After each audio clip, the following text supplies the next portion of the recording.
Welcome to Perpetual Backlog Podcast, the gaming podcast catered for you to listen and get through that pesky backlog of yours.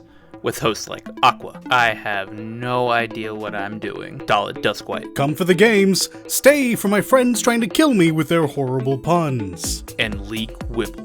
Hey, this is Leek coming at you with a funny one-liner that I've been ordered to record, but the joke is I can't think of anything, so yeah, finger guns, pew pew, totally cool. Initial thoughts. What was our initial thoughts about this godly game that released to us this month? This is it. This is what's coming from CD Projekt. Really? All right. Okay, that's unfortunate. And of course that shifts after you get your hands on for a bit, and then you realize that, all right, this is just a very middle of the road. Looter shooter light. Looter shooter. Is what I've come to. Yeah. I don't know. That was my first thought on it. Like, this isn't an RPG. This is like a looter shooter light. Light. You see, I wouldn't say light because honestly, I've seen more gear drop in Cyberpunk than I've seen in a lot of like looter games. That's fair. Like, I've seen more gear drop in this game than I have in Destiny. Yeah. Okay. No, well, when put as thus. Maybe not Borderlands, because Borderlands is the looter shooter game, but I've like, because gear comes off of fucking everybody. Like, you kill somebody and there's gear for you to pick up. They do drop what is in their hands plus whatever they have on them, which is actually a detriment, considering a bug that they had later on down the line, and we'll talk about that. My initial thoughts, if I could put it in like a in a vocal, like, word, or not word but like sound, would be like, hey. Yeah. But I don't know. I was excited to get into it, and like, even though I was I was kind of still driven to keep playing. Like, it didn't like get its hooks into me initially, but I couldn't stop playing, if that makes any sense. Yeah, I think it's going to be a fairly constant thing.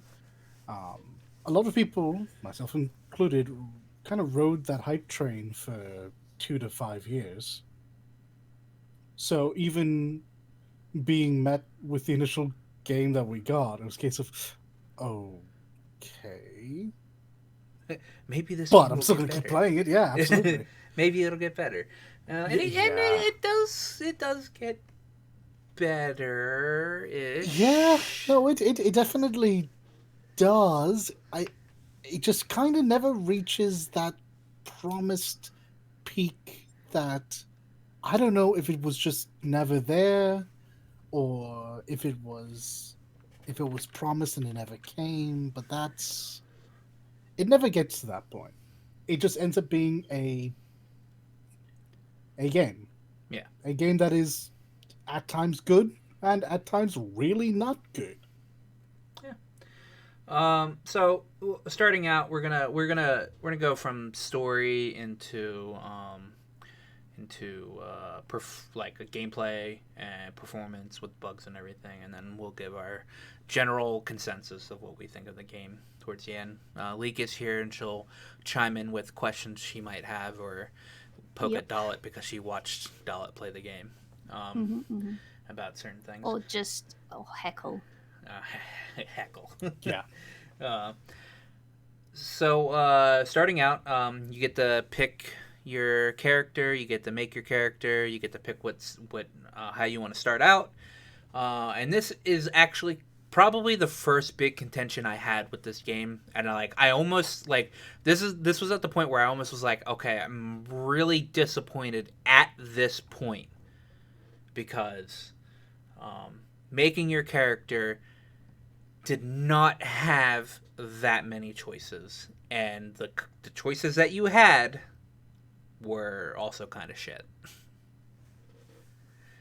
Mainly in the hair, in my opinion. Yeah, I don't know that I'm fully on board with didn't have a lot of choices. I think it did have a lot of choices. I think it didn't need to have as many choices in some areas and definitely more in others, yes. Okay, so I will set this up against the second greatest character creator I've experienced. Right, and by second greatest, I mean the other character creator that I find to be probably better than Cyberpunk. All right. Code Vein's character creator was better, Oh, no, I'm not, and I'll agree with you. and that is kind of disappointing to me when CD Projekt Red was kind of touting about how you can make your character and everything. Yeah, no, that is fair. That is fair criticism. I don't think this is. I don't think it's a very good character creator. I mean, I am personally hard pressed to say that there weren't a lot of options because I find that there were. As a matter of fact, I find that there were far too many options, most of which become absolutely meaningless down the line. Yeah, hold on just a second. Actually, Yeah, no, that is valid criticism when comparing this character creator to other just well-regarded character creators. yeah, and it's again CD Projekt Red's fault for hyping it up. Absolutely, absolutely. And and another thing we'll get into because like literally right after you create your character and then you look at your character in the beginning, the model is like the detail of the model is completely fucking different. Yeah, it tanks. It goes straight to hell. Absolutely. And I was really because like okay, so I picked Street Kid, and right off the bat, the first thing you see is your character in the mirror, because you just got into a bar fight apparently, and the person broke your fucking nose. All right, and so you're sitting there, and fucking Pepe is he's got a fucking shot glass for you of tequila, Yep. and you can choose whether to down it or just set your nose. All right, Kim remembers this. all right. Yeah, And it was a very icky crunch. yeah, and I was extremely mad because of the fucking model that I saw my character in the mirror between the model that I was just using to create my character was complete ass. And I was like, fucking really? All right. I mean, my settings are like at medium settings anyway. So, but like the model should not change like very, very drastically like that did. It's a weird thing that the model that you do character creation with is the model that's in the inventory. I think I'm mostly certain of that, but it's not the one that shows up in reflections. Yeah, it's definitely not the one that should. It's just not the character, and it's not the character.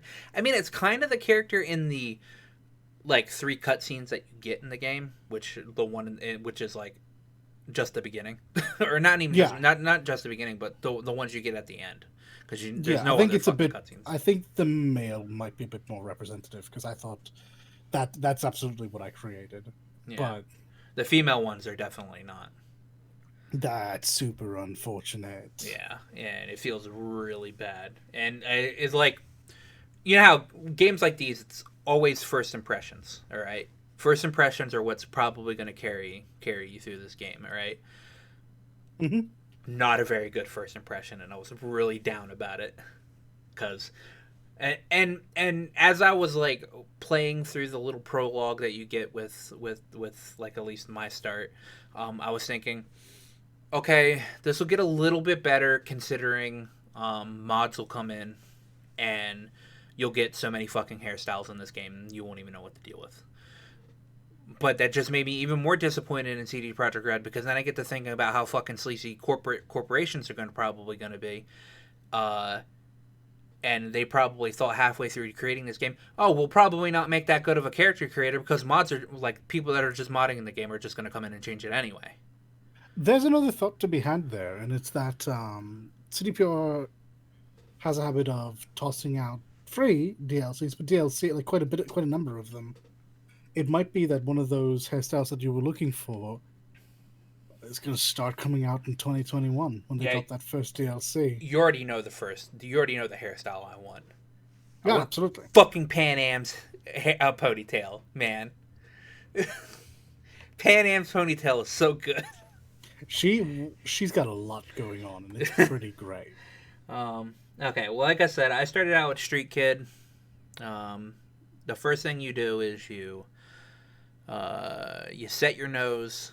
Pepe tells you about how much he owes this guy Kirk or whatever, and then you go up to Kirk and you do a job for him. This job leads you to trying to steal a car from this Arasaka corporate, and then this guy comes up to you with a gun and tells you to get out of the car.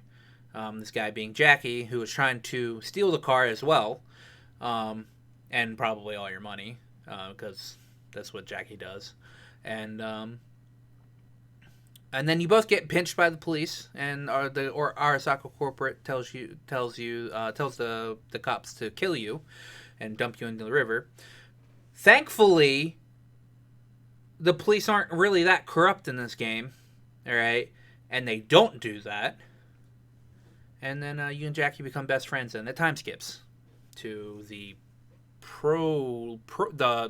the prologue after the prologue of this video game. How did yours start? So I did the other two. I've done both Corpo and Nomad. All right. And Corpo is pretty interesting, and boy, oh boy, I wish these were stretched out longer than they were. Same. So, as a Corpo, you begin in Arasaka Counterintelligence. How fucking cool is that? Damn. You're a spy, essentially. Except you don't do any spying. You go talk to your boss, who is, I don't know, doing corporate things with it. He's trying to raise up the corporate ladder, and someone else hasn't beat out. And he's not pleased with this. So he wants you to go and sabotage all of that and probably kill someone on the way. You're like, oh shit, that's heavy. He flashes a bunch of money, and you're like, yeah, no, I'm in. Also because, you know, we're also dirtbags. Also, we don't actually have a choice there, but yeah, you're meant to get from this that corpos are not good people. Yeah. So you get in your flying car, you head to Lizzie's bar to chill with Jackie. The person who you're about to zero finds out you get fired from Arasaka. You lose all of your money, all of your cybernetic, well, not cybernetics, but cyberware stuff. You get really sick for a second and flash to the prologue. You literally do nothing. You do nothing, and it's so much potential, and I was devastated. How does Nomad do? What happens with Nomad's a bit more interesting. I think of the three, it's probably the most engaging. Yeah, we'll get to that because I think the Nomad ending is a bit more engaging too. Yeah, that'll be something that continues throughout the game. The Nomad, it's what we've seen before. You wake up, you're facing you don't wake up. You wipe off a mirror, you check yourself out, you rip off your clan tag, toss it aside, fix your car. I don't know, some sheriff comes in beating on his chest, having a lot to say, you ignore him. You go meet up with Jackie because you're smuggling a bunch of, well, you think you're smuggling a bunch of stuff. You get to customs, something goes wrong, you get chased by, I believe it was Militech.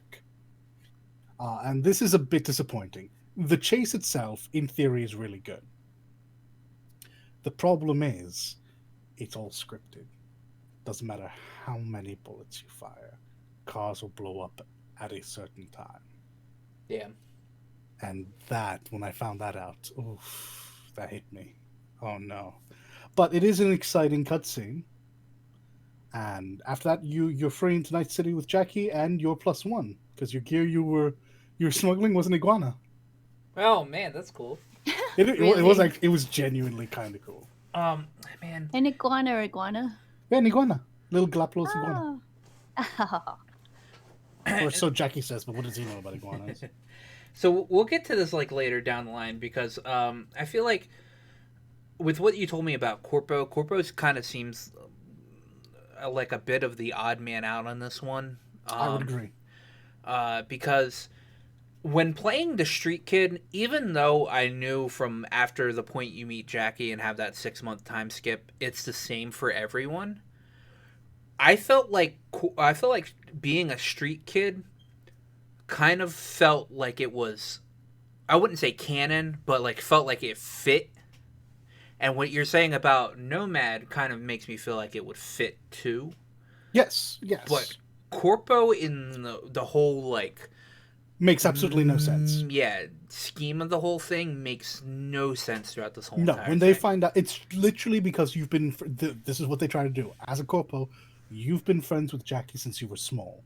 I don't know how that works, Wow. given what Jackie's family comes from and where you ended up, but you've been friends with Jack for a while. But with the exception of that, corpo makes no sense. People should be out to end you at Yeah. all times. Yeah. Yeah, I definitely felt like Street Kid. And I need to go back and start the Nomad one so I can feel that one. And considering what you do with the Nomads throughout this whole entire game, that almost makes me feel like that would easily be like a canon like pick for your character. I mean, it makes sense. I mean, the upside to the storytelling is it doesn't really matter where you begin. I began as a corpo. I ended as a nomad. So yeah, I started as a Street Kid and ended up as a nomad. So exactly right. and like exactly all through the middle of the game, I was just a street kid with nomad with corpo options.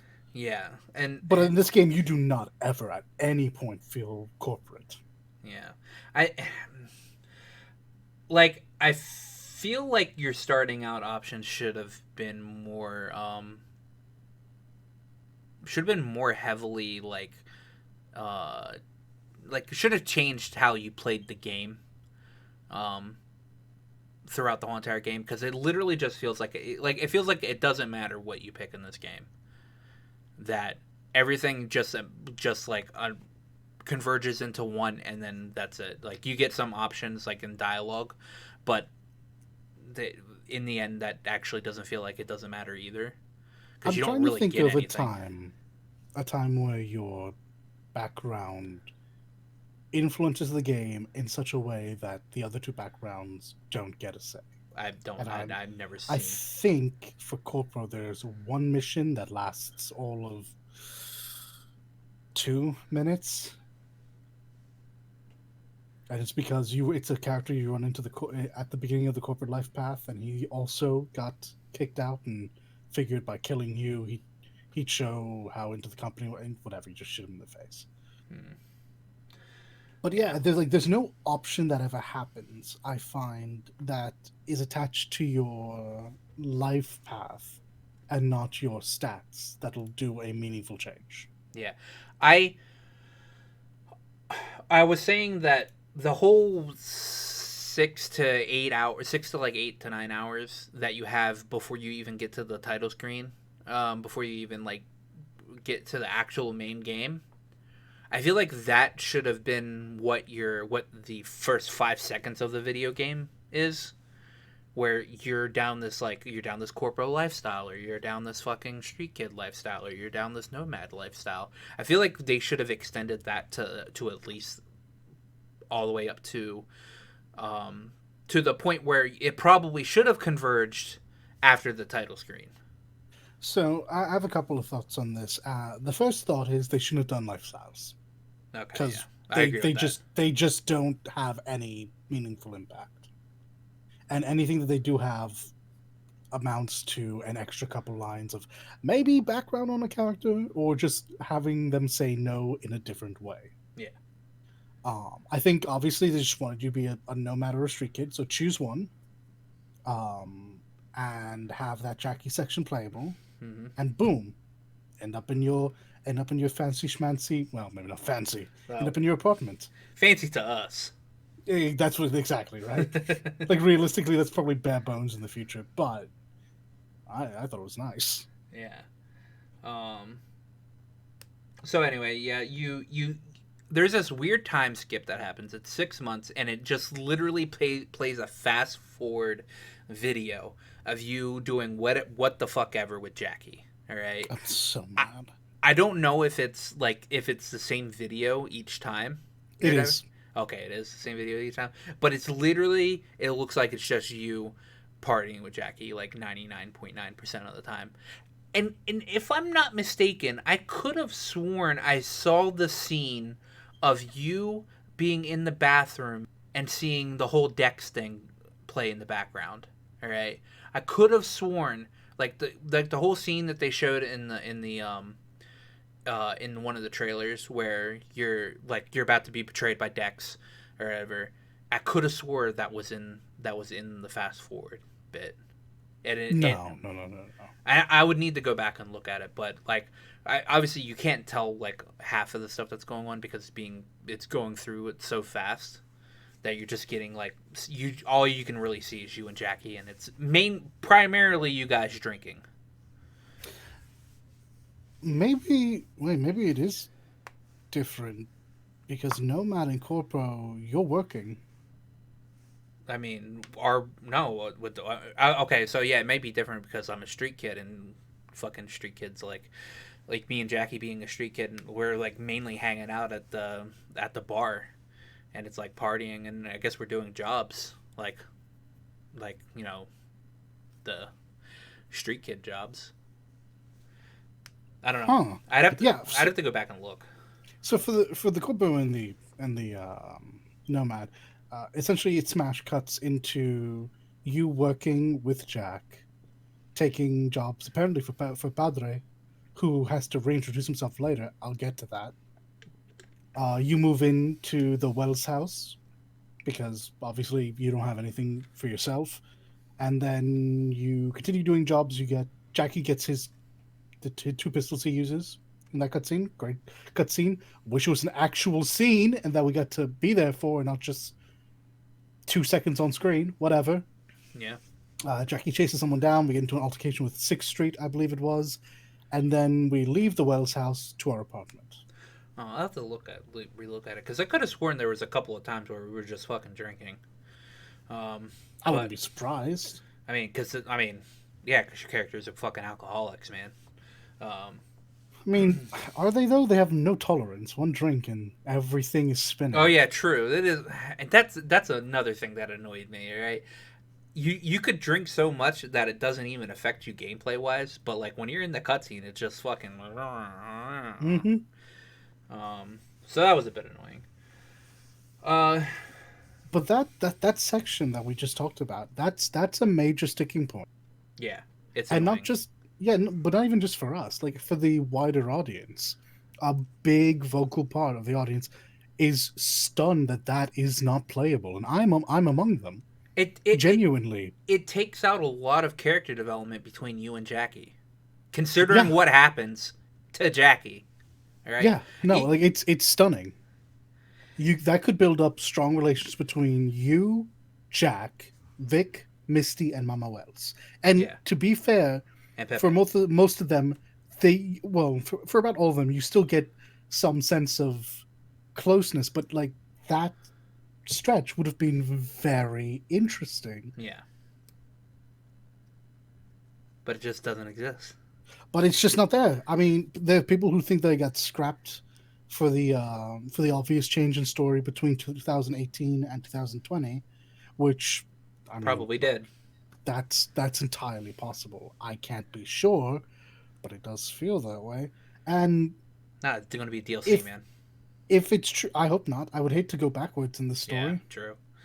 Yeah. Well, I mean, to be fair, your character doesn't really have that much of a feature.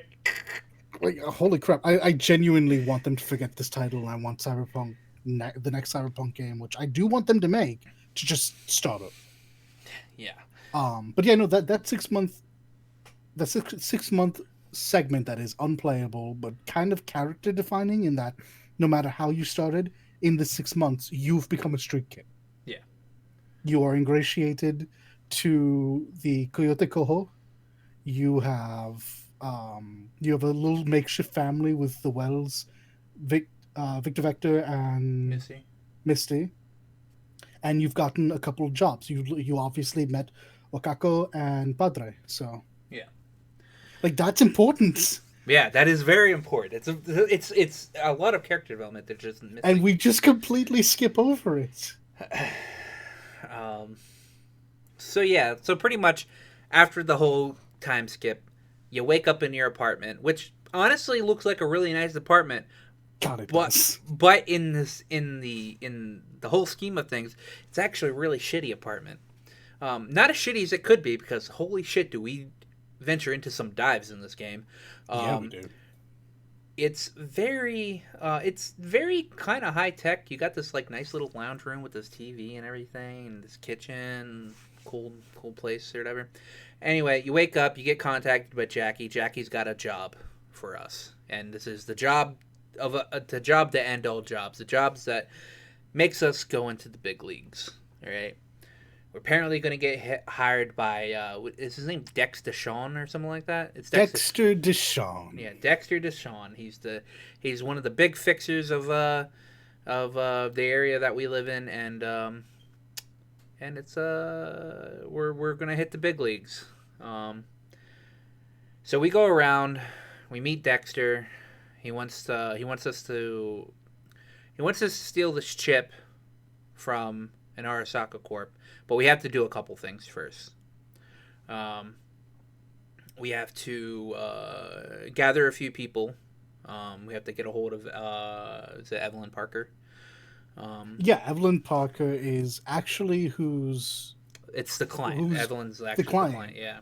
Which will become genuinely interesting in about 10 to 12 hours. Yeah. But for right now, she's just a name. Yeah.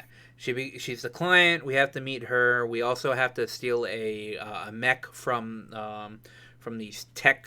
They're I forget what they're called. The Maelstrom. The Maelstrom. They're like a tech gang.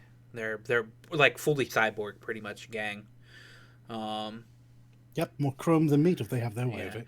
And we get introduced to the Militech. We get introduced to the lady that runs that section of the Militech.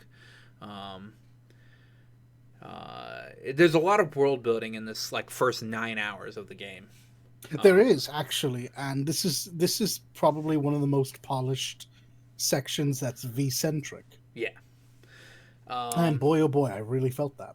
Yeah, and it actually does open up a good bit of the game to you right here. You can actually go around and do a lot of the NS or NCPD stuff. You can pick up. What is it? I think you have all of Watson available to you right now. Yeah, you can go around and do that. You can go around and do a couple of gigs. And Watson's actually pretty big. Yeah, you can get pretty strong. Watson's a pretty big place. But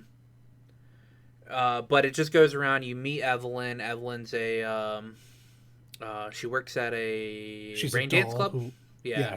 Well, yes, she's a doll. Yeah. We meet her at Lizzie's, but she actually works at the Clouds. Yeah. And that's where you meet Judy, who's a brain dance developer, pretty much. And you meet Vic and Misty. Vic's your Ripper Doc. Misty's a tarot card reader that does some weird mystic shit. I forget what she does. She runs does. Misty's Esoterica, and that should be pretty evident for that. She's very into the mystic. Misty's dating Jackie, so that's the connection there. I love the dynamic of big dumb Jackie and sweet tiny Misty so much. So good, and it's very good because Erica Lindbeck's voice for Misty works like really well.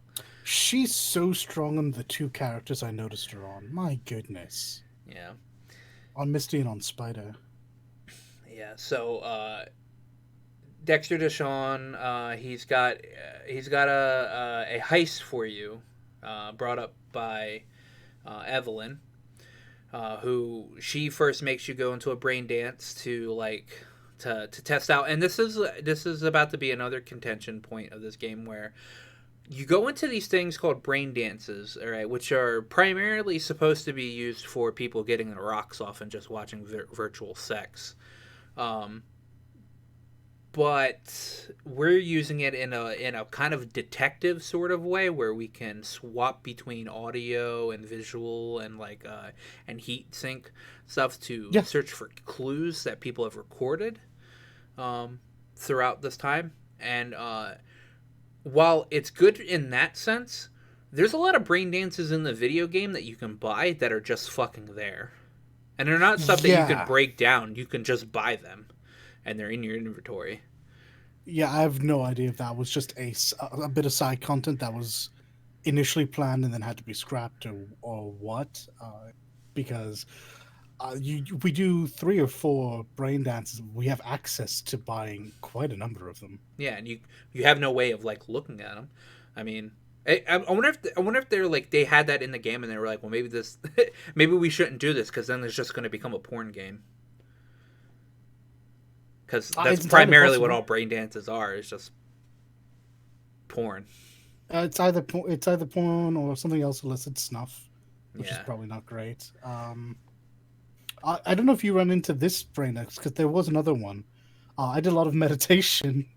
What, really? Okay, I didn't. Yeah, I ran into a monk and he had meditative BDs. So I ran into a monk that had a quest to save his brother. Different monk. Yeah. Okay. Different monk. So that was actually a pretty nice quest because when you saved the guy, he was like, you killed all these people. Only if you kill them. Yeah, true. But you killed him, right? I did mess up and I killed one and I was so mad. Anyway, so you go and do this brain dance to look for this where the head of Arasaka is hiding this biochip. The son of the head of Arasaka. Oh, yeah, that's an important distinction. Yeah, the son of the head of Arasaka, where he's hiding his biochip somewhere in his penthouse apartment. So you go do that. You figure out where it is, and you tell Evelyn, and then Evelyn gives you a choice, which really doesn't change much at all. But she gives you a choice whether to betray Dexter to Sean and just get the chip for her and to cut out the middleman, or you don't betray him. I chose not to betray him. What did you choose? I've done both. Okay, you've done both. Oh, you played this game a lot more than I have. I've put too much time into this game. So is there much of a difference? I mean, if you tell Dex, which I'm sure is the one that you went down. Yeah. He says he cuts you an extra 10%, which is cool. Yeah. Which doesn't matter in the end. Yeah, which doesn't matter in the end. If you don't tell Dex, you don't tell Dex, and it doesn't matter in the end. Oh, okay. Well, thank you, CD Projekt Red, for giving us this choice. All right, so actually, I'd like to use this as a jumping off point for a small gripe. The illusion of choice in this game and how, it's bad. There's a lot of choice, but again, it's all an illusion. It's all smoke and mirrors. Second playthrough really makes that very clear, though. Honestly, if you're paying attention, you kind of figure out on your first playthrough, if you'd chosen the other option, you'd have gotten here anyway. Yeah, and I felt like that period. Nothing substantial. Yeah, and that was kind of disappointing. But yes, the Evelyn Parker section was really interesting. I mean, I like. It felt very noir, and I'm big into that. Mm-hmm. Lots of detective work. You get to meet a dame that's in trouble, man. Yeah. And it's all very based around using your brain. I think the tutorial is absolutely obnoxious, but yeah. Oh god, the tutorial for brain dancing is so annoying. I was like, I understood how to do this brain dance thing within maybe 30 seconds of the tutorial, and I was like, okay, I understand. Please, can I get through this? Yeah, I don't think all the tutorials are bad. I think that tutorial needs to be skippable. It is obnoxious. Yeah. And I like Judy, but foof. I like Judy more than I thought I was gonna like Judy in this game. I like Judy less than I thought I was gonna like her. I still like her.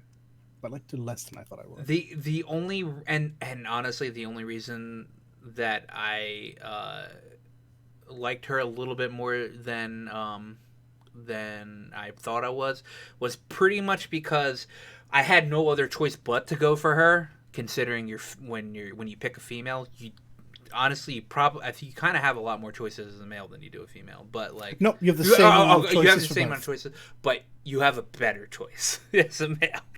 So I will subjectively agree with you. Subjectively, I think Pan Am's objectively the better fucking. It's an opinion. It's just one that I happen to agree with you on. Anyway. Your other option was Riverward, by the way. Yeah. Okay. That's not an option. I liked River, and I liked the story that River had, and we'll get to that later. But yeah. Anyway, so you go to this heist. You get the tech that you're using to help you get through everything in the Arasaka corporate building. You and Jackie dress up in these nice fancy suits that you don't get after the you prologue, don't get to keep those. Which fucking pissed me off. So you get these nice suits. You're going through the Arasaka corporate building. You go into this one. You go in this one room. You get to control you don't get to control the droid, not the droid, but you guide it. Yes. You get to guide it, and you get to command it to do certain things. And you unlock pretty much everything to get into. It's Saburo, right? Nope. Yorinobu. Yorinobu. Okay. Yorinobu Arasaka. You get to go into his penthouse. And you go in there, you grab the biochip, and as soon as you grab the biochip, Saburo shows up, which is Big Daddy Arasaka. All right, 150 years old. And you panic and you go hide into this little pillar, which is between the TV and you pretty much hide inside the TV. It's essentially what you're doing, yes. And you can see out there, and so. Nobody knew that Saburo was going to come into Yorinobu's place. So Daddy and Son had a little talk. Son got mad. Son killed Daddy. And then blamed it on you when you got found out that you're actually in that room. Yep. First it was poison, then it was us. Yeah. And anything to deflect. So you escape. You get to slide down the side of the Arasaka Corp building, and it's so cool and everything. And Jackie gets shot. And he's bleeding. Real sad. He's bleeding, and the chip gets damaged. So what happens is Jackie takes the chip out because it needs to stay. It either needs to be in someone or it needs to stay within that cooler to keep it at that certain temperature. Mm-hmm. So he puts the chip inside of him, and then you guys escape with your fancy car, the Delamain car, which is which it becomes a quest line later on. I love that car. It's my favorite car. Yeah. I'm not even joking. And you're going back to Dexter Deshawn's place, but Jackie's bleeding out, and you have this really, really, really sad and touching because Jackie's a really great character, and within with the 8 hours you get to have with Jackie's character, he just grows on you immediately. Jackie feels like such a wasted opportunity. Yes. It breaks my heart. It does. And he dies, and he passes the chip onto you, and you put the chip inside your head, and you get parked outside of Dexter Deshawn's place. You tell Delamain to take Jackie's body. Well, you can tell Delamain to take Jackie's body. You better tell him to take him to the family. Yeah, take him back to Mama Wells. And then you meet with Dexter Deshawn, and you tell him. And he's really pissed because obviously this whole breakout thing is on the news. You shouldn't, he's mad that you put so much attention onto this. And you tell him that the chip is inside you, and then he's even more mad about that because apparently now you can't, nobody else can use the chip, etc., etc. So he tells you to wash up. And as soon as you walk out of the restroom, you immediately get ambushed by his lackey, and then he shoots you in the head, and you die. Yep. And that's the prologue. So a couple of things. because I made some different choices. Yeah. Obviously, the second time I lied to Dex. So I both A, told him nothing about Evelyn, Yeah. and B, did not mention I had the chip on me. Oh, okay. Still didn't Yeah. change. Did not change a damn thing. Still shot me right in the face. Yeah. That's not. I know they want to stick to a certain storyline, and it's difficult to do branching stories. It really is, but it also when it's an obvious false choice, it doesn't feel good. No, really doesn't. I made the choice knowing full well I was still going to get shot in the head. Yeah. This felt like Mass Effect 3 choice levels. Yeah, and they just never get better. No, they don't. Like, the prologue is pretty much a vertical slice of the rest of the game. Yeah. Which, I guess, in some ways is good. It's what you want a prologue to be. But... It's the problem that your choices in the beginning... the choices that you make do not affect anywhere near later on down the line. No. Not at all. And that's the big problem. If you're going to have a game that you're going to tout that, you have all these choices to do all this stuff, make these choices count. All right? If you do this one thing, maybe you missed out on meeting somebody later on down the line. All right? Maybe you miss out on a side quest. Maybe you, you don't get as much money doing this one thing or something like that. And, you do have that type of choice in, the gameplay style that you have. Some people want you to sneak into this place and not rouse attention to yourself. Yeah, the optional parts to missions, sure. But the more money you get is negligible.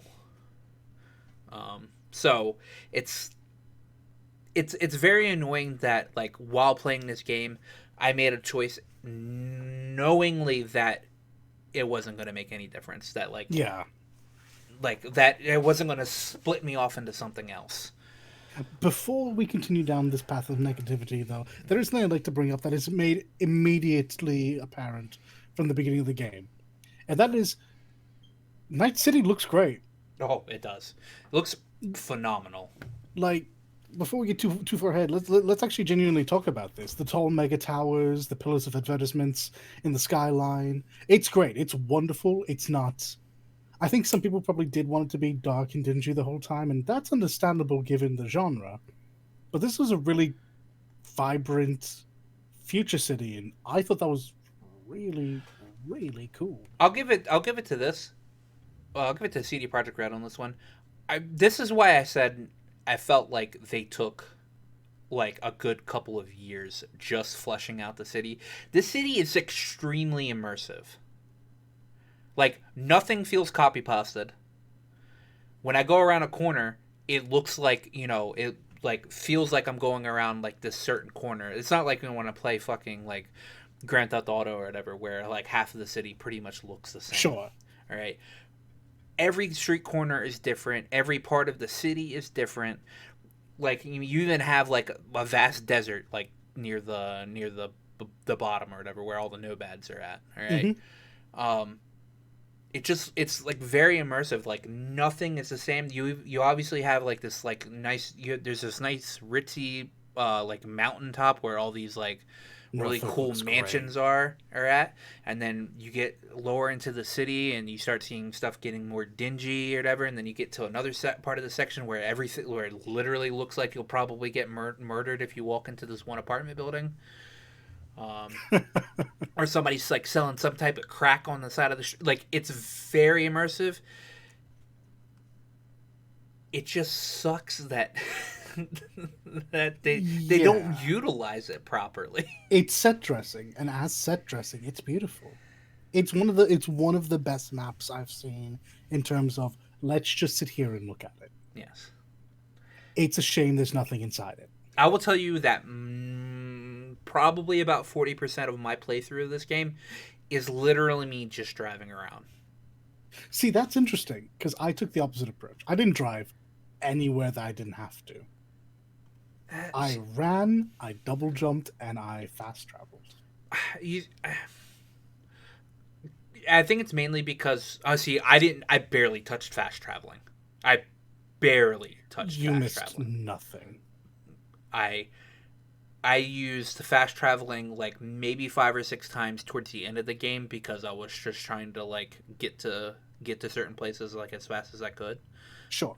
I spent most of my time riding a motorcycle throughout this entire city. And I understand that, and I understand why as well. yeah, because it just like it just felt like the correct thing to do for me. Like I I'll got talk about this most of my later. enjoying it doing that. I'll talk about this later in problems and glitches and all that. But I've Yeah. installed a mod for driving, specifically for driving, I did see that night, there was for that. Oh, night really? and day. Night and day? Oh fucking Yeah, man. because you were having gripes about the driving. Oh Yeah, it I is do recall. awful. sweet. I need to try this mod. All right. I haven't driven over sand yet, outside of the Nomad opening, so I'm not sure how that's going to handle for like the Claire races. But Okay. just like in the city, whole like those turns you make with a bike, it's not quite to that extent where you can like throw out the anchor and just make that hard turn, but it's so much better. The Sweet. car grips the road so much better. It has more weight to it. You're not fishtailing for no reason. It's so much better. All right. I'll definitely have to get this mod to try it. But yeah, no. To continue on, just before we get too far past the prologue, I should mention that the prologue is where the characters are outside of the main quest. Going forward, this is the strongest set of characters. Yes. It is completely strongest set of characters. Like even the characters that aren't as important, like Meredith, is really good. Yeah. You get an immediate understanding of what the corpo lifestyle is from that hateful woman. Yeah. Dex is how the fixers probably should have been instead of what they ended up being. Yeah. I'd have loved to. I mean, I loved all the time we got with Jackie. I wish we got more time with the others. Like this was great, and the characters are probably the strongest part of this game. Yeah. I agree. Oh man, And it's just like the prologue is so good. characters just kind of I don't want to say the character like development or like how the characters act kind of goes downhill at this point, like from this point on, because only because Pan Am's introduced after this, and Pan Am's probably the strongest character that gets introduced after the prologue. Yeah, no. Like if once you stay on the main quest, Yeah. the characters are all pretty solid. After the prologue, once you go off to the side stuff, it gets very weak very fast. Yeah, I can see that. Yeah, definitely, actually. Yeah, and that's a big issue I'll get into a little bit, and has entirely everything to do with the fixers. But like in so long as you're doing story content, all these characters are so strong. So after you die, after you get shot plainly directly in the head, you go through this like weird cyberscape like segment that lasts for like a couple of seconds really, and You've skipped a pretty big section. did I? You skipped the first flashback. Oh yeah, actually yeah. Okay, yeah, I lied. You get your first flashback of Johnny. This is set in 2023, where Johnny and Rogue are, and this is a character you'll meet pretty much right after this, kind of. You guys storm the Arasaka building. Arasaka HQ. Yeah, Arasaka HQ to plant 2 thermonuclear bombs in it. You're not even being ridiculous. You actually, in fact, plant 2 thermonuclear bombs. Oh. Yeah, you start off doing a concert with Johnny's band called Samurai. He pretty much quits the band right then and there, and says like, I'm off to do my thing. Everybody knows. Everybody in this band knows Johnny's pretty much a terrorist. And so he goes off, rides in a helicopter to Arasaka HQ. You shoot a bunch of people on the top, go down a few flights of stairs, plant a bomb in the elevator, drop the elevator, and try to get out of there. As you try to get out of there, actually, you also steal something from him, don't you? No, you're right. You drop the elevator and then you go put something in. Yeah. Yeah.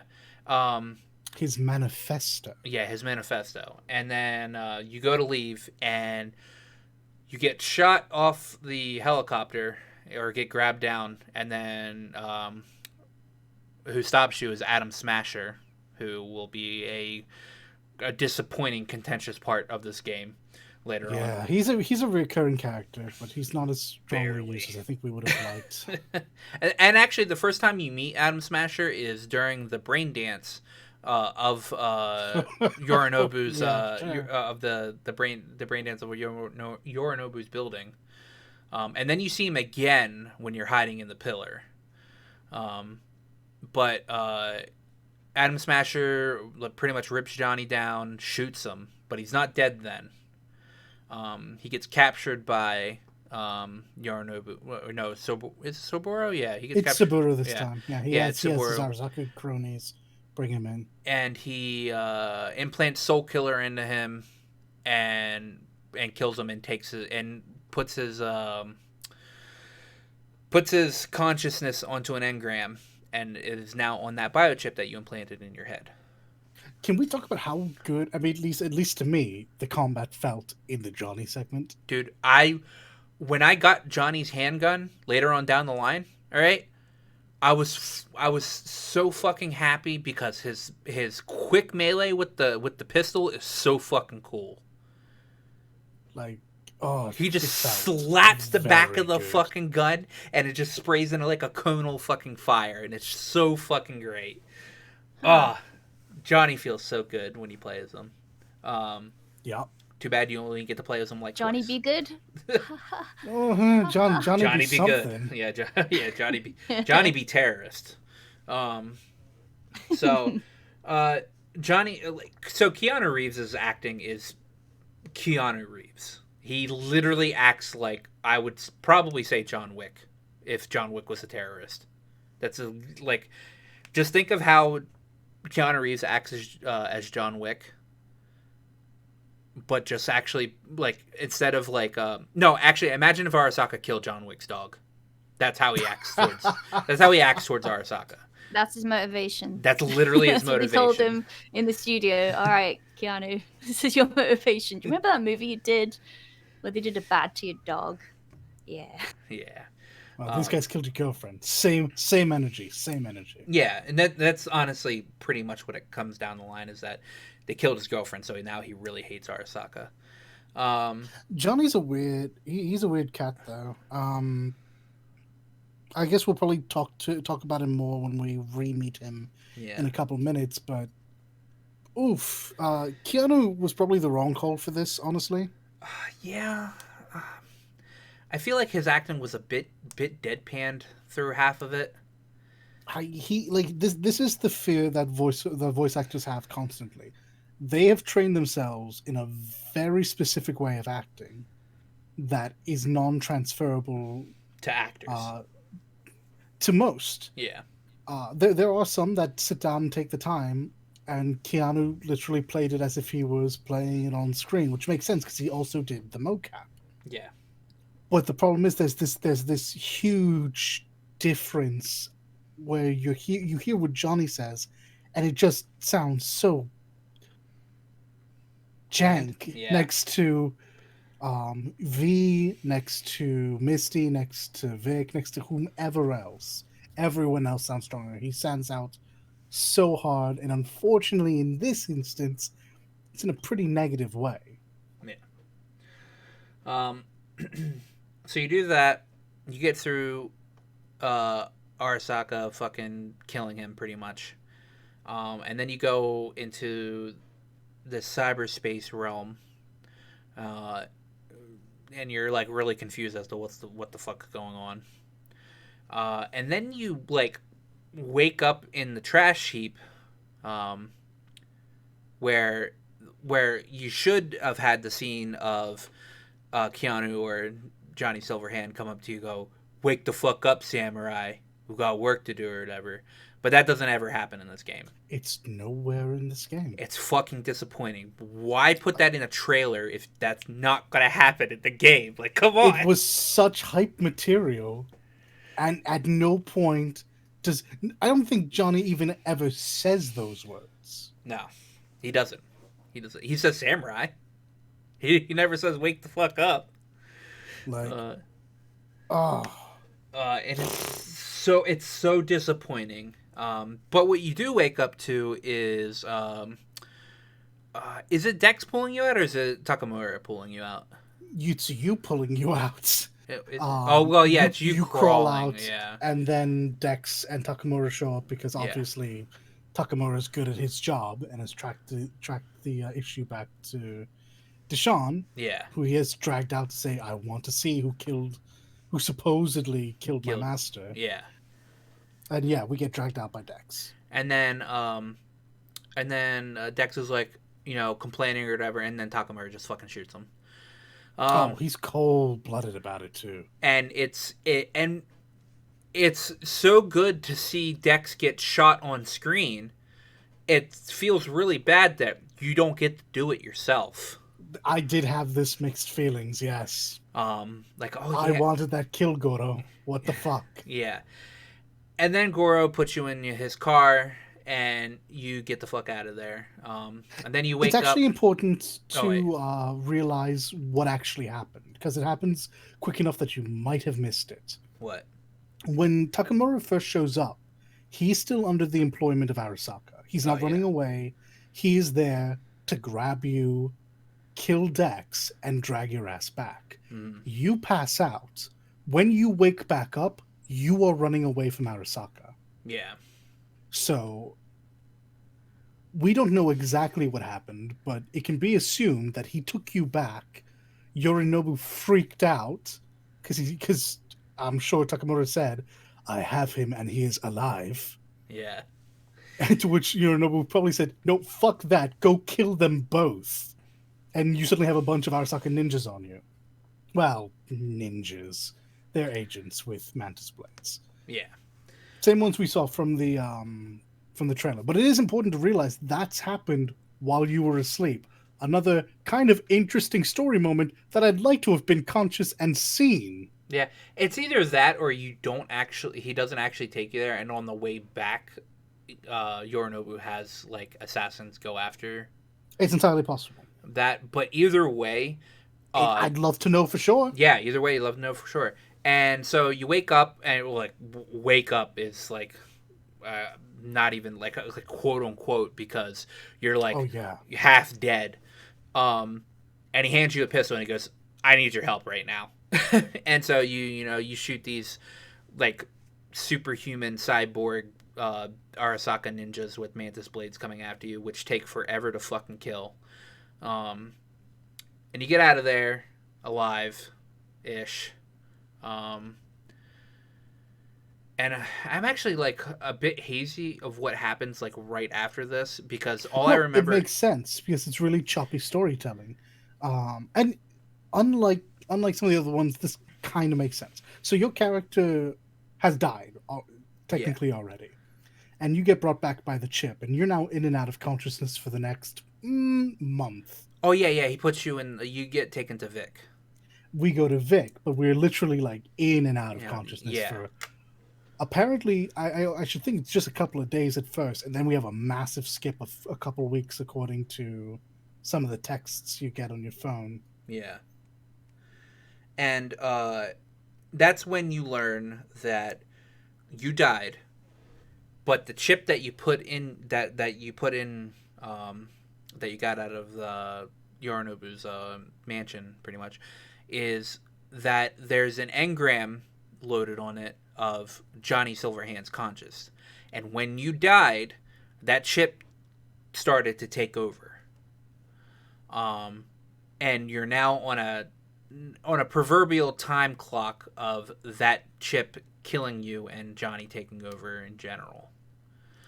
And during this part, you start seeing Johnny Silverhands pop up and start talking to you, and all this like random shit, and then him like trying to take you over. You get handed some pills after you wake up, and Vic tells you the whole thing. Some pills are like I'm honestly like weirded out. They gave you both types of pills like right off the beginning. Like they gave you the pill to make Johnny take over, and then they gave you the pill to subside like the urges. When you go back through it, it'll make a bit more sense to you again. But yeah, this is something you can pretty quickly forget about. So Vic, who loves V like his own blood, says, "Here, these are pills. They will keep that voice in your head down." He does not give you a second set of pills. He then relinquishes you to Misty, who takes you home. Oh yeah, and she And gives you the she second gives set. you a second set of pills because she understands you might not want to live like this. Misty's a dark as fuck character, first Yeah. of all. But she's like, look, in case you just kind of want to slip away, in case things get too hard for you, here's some pills of a medication I can't pronounce. Oh yeah, this is fucking like. Well, I It's know like she's 8 also a syllables. spiritual character, right? She Yeah, probably believes in having a grip of her own destiny. So she, and if it's no, this is something accurate. like this, yeah, if there's something like out of control, and you don't want to deal with that anymore, you can have a choice. No, this is absolutely what she is. Um. So you get thrown in the bed, and you wake up a little bit and start having your first like biochip attack from Johnny. And at this And point in time, it's aggressive. he's very aggressive towards you. He's like, "Who the fuck are you? You know, I'm just gonna fucking take over your body." He's like so fucking mad and everything, and like you're trying to crawl to your pills and all that. Um, and then you do end up taking the pill, right? You do. Like, okay, So Johnny, when he first appears this time, isn't aware of himself. yeah, He thinks he's in his apartment and you're some joy toy.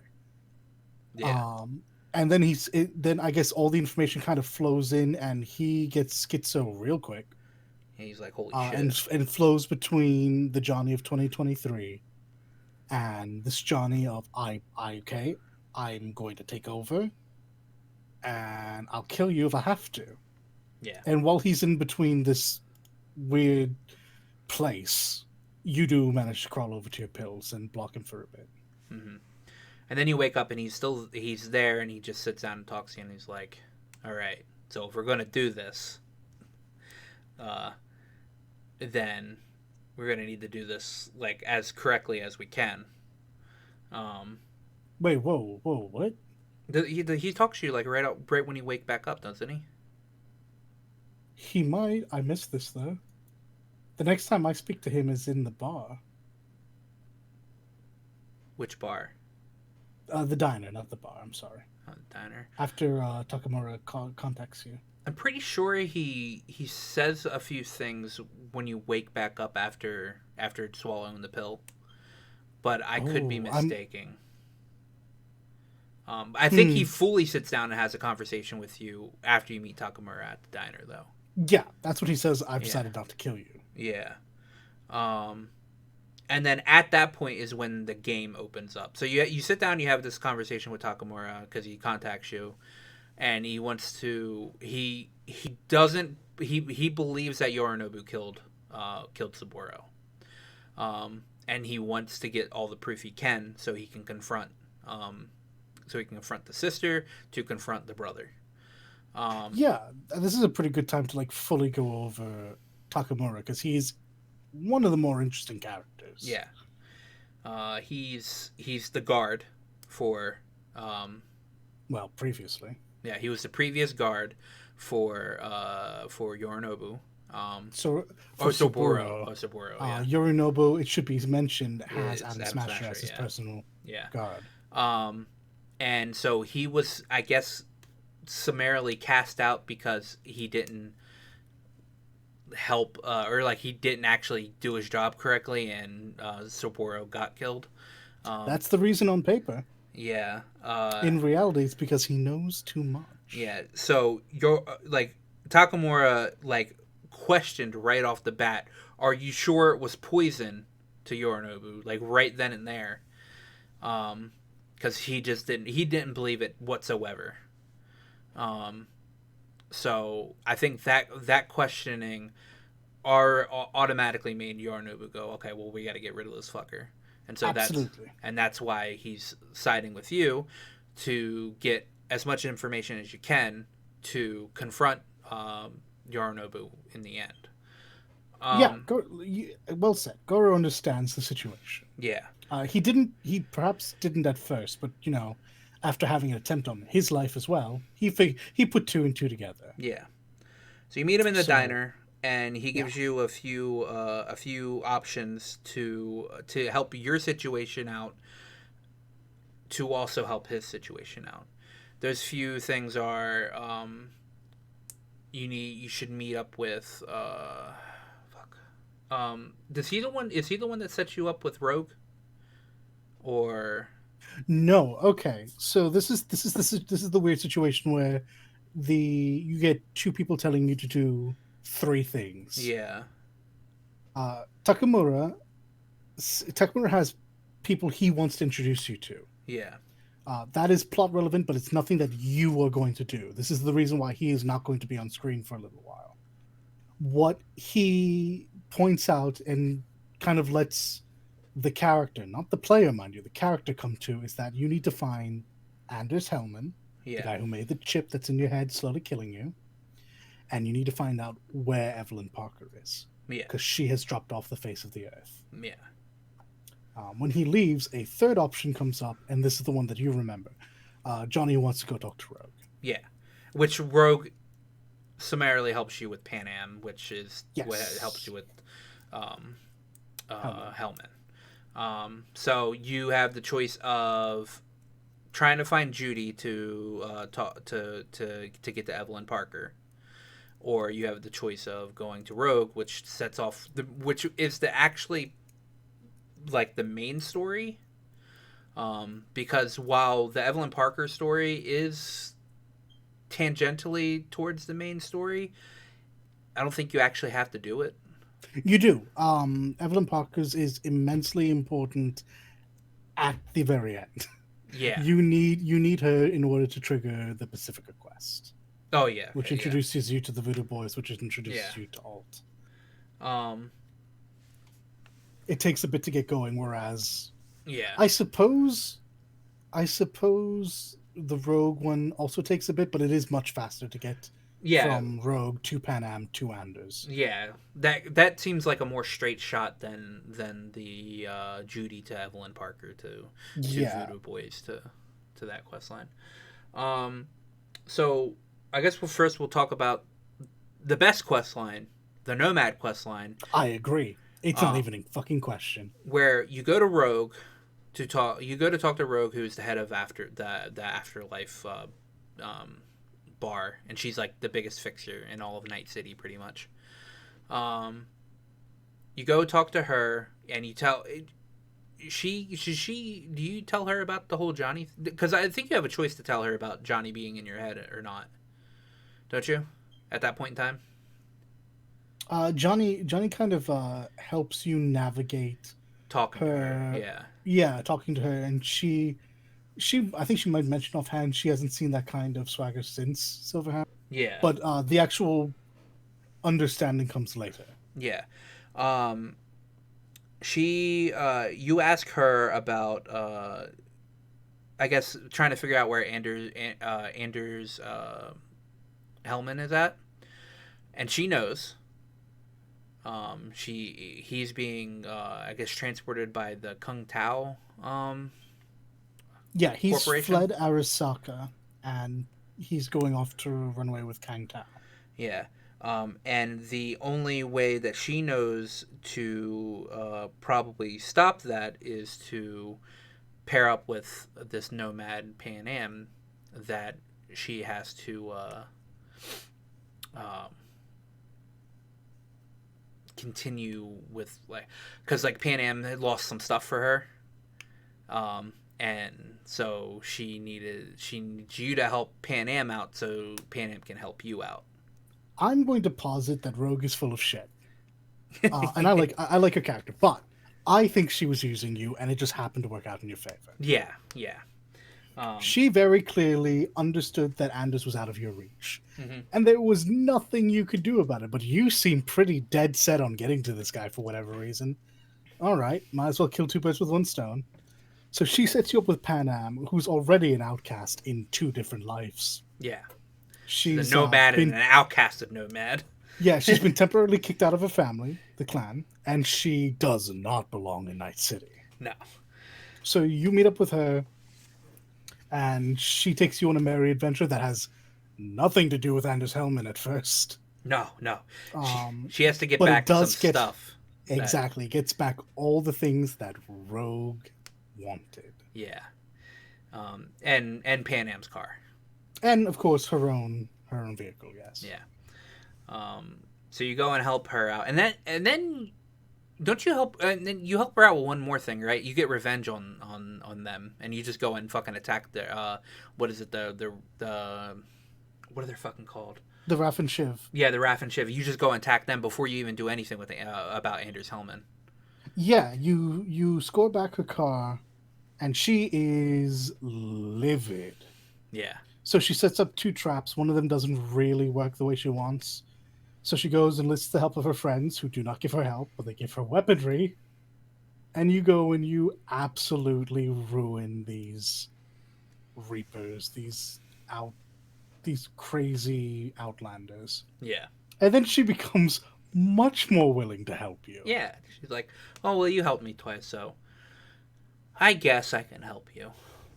And then so you get the information of this Kang Tao transportation, and apparently the only way to knock this thing out is to have an EM pulse happen right as soon as the transport is going over this antenna.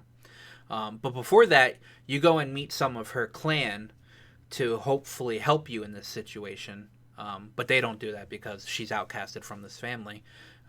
But you're able to get gear from them because they said because Saul, who was the leader of it, specifically said, "You cannot help. Like you cannot people can't go help her, but they can get gear." He doesn't say anything about the gear, so they're like, "We can give you some of our gear." Loopholes. and the Aldepacos, right? Aldecados. Aldecados, yeah. The Aldecados are a very tight knit family, and they're actually really great. But they can't disobey Saul in the fact that they can't go themselves to help. But he said nothing about getting gear, so they allow you to take some gear.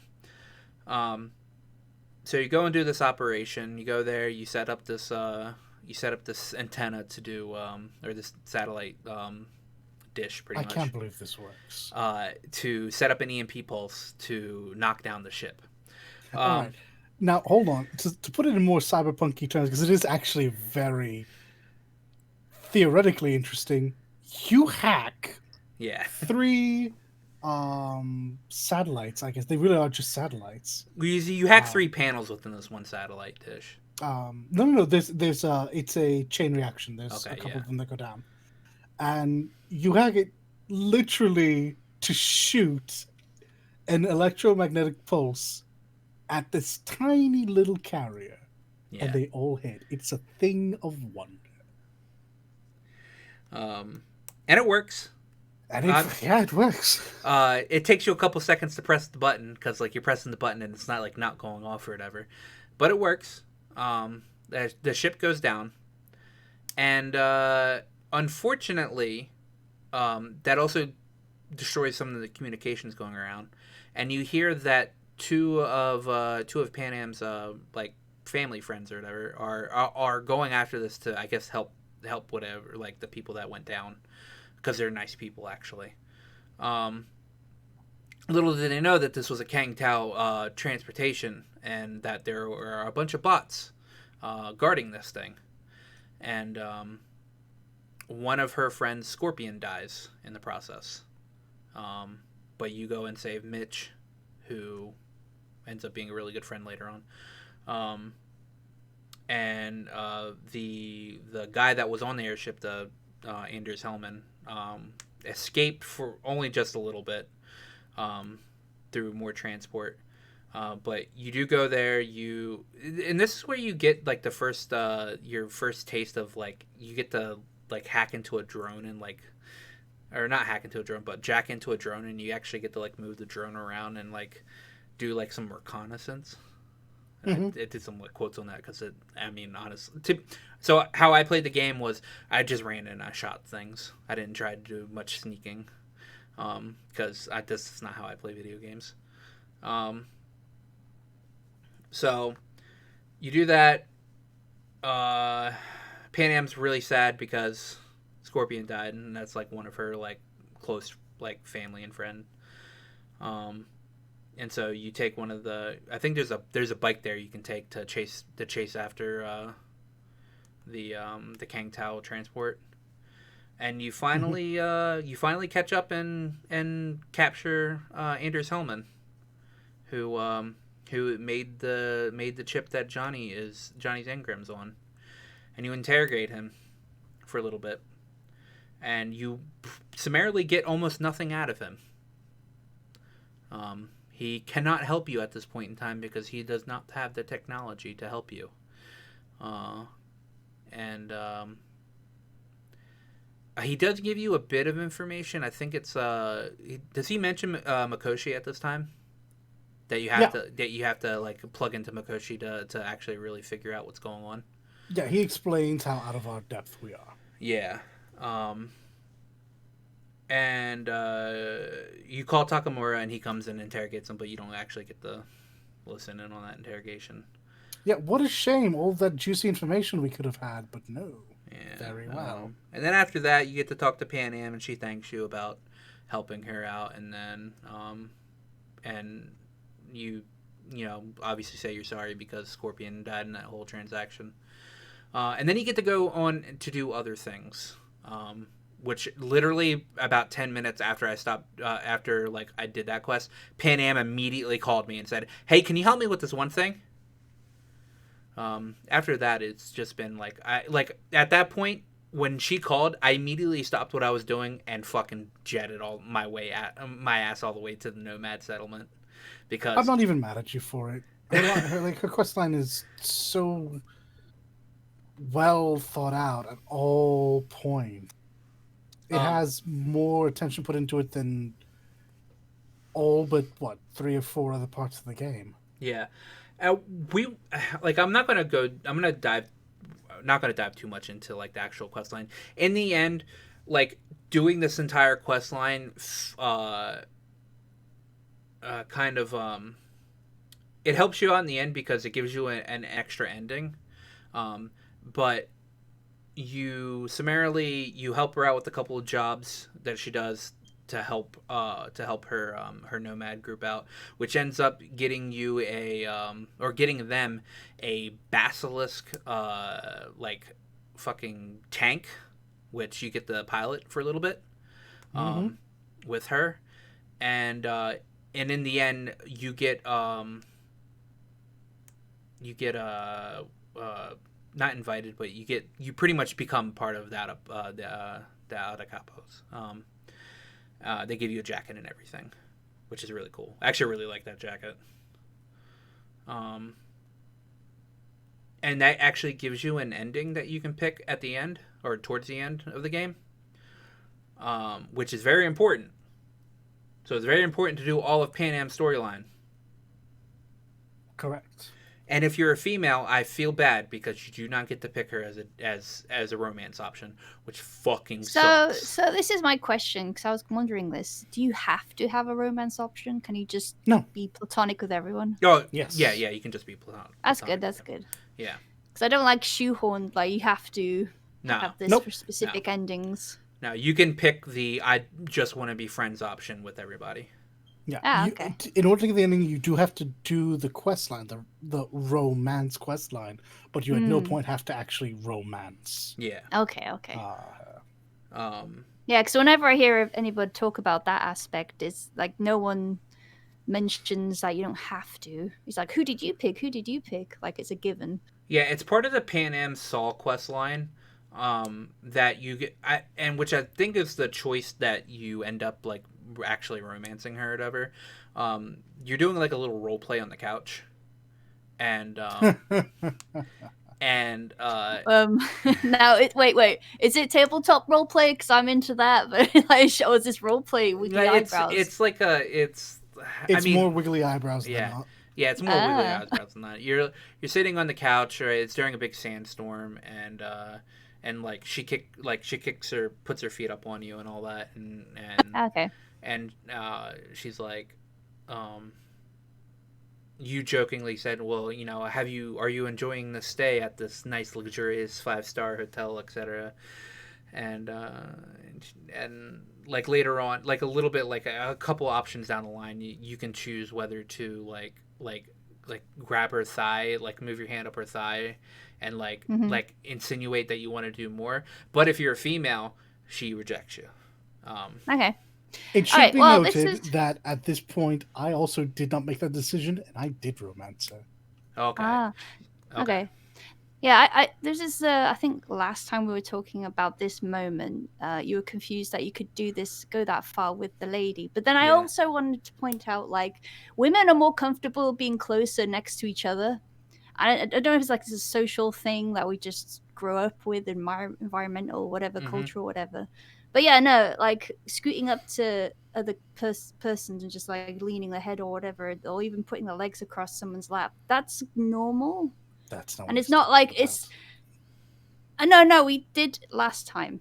This is why I'm referring to, because you were confused about it. Like, why could I do this if I couldn't romance her? That was the thing No, I that was you mentioned confused if last I time. could romance her or not, because I felt Yeah, like but then you also said, but I could get this closer and stuff. Why if I can't as a female character?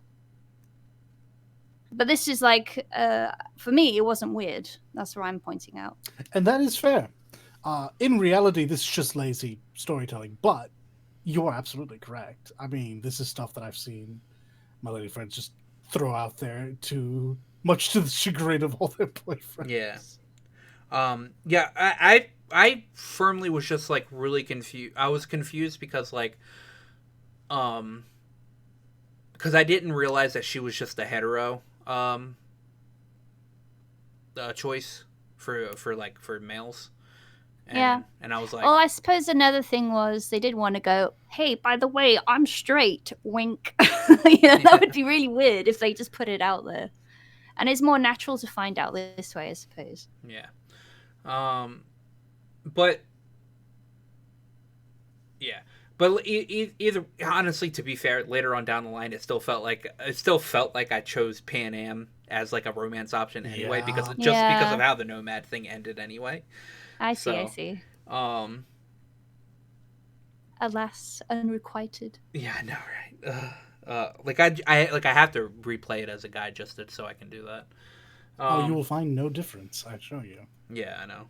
Well, no, I get to see the actual romance part. Oh, no, I meant of just the ending. But Yeah, yeah. no, yeah. Um. So yeah, that's the entirety of the quest line. Like, you do a bunch of stuff with her and Saul, and that pretty much inducts you into their family, which Yeah, gives you an ending. it's a beautiful quest line. It's probably the best in the game. Yeah, There are others that are good. I think some people will probably like the Judy Evelyn quest line. final quest a bit more. I think that'll have an impact on some more people. But I genuinely thought the induction of you, essentially your character becoming a nomad, was so good. Yeah. Next up will be the Judy Evelyn Parker questline. And this questline also felt like a bit noir, because you're like, fuck, it was so dark. Because you were just like looking, you were trying to find Evelyn Parker because she just dropped off the map after this whole heist that you did as like she was your client and all that. So the first thing you do is you go and meet up with Judy to see if she knows where Evelyn's at. She has no idea. Last time she spoke with her was like pretty much right after the heist. So you like question her about like where Evelyn like used to work or whatever, and she gives you the hint that she used to work. She works as like a doll at the Cloud, which is like a really weird place. It's a brothel. Yeah, it's a super high class brothel. It's like but it's like also an emotional brothel too. So I feel like that's just for us. I feel like that is not the reason why. Remember, this is where Yorinobu picked up Evelyn from. Yeah. I feel like that was just for us because Swerve. Yeah. Also, because neither of us chose Anel, and apparently, I had to find this out from Lake because I just made an assumption. The scene with Anel is different. Oh, Angel Angel is not so delicate with us as Sky was. oh, so Mm, so yeah. so you think I picked Sky? I I picked Angel because I didn't realize that was a dude at first because How I did didn't. everyone make this mistake? So I didn't like look at the faces or whatever because during that time I was just like going back and forth between like my computer and like another thing. So like I saw Angel and I saw Angel and Sky like just the names and I was like, whatever, I'll pick Angel or whatever. And it was the guy choice, and I was like, hey, you know what? Fuck it, we'll just deal with it this way or whatever. Yeah, he's there's a very emotionally deep conversation you have with him. Um, Wait, this is different from what I've heard. Yeah, I watched a very specific thing that happened to one person playing it, and yeah, I think the highlight video skipped over the conversation okay, because you see that, and he sits down on a table or something to chat with you, he but the highlight video then skipped to something completely different. so I don't know what like that like so nothing weird out of the ordinary really happens between my character and Angel. Other than the very deep like emotional conversation. Interesting, because the other player was playing with a guy character. I You see. I was playing playing with with a the girl. girl. Yeah. Yeah, So it might be different between depending on what gender you pick. yeah, because Yeah, what I saw was maybe. pretty raunchy. Yeah, no, I also got this weird, super calming, cuddling. You're doing the best you can. yeah. That's what I got. That's what I got. Okay. Oh He laid I down. need to. wow! Yeah, he laid down on the I'll bed and find. everything. All right, I'll find you the video. Yeah. Give Yeah, me the no, video. sex did not happen. It wasn't even Yeah. offered. Oh gosh. No, Uh, it was like a comforting. Well, not a comforting, but like a comfort section session. yeah, and then after that, my character was just like, okay, well, I need to ask you some questions about Evelyn Parker, and he's like, I can't tell you Huh. anything. I can't tell you anything, and I'm like, you're gonna tell me this stuff, or I'm gonna bribe. I'm gonna say that I bribed you, and to talk about stuff if you don't tell me anything. And then he's like, well, she used to be a doll here, but she only talked to this one person. And so you go up to this next area, to the VIP lounge to talk to. Is his name Ted? I think his name was Ted, right? Yeah, Ted. I think that is Yeah, correct, actually. he's another doll who primarily only does stuff with males, which is what I get told as playing as a female because I walk in there and he's like, "You're not my usual clientele," and everything. Oh no, I got that as well. Okay. Oh, then maybe. I think he was expecting someone, and we barged in instead. Oh, okay. And so you interrogate him, and that goes a lot easier than you interrogating Angel. You don't have to actually bribe him or anything. He just tells you pretty much what you need to know, which then leads you up to the guy that runs Cloud, Woodman. Is his name Woodman? Yeah, his name was Woodman, right? Yeah, Woodman. Yeah. And you go up there you go up into his thing and you which by the way, sneaking into that place was so fucking easy. Like holy shit. I thought it was going to be like extremely hard to like sneak into there. Or not extremely hard, but like I thought I was going to get caught, but like there was like 3 guards and I just fucking like walked into his room and said, "Hey, what's up?" Yeah, the stealth in this game doesn't ask for very much. And you interrogate him and he gives you like all this fucking like pushback, like I'm not going to tell you shit or whatever, I'm just going to kill you. And so you kill him because he attacks you. So you don't really get anything out of him per se. But I think you do hack his I think you're able to hack his terminal. And I think you get something off of his body too, don't you? I literally just talked to him and he told me what I needed to know. Nah, he just wanted to kill me. Really? Yeah. Wow. Did he pull a gun on you or something? I think he pulled a sword on me, actually. A, a sword? Oh, Yeah. wow. Or he might have pulled a gun. I can't remember which one, but I had a sword at the time because like you had to give up your weapons going into the place, but on the way to Woodman's office, there was a katana just sitting right there, so I just fucking Oh, I took missed it. that. Uh, Fair. and I walked in his office. We had a conversation. I can't remember what he exactly told me, but the ending transaction was, I'll just kill you or whatever. And I'm like, okay, well, I'll just Oh, fucking. wow. I had a very different path. I didn't sweet talk him. I threatened him. I did like a corporal line or something. Maybe this had an impact. Doubtful. I think it was my other choices. He was like, "Look, listen. I don't know. She's had fingers. She was broken. Happens. I want to have her fixed." Oh yeah, okay, So yeah, he did tell us about the Ripper doc that he sent her to. Um, yeah. but I did threaten him too. I threatened that I would tell the Tiger Claws that he was like doing some like he was skimming off the top or whatever. Um, but he didn't take kindly to that. He just was like, I'll just fucking kill you. And I was like, okay. Oh, he was a punk. He just let me walk right over him. No. Weird. Oh, okay. Well, I guess there's some differences there. I did kill him, just not then. Yeah. That Yeah. happened No, I later. killed him right there. And so you get the information that she went to this Ripper doc, and you go down to that Ripper doc. By the way, this is the sleaziest Ripper doc ever.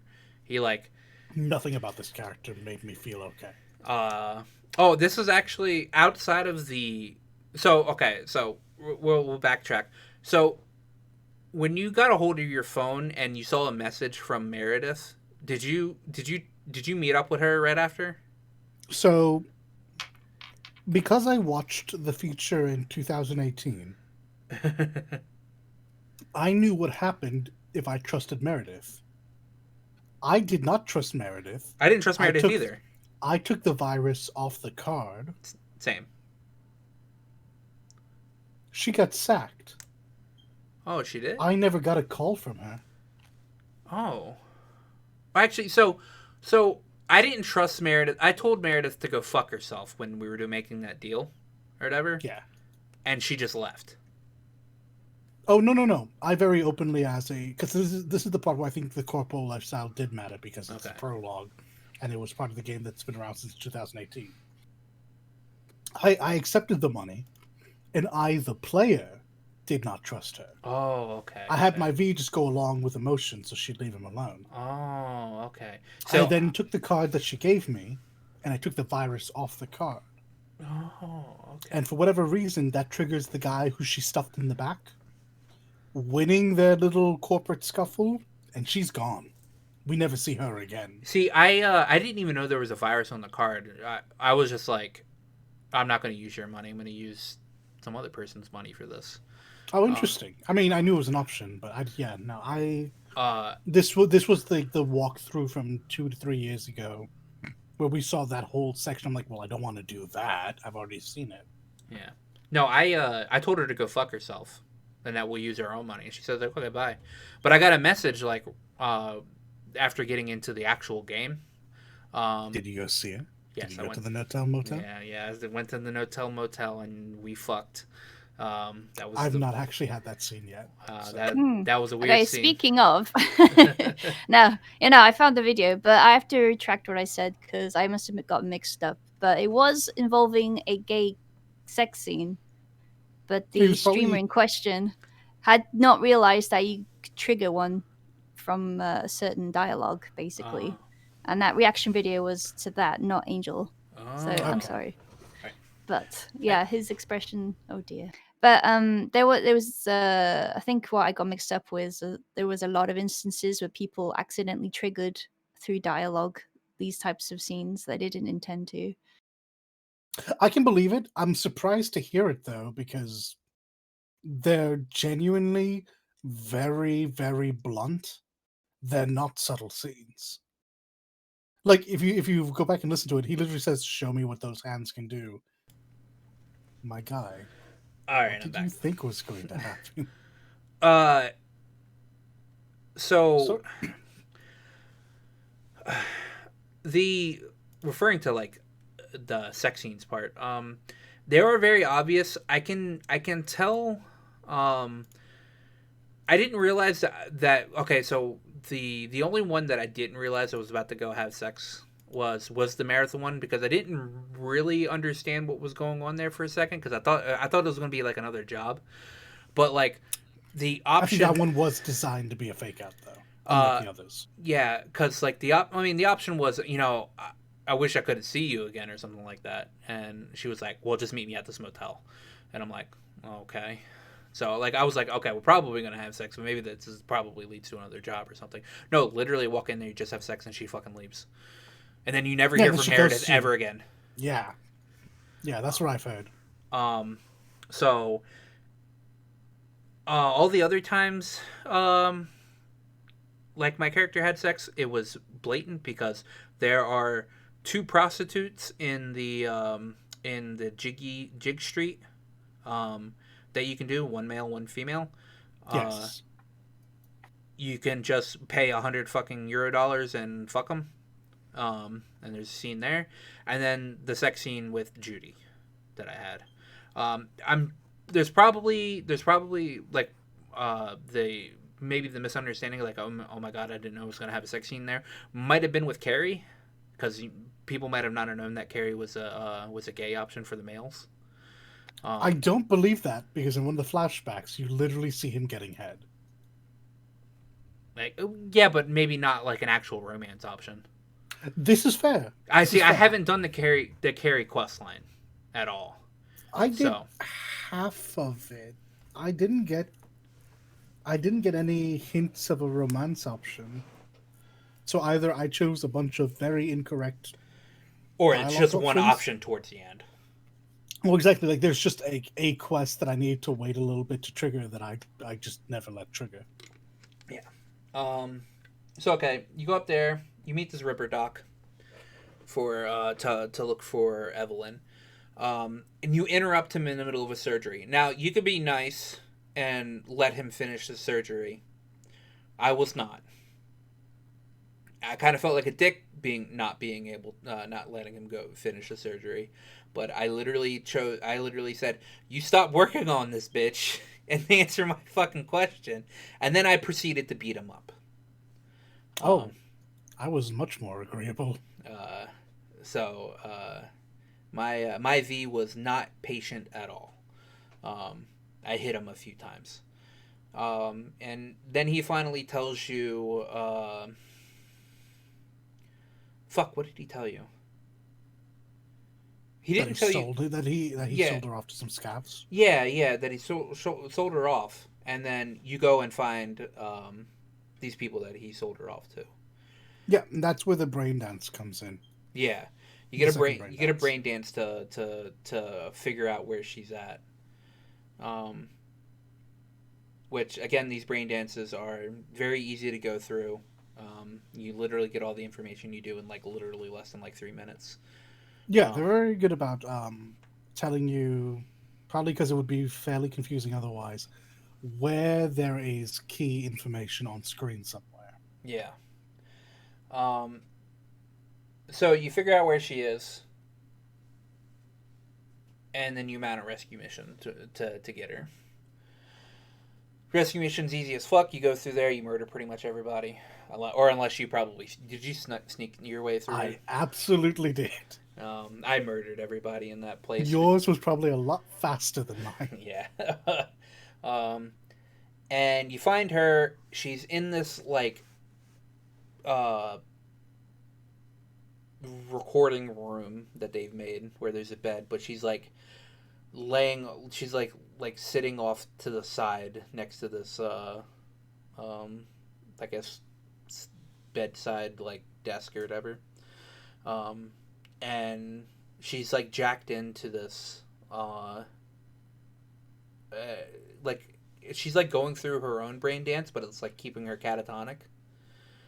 Um, and what you get from that is that she's been raped very many of times, and um, You have to remove her from the thing, and you carry her body back to Judy's place, and Judy takes care of her for a while. Um, Yeah, this was a Evelyn pretty rough says one. Evelyn says nothing to you. Judy goes over the brain dance of what happened, and she tells you it's pretty fucking sick. Um, and then you leave her alone there for a while. Then you get a call. Yeah. Then you get a call from Judy not too long after that.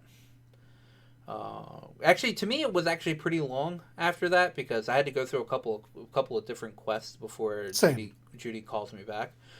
So it's like maybe a couple of days. But she calls you to come back to come back to her apartment, and you come in there, and Evelyn's in the bathtub, and she's like slit her wrists and everything. And Now, this actually becomes interesting after what we're about to learn. Because at the moment, it's just terrible. It's just awful. You feel bad. Judy's a mess. You're a mess. Evelyn's gone. That was your lead. Oh my god, it's graphic. It's not fun. It's not a fun time. no, it's not a fun time. Um, and then Judy tells you that she's learned something. Am I correct in that one? Yeah, after it happened, after all that goes on, we smash cut to like a day later or something.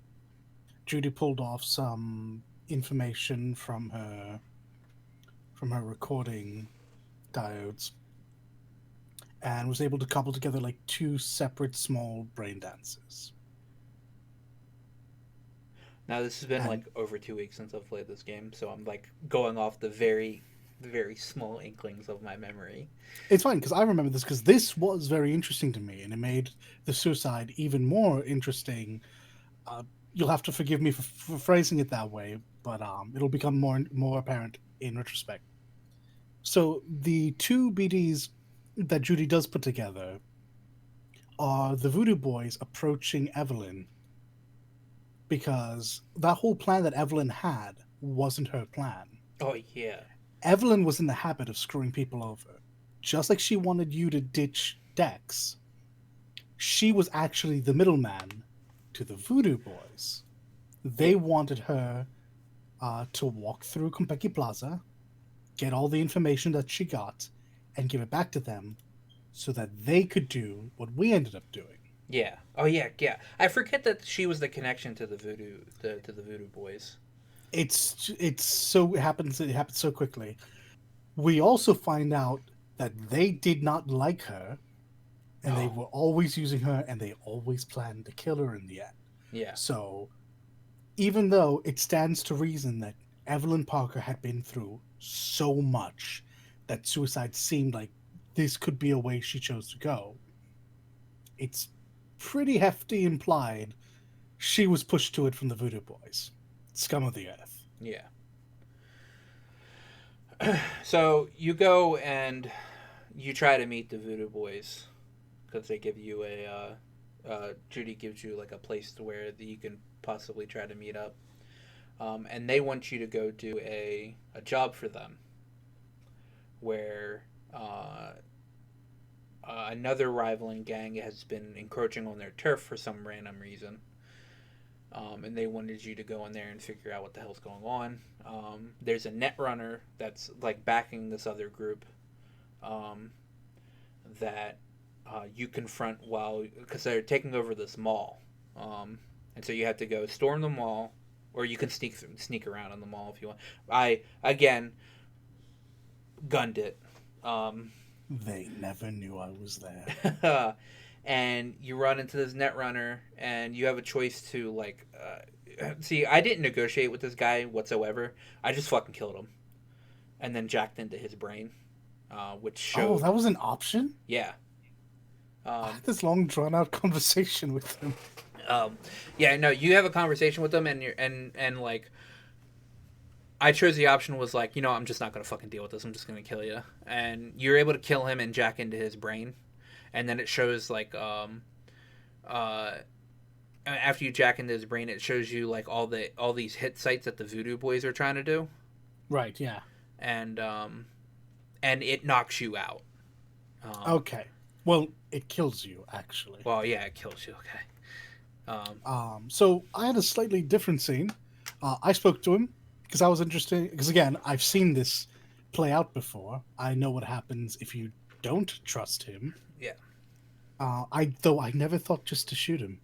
So I took the option to like keep going down this conversation, Mm-hmm. and he points out that you're clearly about to be screwed over by the Voodoo Boys. Yeah. Which I And already then knew when it was. Yeah, exactly. They're so subtle. Yeah.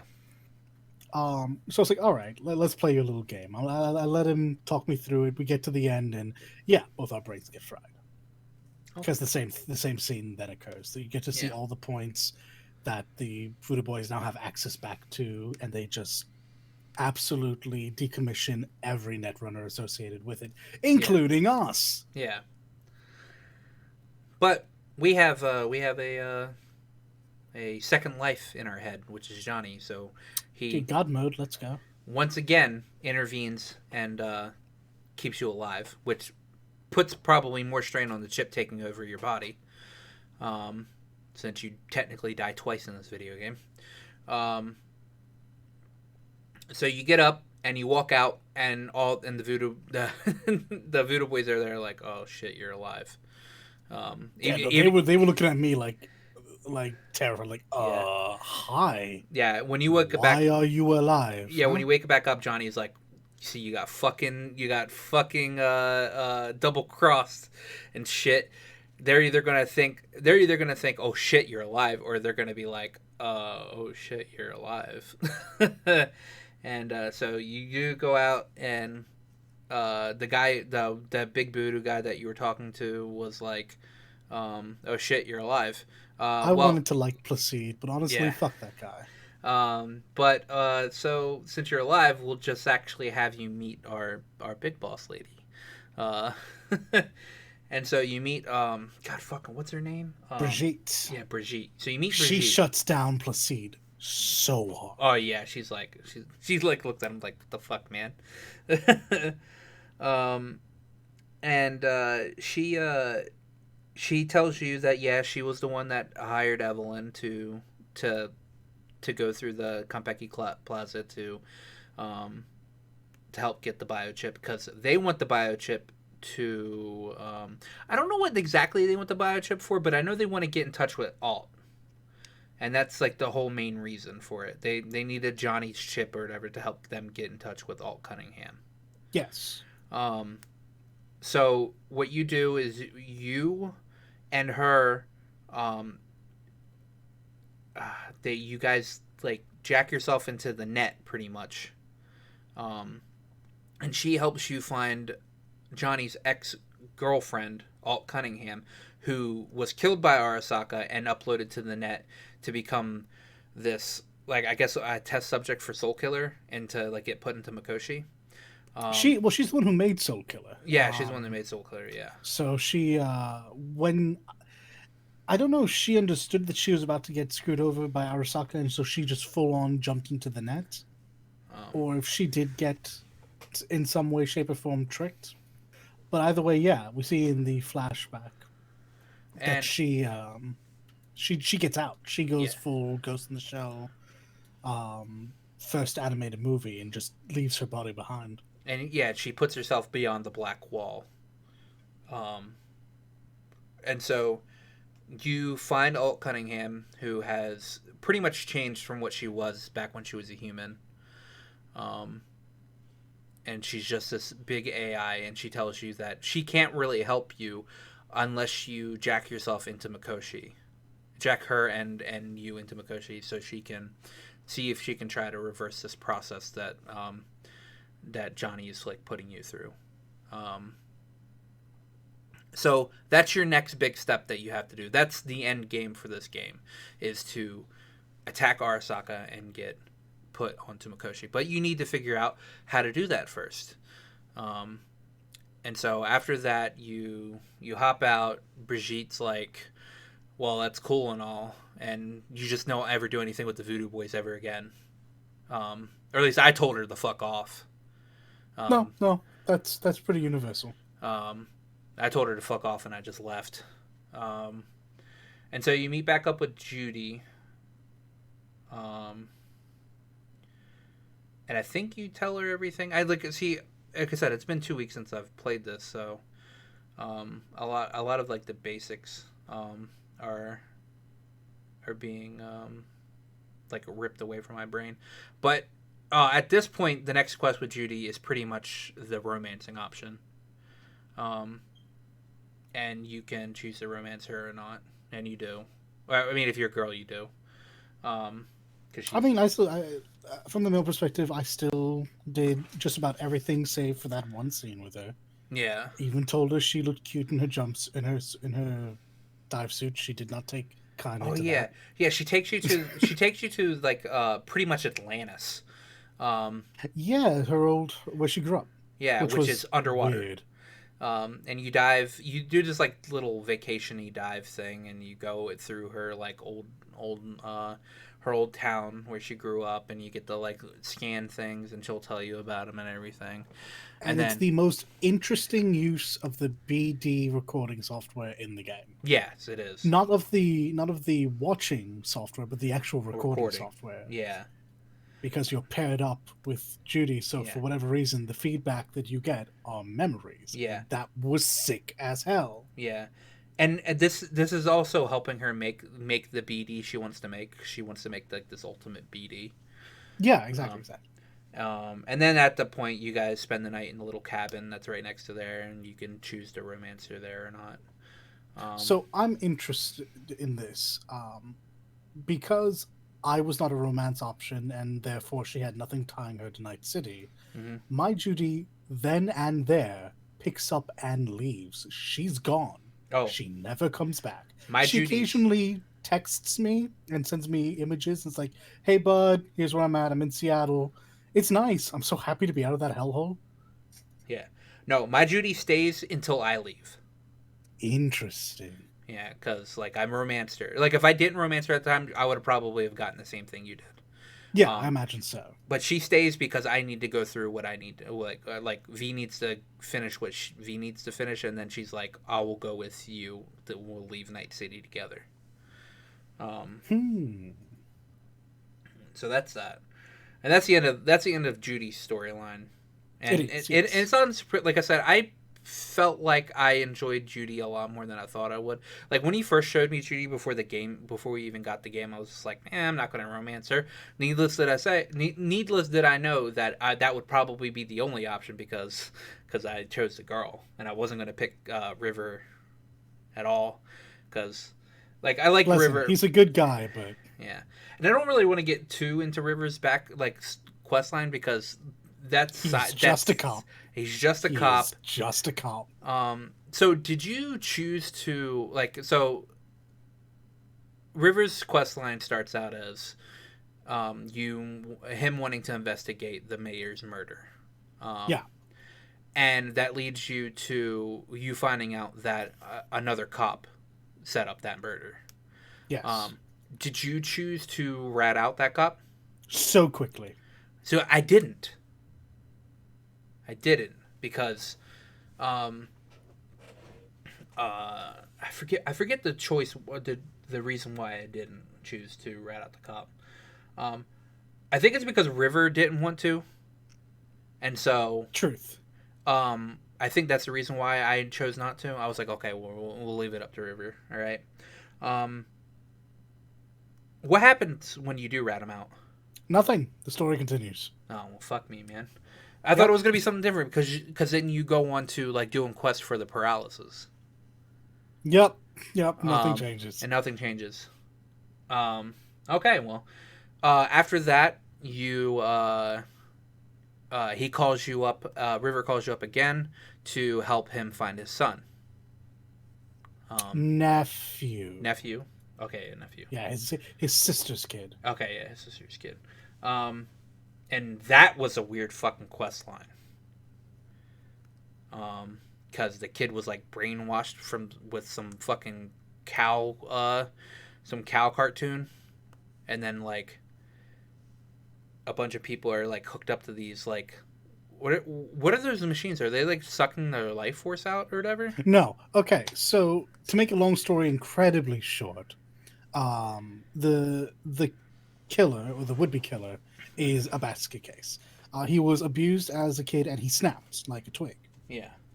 Um, and he puts kids into a machine that administers a pretty strong drug used to treat a certain disease in cows. Oh, okay. And because they're human, it kills like two of them. And we barely save River's nephew. Okay.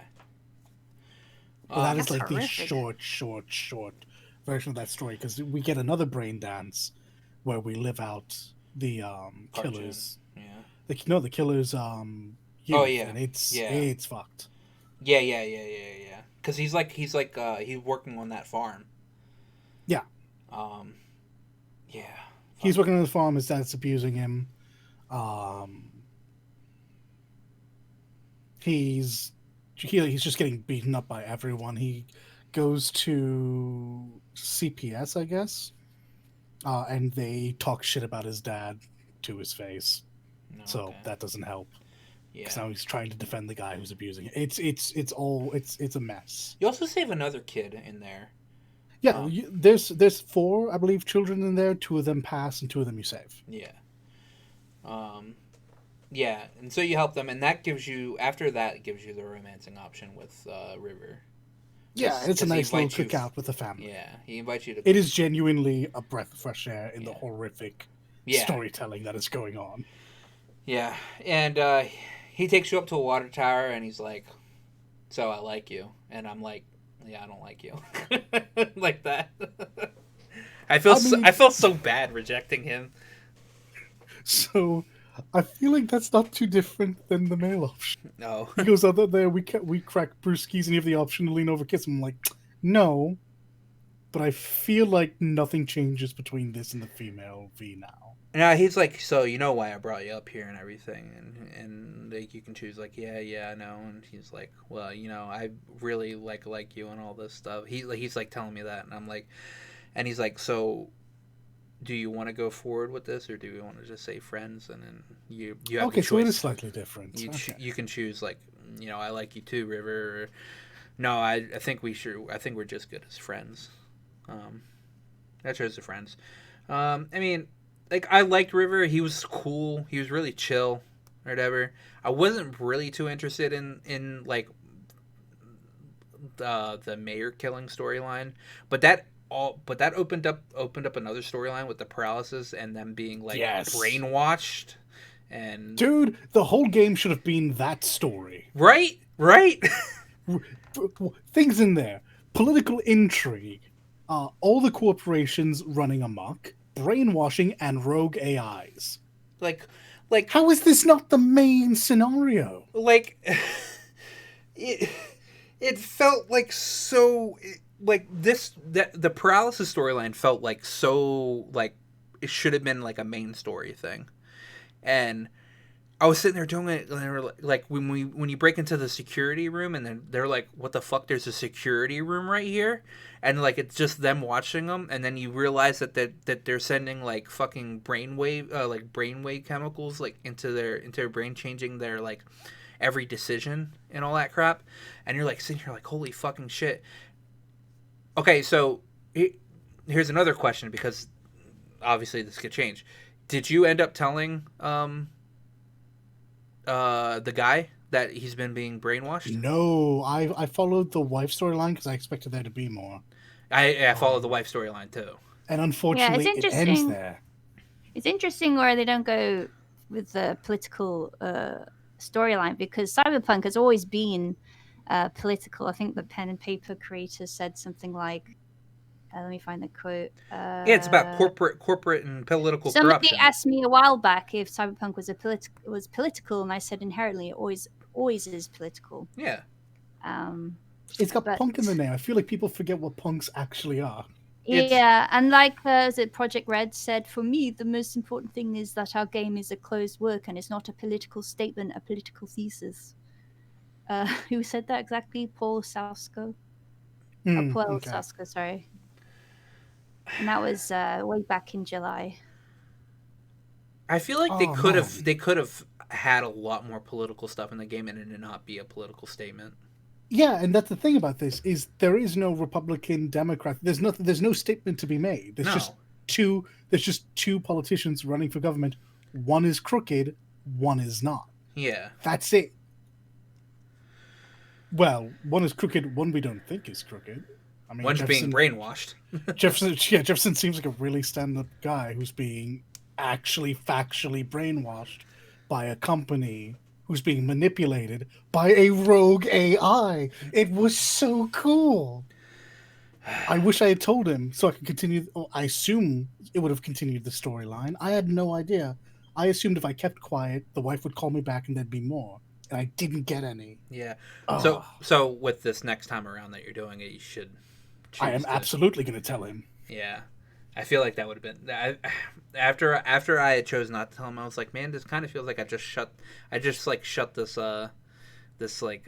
quest line out, and Same. that's why it also felt like when I didn't tell when I didn't rat the police guy out, it also felt like I just shut that storyline down or like that. Yeah, that one down just too. stops. But I guess it was just an introduction for the paralysis. For both the paralysis and River. So, it kind of feels like some of these like side quests are like kind of half-assed. In the fact that like you do these like two things and then the storyline just ends. It's just done. Yeah. Yeah. Next on the list, I have the Rogue quest, which I'm pretty sure is the quest to have Johnny and Rogue go on a date. It was fine. It was fine. It was interesting. You let Johnny take over to take Rogue out on a date. And that's all fine and dandy. They have a date. They're like actually about to do it, and then Rogue's like, I can't do it because it's not fair to V. Or it's not fair to V and it's not fair to Johnny, apparently. It'd have been fair to this V, I'll be honest. Yeah. I mean, it'd have been fair. Honestly, it'd have been fair to my V too. So, Oh, not to ask a very inappropriate question, but what was Johnny possibly going to do to her with you? I have no idea. With your I have no if idea. the scene plays out the same way. I mean, honestly, to be fair, I guess it just doesn't matter. No. I mean, not in the grand scheme of things. No, yeah. I'm literally just making fun of the fact that it's very likely the same exact movements. Oh, it's pertinent to say before this that this isn't the first time we let Johnny take over. The first time we let Johnny take over, you have him go to try to get information out of Rogue, or whatever, and he just literally goes to the Afterlife bar, gets drunk, and then like finds some like stripper, or like whatever, and like almost gets her into a car accident.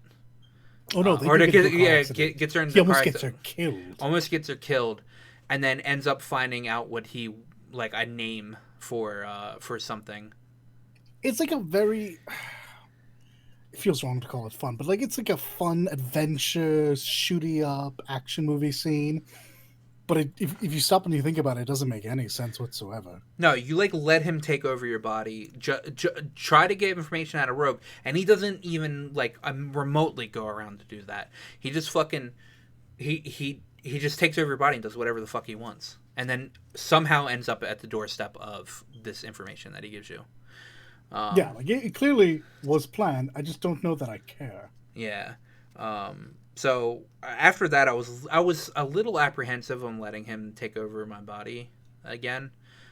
But for this Rogue quest, I was like, whatever. I'll let him do it for that. And it's a nice quest, but like ultimately, it ends up being like Johnny just kind of ends up being like a little sad about it because he didn't get any. I'd like to take this as a point to talk about Johnny and then like our feelings on the character, because I think this is where we finally can get the separation between 2023 Johnny and 2077 Johnny. Yeah, that is a huge distinction to make. I also like to point out that like throughout all of these quest lines, Johnny's coming up and saying like his 2 cents or whatever, which either amounts to I don't trust these fucking people or V, what are you doing? Literally, that's honestly all he says.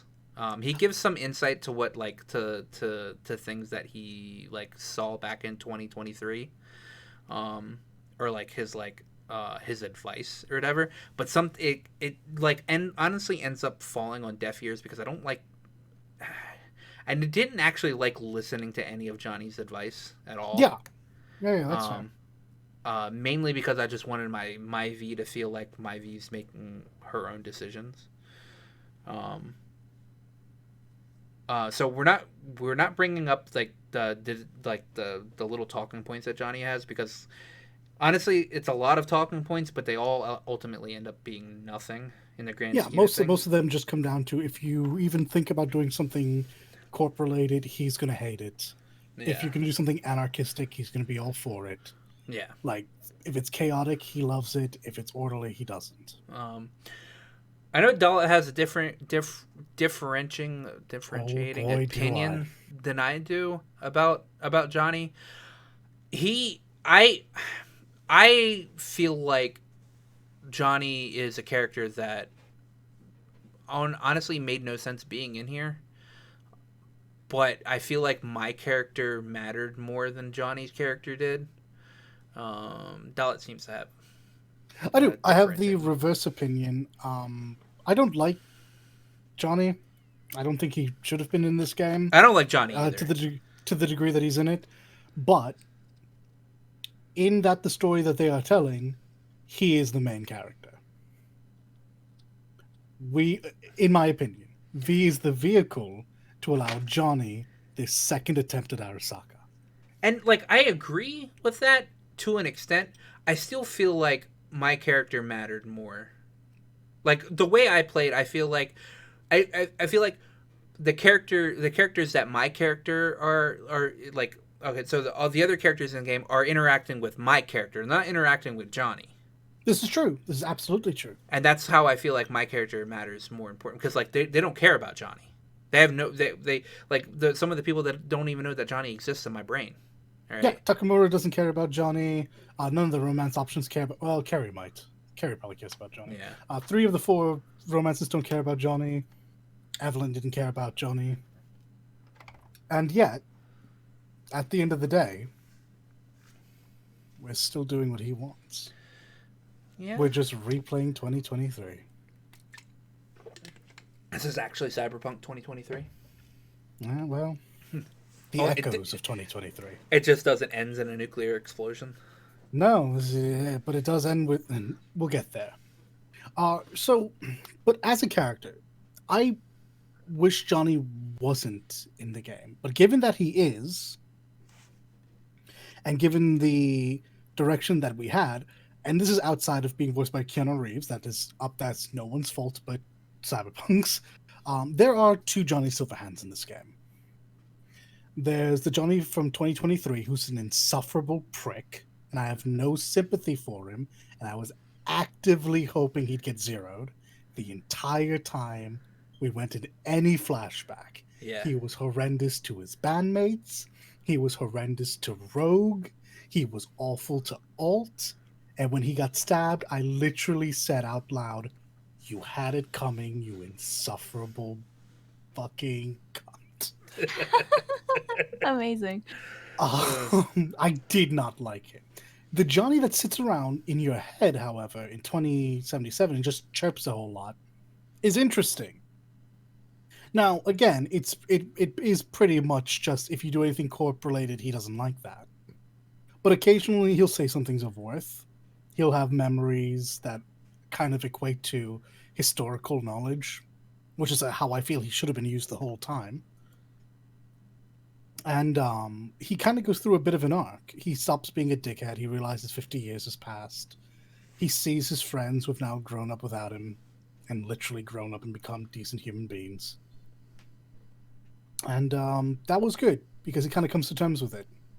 And in the endings, he either, for some reason, he devolves back into that insufferable prick, or he continues down the path of, look, it's your call now. It's like, that's not Johnny. What?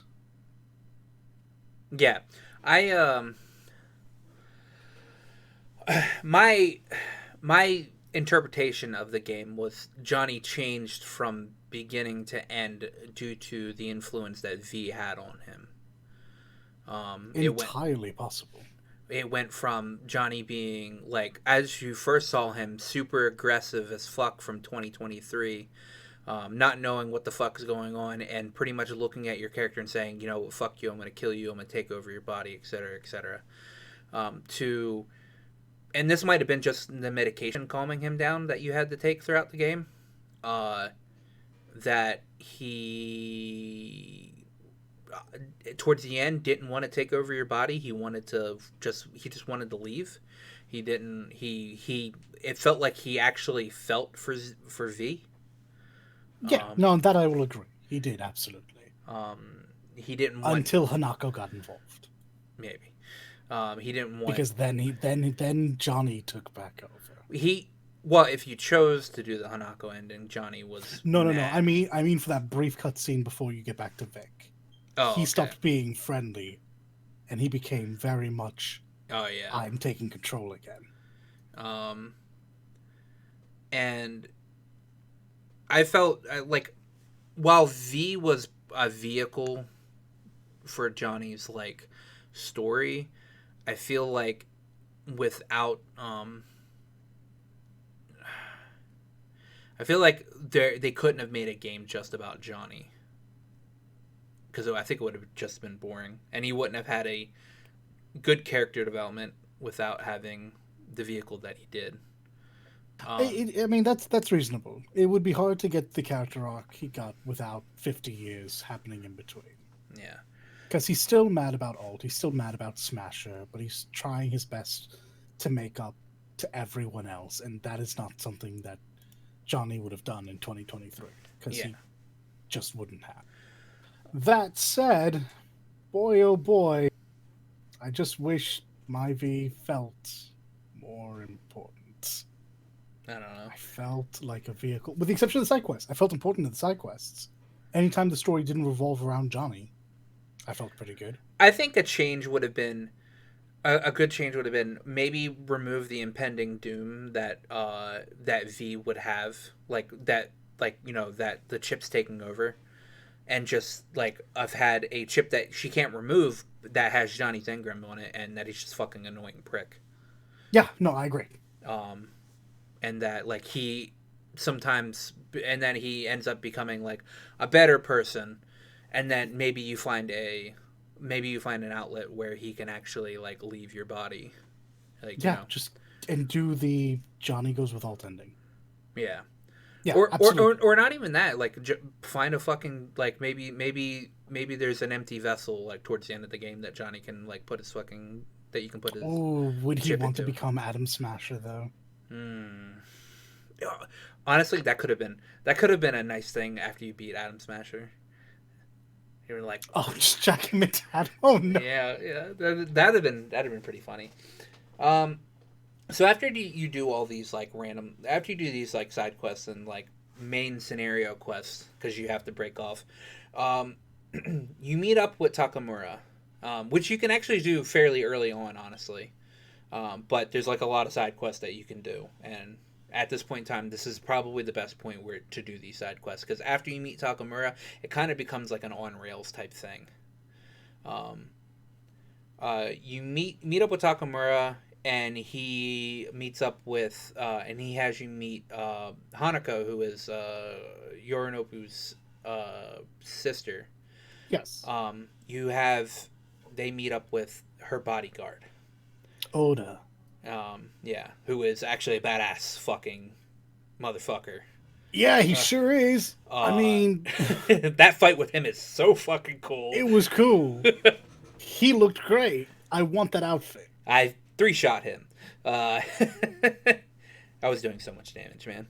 Yeah, no, at that point in the game, absolutely. So you meet up with him, and you try to convince him that Yorinobu killed Saburo.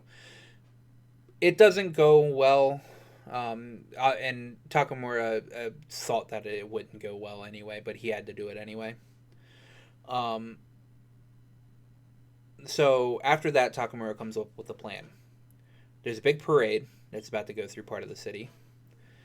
and Hanako is going to be on one of the floats. And the operation is to put a virus into the float that she's on, and take out the security around it, so that Takamura can go in there and grab her, so he can like convince her of the situation that everybody's in. So you go do that. You take out the operation is literally to upload a virus, which you do was right before, and then as the floats are going through, you have to take out these 3 snipers, and jack into the security cameras for the float, so that you can, I guess, give Takamura a way in. So Takamura goes in, gets into the float, and tries to convince Hanako right there, but is not able to. And so he pretty much kidnaps Hanako. Like shoots her with like a tranq dart. So I think he may have just tasted, to be honest. Yeah. But right before that, you after you beat the 3 snipers and get to the computer to jack in or whatever, you get attacked by her bodyguard, Odo, and holy shit, is he a badass fucking samurai ninja or whatever the fuck he is. Yeah, he is kind of he is like the base that I expected from everyone in this game. Like all the cool was just funneled into him. Yeah. Like I said, that fight lasted about maybe like 15 seconds for me. Because at that point I had respect into a pretty nice melee build, and it was a nice cool katana fight, and I killed him, and then took his katana. See, I had a really neat,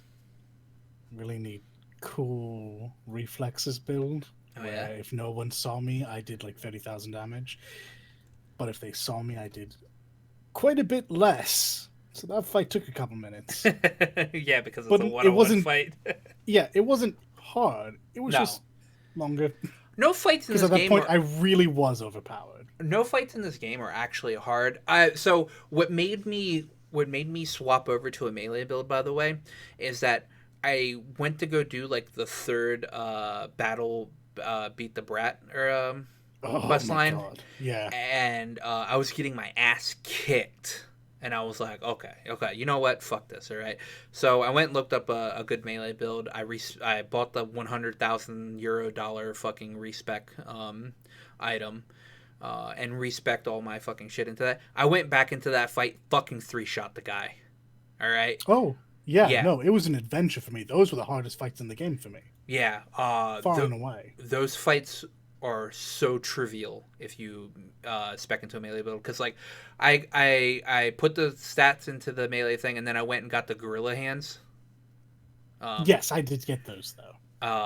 Because like while the mantis blades are nice and all, they're actually not that much fun. Honestly, like they're cool looking, but I put on the fucking gorilla gloves and I just fucking like 3-shot people with my fist. And I was have to try out the wrist-mounted launcher this time around. Yeah. But yeah, I also did the gorilla ones. I think my body ended the game at 10. So when I was doing the beat the brat missions, it was like 6 or 7. Yeah. My entire game plan was back up, strong attack, stagger, run away. I ended the game with my body at 20. Oof. Yeah, I was hurting some people. The only beat the brat fight that I had a problem with after that was the last one when you fought the big hulking motherfucker. It took me so many attempts. So it took me like 6 attempts, but the only reason so I did a lot of damage to him, and I figured out the best way to actually beat him, which was I had to get the counter timing down. And then after you counter him, you can charge up your melee attack and just like punch him, and then you can punch him again. But after that, you need to like back up and like wait for him to attack to do a counter on you again. But the game glitched out on me, and he glitched into the mat, and he couldn't attack me, so I just beat him there. Oh, lame. Yeah. I was running around this ring. I had to wait for him to do like flying knees and combos and exhaust himself. And Yeah. he glitched into the ring for you. Yeah, he glitched into You the with ring. 20 strength? Ah, I Well, feel betrayed. at that time, I didn't have 20 body. I ended the Oh, not game with strength 20 body, body. yeah. I ended the game Fair. with 20 body. At that point in time, I didn't have it. Like when I punched him, I did a percentage of damage, so I would have had to have like hit him. If I did a strength attack, I would do like 3% of damage to his health bar. So at max, I would have had to have hit him 100 times. Goodness. So that boy had a lot of health and defense. Boy did have a lot of health. But yeah, I figured out so on that last attempt, I got him to like 40 something percent health before he glitched into the arena doing it that way. And like I would have to wait for him to go to attack me. I would do the counter, punch him again, and then do like a powerful punch, and then I'd have to back up and wait for him to attack me. But then, like I said, he glitched into the ring, and he just like was stuck there. He wasn't able to move or anything, so I just like fucking beat him down. God damn it! So I worked so hard for my victory. we'll talk about glitches later. Sure. My favorite part. Yeah. So, God, what were we talking about right before? Oh yeah, so I beat down like Oda in fucking like 15 seconds. But he was really cool looking, and I wish more fights were like his. God, yes. So Takamura gets Hanako, and you go to this apartment building where you're sitting there and you're trying to convince Hanako that which she already at that point in time already has suspicion that Yorinobu killed Saburo, but like she was, I guess, questioning it a bit,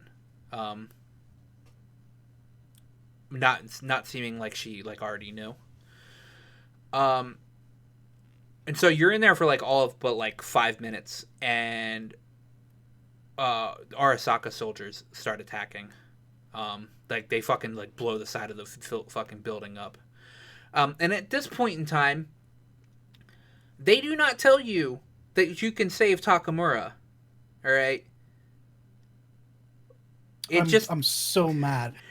In every other quest that has an optional path, yeah, they let you know. They hold your hand through the whole game. So they hide one thing all the while Johnny is yelling, screaming, "You gotta get out! Get out, kid! You gotta go! They're gonna get you!" Apparently, you could have turned around and saved him. yeah. And Takamura was my guy. I wanted to stay there and fight with him. But Johnny was like, "He's already dead. We gotta go." It's like, ah, fuck, I like that guy. Whatever, I'm out. Ah! Yeah. So yeah, both of us leave Takamura for dead, and I did not realize you could save Takamura until I was already near the end of the. Actually, no, I had already beaten the game, and you say, you can save Takamura, and I'm like, fuck, I don't have a save. I don't have a save right there, so I have to replay the game now. Yeah. So none of us know anything about what happens if you save Takamura, because he is an ending that is he's an achievement ending actually. Yes. So if you're listening to this and haven't beat the game and haven't saved Takamura yet, make sure you save Takamura. So at this point in time, the main story is pretty much on rails. You have this one main quest where you need to go save God, what's her face? Isis or Isis? Bess Isis. Yeah, Bess Isis or Nancy. Nancy. From this Maelstrom bar, because she goes in there to like ask a couple of questions, and they fucking kidnap her. And hey, oh no, because you did the same thing as I did. You had the peaceful resolution with Maelstrom. Never mind. Wait, I didn't have a peaceful resolution with Maelstrom. You're talking about the first time you fight? You go when you're grabbing the flathead. You paid for it, right?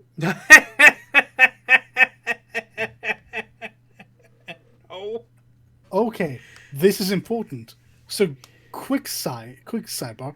How did your interaction with Maelstrom go the first time? Who survived? I walked in there and said, what's his fuck face already paid for it?" And they were like, the guy was like, "Do you see the fuck face here?" And I'm like, "No." And he's like, "Well, I'm gonna need my money." And I'm like, "We already paid for it." And then I killed everybody. So, who was best talking to at the Tinnitus show? Because when I got there, she was talking with Dum Dum and with not Brick, with Royce. Oh, so she wasn't talking to anybody when Hmm? I found her. She was locked away in a fucking container. Oh, Yeah. yeah, she was interviewing them about music. No. They weren't interviewing. She was in a corner in this fucking room. Okay, so we have different versions of this quest. It ends the same way, but it begins drastically different. Yeah, no, I walk in there and I'm like, where's Nancy at?" And they're like, "Oh, well, she came in earlier. We should have her down here." And they take me down there and they're like, "Yeah, you're not leaving either." And I was like, "Oh, okay." And then I just murder everybody on the way out. Yeah, no, I walked in. No, They're she was. like, you here for the show?" I'm like, "Yeah, absolutely." Walked in, saw my sister was, "Yeah, I need to talk to Nancy." And Royce is like, "Thank God, she's been talking to me forever." No, And no. I'm like, "Okay, we gotta get out." She's like, "I know, I've been trying to get out. The fuck." Like, look, give me the information. They'll let you walk out. You're just a reporter. And then I sneak out with this like confidential info that she's stolen from them. Yeah, I think she I mean, I still guess I had the could have info. yeah, I guess I could have shot them all on my way out too, but no, again, sneaky mode. No, no, Yeah, interesting. no. I like when I went to go get the flathead. I didn't pay for shit. We killed everybody, and I took the flathead with me. Yeah, no, I paid with Militex money. Oh no! See, yo, yeah, because you did the thing. Yeah, I Remember, lifted the virus off the card. remember, I told her to fuck off. Right. Yeah. Yep. Yeah. Yep. Huh.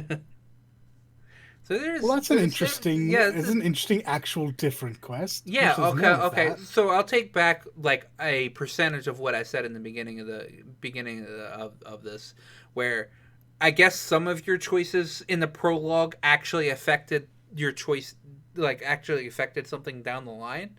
But again, It's a shame we were at the end of the game and we've only found one. and it's a shame that it didn't change anything because they were still your enemy walking out of that fucking building. Oh yeah, absolutely. So it wasn't like you got out of there peacefully. I just I mean, decided to murder technically everybody I on the way did. out. I just decided to murder everybody on the way out. You just decided to sneak out. I ghosted out. Yeah, absolutely. So you get out. You save her because I guess Johnny wants to get the band together again and play like one last gig or whatever, which is cool.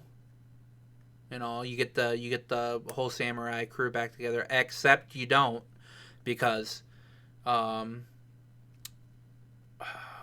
I forget what the names are, but like one guy decides to fucking dump a cement truck full of cement into the chick's pool, and they really fucking hate each other, and you have to choose between the girl or the guy to play in the band. Didn't choose the guy. He's clearly a basket case. Oh yeah, no, I didn't choose the guy either. He fucking dumped the fucking cement truck in her pool, and like Johnny was sitting there, was like, "Well, this guy is this one guy. He's kind of always like this, and but he's like, but I do like the girl. I feel really bad for not remembering their names, but they were introduced so like way late on into the game. They're introduced at the very end of the game, and you never see them again.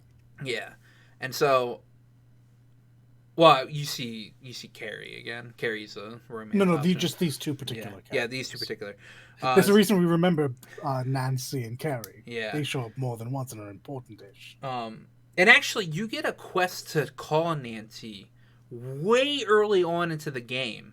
All right, but you're not able to do that quest until you save her, which is damn near the end of the game.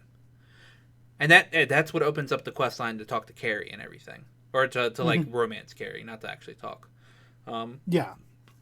So it all starts out with Johnny wants to get the band back together, so you try to find Carrie, and you find Carrie by breaking into his mansion and saying, "Hey, I'm Johnny," ish, kind of. And then he's like, "Well, okay, well, we can try to get the band back together, but I need you to get a hold of Nancy." And then you get a hold of Nancy, and then he gets a hold of the other two, and then you choose whether you want the girl or the boy, the guy or the woman to be in the this reunion show. But obviously, the best choice is to choose the girl, because who the fuck dumps cement in a goddamn pool and thinks it's funny? like literally. Yeah, no, I genuinely don't know how they would have justified that other option. Oh, I don't know if you got this, but after you choose or whatever, that guy leaves and he tries to like speed away in his car or whatever. He like actually hits me with his car. All right. I don't know if this is like a glitch or anything that happens, but I say, oh, okay, well, fuck this. He actually kind of stops, and I just like continuously shoot at his car, which you can't blow up because he's an NPC, and you can't blow up NPC cars, or you can't blow up like important NPC cards, NCP card, NPC. You're cards. correct. Yeah, he's somewhat story related, so he's immortal. But he doesn't like. I'd never physically see him get out of his car, right? But when I walk back to that chick's mansion, he's sitting in the driveway. And so I'm just like, what the fuck's going on here? Yeah, no, I didn't have that. I waited the day in her pool, essentially, grabbed the new fancy bat that she left there, and then drove to the gig. Yeah. So you go do the gig. It's cool. You get to play. You get to play as you let Johnny take over for that, right? No, yeah, I don't think you can continue it without it. Yeah, you let Johnny take over and he plays the gig for you. And then you get contacted to meet Hanako. Yes. And this is the point of no return in the storyline. Correct. Johnny's all against you meeting up with Hanako because he really hates Arasaka, and no matter and it doesn't matter which Arasaka, he just hates Arasaka in general. But you meet up with Hanako, and she's like, "All right, I have a plan to confront my brother because I believe you that he killed my father, and you contact me at this time, and we'll set up a meeting to go in and confront him and all this shit." And at this point, you have a pretty much a mental, not like a mental breakdown, but like your whole body goes like to shit, and you end up back in the Ripper dock. Back in Vix. You end up back at Vix, and it's getting worse. It's getting like incredibly worse, to a point where you have like two pills left, one good and one bad pill, and a gun. So after that, you meet up with Misty. Misty takes you to the roof to talk to you about Jackie. She says that Jackie came up here and like made decisions and that's how he would like relax to make his decision and all that stuff.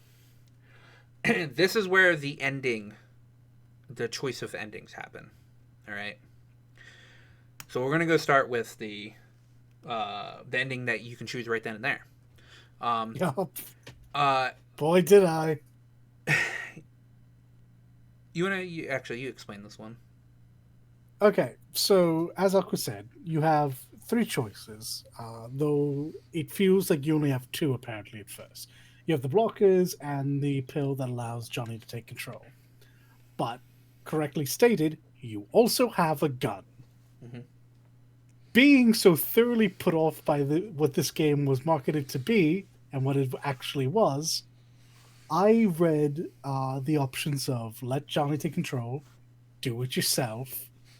Well, there is a third option, you know. And I was like, well, I know what the third option is, and I chose it.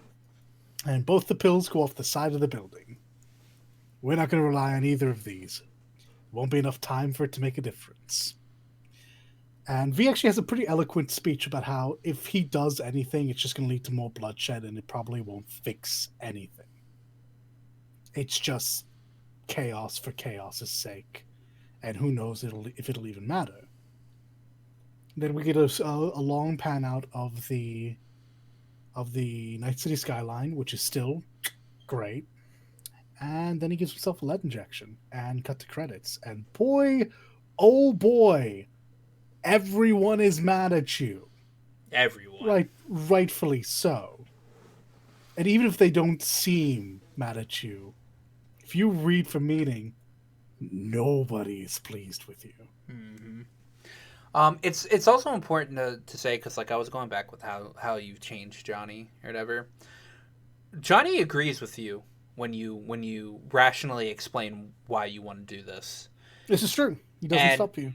And this is why I figured that he is like, he ends up being like an actual, like, a good character at this point, because he's not just thinking of himself anymore. Right? Because if he thought of himself, he would have attempted to stop V from offing herself or himself. Yeah, I think Johnny was tired too. Absolutely. Yeah, and so after the speech, he's like, well, shit, I can't tell you no. If you want to do this, then it's been a hell of a ride, V. And then you get the pan out and you get the gunshot. But yeah, holy shit, this ending makes you feel like an absolute asshole. Oh, yeah.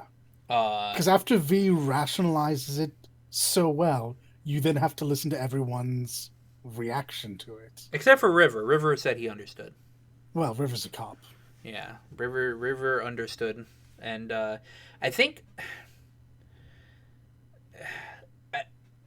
I think Vic also understood. Vic was very angry and didn't want to do it. Misty talked him into it and had to talk to him during it.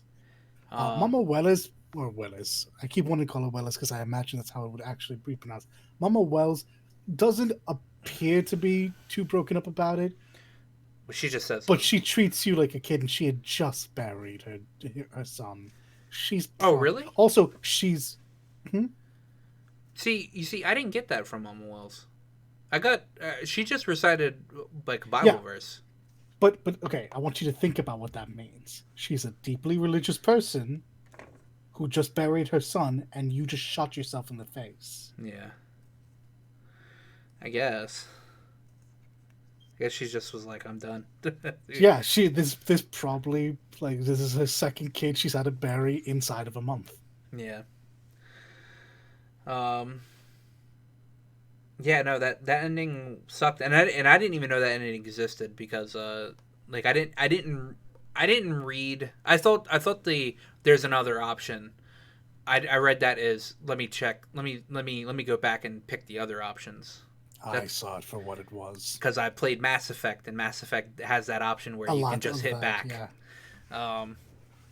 So that's why I didn't pick it, because like I went for the Nomad ending first. And then you told me, oh, there's a third option, and I'm like, oh, okay. So I went back and did it, and holy shit, yeah, that doesn't make you feel like shit. So the other endings are, if you've fully done the Nomad questline, and became an Aldepaco. Did I say that right? Aldecados. Aldecado, yeah. If you became an Aldecado, you can choose to have them help you storm the Arasaka building from the outside, from the back end of from like the actual desert building, desert area, to break in and get down to Mikoshi, plug yourself in, and deal with that situation. Can we talk about how Mitch is a goddamn hero? Oh my god. And he survives? And that he didn't die? Yeah. This old war vet? Oh man. because This tank that takes 2 people to operate, because apparently you have to be drift compatible or some nonsense. Yeah. This man jumps into Solamente and decides, nah, you guys go. I got this. I gotta go save the fam. And he does. Oh, What a fucking hero. and he did he was unconscious for a while after it, apparently. I think he said like a week, yeah. Yeah. He was in a bad way afterwards. But he fucking survived. Oh man, it felt so good. So I'll tell you who didn't though. Shh. Yeah. We will speak about that in a second.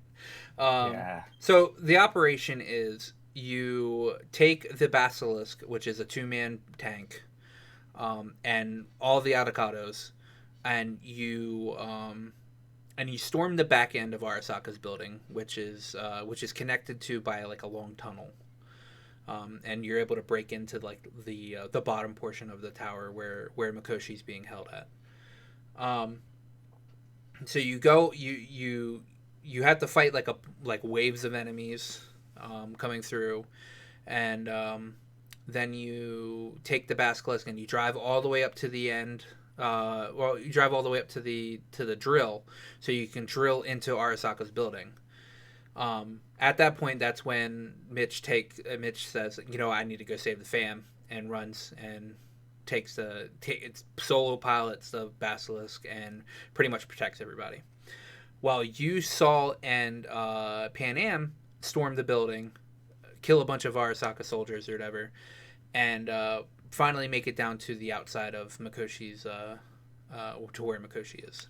All right, so you get down to this hallway, and you walk down this hallway, and it puts you into a cutscene as you're trying to open it up. All right, so you have you, Saul, and Pan Am helping you open up this door. Mm-hmm. As soon as Saul and Pan Am get under it or whatever, you hear an explosion happen behind you, and fucking Adam Smasher drops down into the fucking building and rushes after you. You get into you slide yourself under, but he fucking destroys that door like it's like he's a can opener. And so like you're like situated pretty much between Pan Am and Saul, and Adam Smasher's walking up to Saul or whatever. Saul turns around and shoots him one to the shotgun. It looks like you're like, oh yeah, shit, Saul's taking it. Fucking Adam Smasher turns around and curb stomps the shit out of his head. His head explodes like it's fucking Gears of War. Yeah, that's what happens when a 2-ton cyborg steps in something. I recorded this full ending. Actually, I think I recorded all the endings or whatever. So I'm actually gonna play this over. Over the actual video, sure, or whatever. So I'm obviously gonna have that part up. Holy, my jaw fucking dropped. I did not expect. I slightly expected somebody to die on this run or whatever. But holy fucking shit, that was graphic as fuck. You know what's weird is this was the last one I did. I saved what I assumed to be the best for last. I was right. Yeah. So for whatever reason, I still somehow didn't expect this to happen, which is weird given other endings we'll talk about. Yeah. I slightly I expected somebody to die. Same, just not where it happened. I kind of figured maybe Pan Am would have died on this run. Why would you even say that? I'd have been so mad. Hold on. But only because I was a female. Oh. Because because in Mass Effect, people die depending on your gender. Is that how they do it? Yeah, because you can choose who you want, and some so they don't die depending on your gender, but you can romance depending on your gender, and you're not going to pick the person you romance to die, or whatever. So people die in Mass Effect 1 if you don't fully romance, or you can you can choose who dies towards the end of Mass Effect 1. You're essentially saving someone from the chopping block. Yeah. So oh, no. I figured I kind of figured that maybe Pan Am would die on this because I wasn't able to romance her or whatever. I would have been so fucking pissed. I'd have been fucking livid. Or whatever. But either way, my jaw fucking dropped when I saw fucking Saul's head exploded, and I was like, man, is there a way that I can not have him die, because he's still pretty cool. So after that, you fight Adam Smasher, and this is a recurring boss because you fight him in all 3 endings as the final boss, and nothing changes. He's still like, you beat him once, you can beat him in the other 3 endings easily. Yes. Yes. What I did is it took me a couple of tries to beat him, and as the video goes on, I'll just like repeat, because I died the first time because I was rushing him down with the sword, and I didn't know at like when you get around to 60 to 50% HP, when you break off his arm, he starts shooting the missiles at you. Boy, does he. And you can't heal through that. You literally have to make sure you don't get hit by most of those missiles. This is true. So it took a couple of tries for me to like not get fucked over by that, but then I beat him in the end. Tell you what though, I checked out, like I scanned him really quick. I saw that he was weak to electricity. That fight was so easy. I had so many grenades. Well, one of those runs I spammed Sonic or the electrical hack move on him. Oh, that works as well, yeah. Because it stuns him really well, and you can just run up to him and just fucking slice him down. After you beat him, you have a choice to kill him or not. If you do not choose to kill him, you're pussy. Choose to kill him. Oh, yeah, I guess that is a choice. I never thought about it like that. That guy deserves to fucking die, 100%. He's such a 2D character. Yeah, he is. But he's just a mustache twirling cyborg. So the worst part about this, all right, this whole entire game, we're at the end where we can talk about it. Adam Smasher does fucking nothing. He is not a thing. He's not worth being the final boss. So first of all, he's built up by Johnny, something fierce.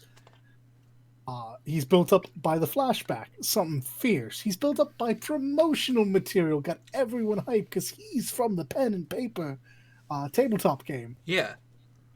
And you see him 3 times in the game? Yeah, none of them are like in the only time you see him as an antagonist or as something actually fierce or whatever is the time when you're fighting him. They missed out by not having him be the Terminator and have him randomly find you every so often and you get the fuck out. Yeah, they could have done so much with this fucking character. I would have loved to be driving through city center near the Arasaka buildings and suddenly just hear a goddamn ODST drop behind me and go, what was that? Yeah. And see this cyborg in full sprint.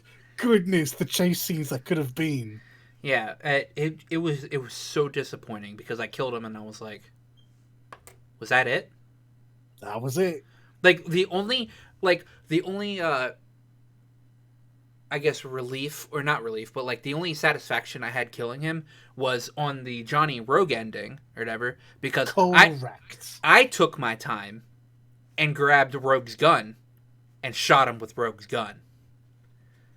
Because I didn't do that. I collected it afterwards. Yeah, one of the optional things was get Rogue's gun. No, I went and grabbed her gun and then shot him with. All right, let's finish up the Nomad one so we can talk about that because that's a pretty good ending actually. Yeah. So after you beat Adam Smasher, you limp your way over to Mikoshi. You jack yourself in and you go into the cold bath. After that, you're teleported to the virtual world again. Yeah, just the net. And you walk up to Johnny, because at this point in time, Johnny's been suppressed by the beta blockers, and so you don't talk to him through this whole entire mission. You walk up to Johnny and you're like, "Hey, we fucking did it, man!" And he's like, "Yeah, that's cool." And then it teleports him to this chair or whatever, like this like diner seat, and you sit down with them, and you're like, "So what next?" I was like, "Well," he's like, "Well, you haven't been noticing, but you're being You're being fucking loaded with soul killer right now because we can't actually save you.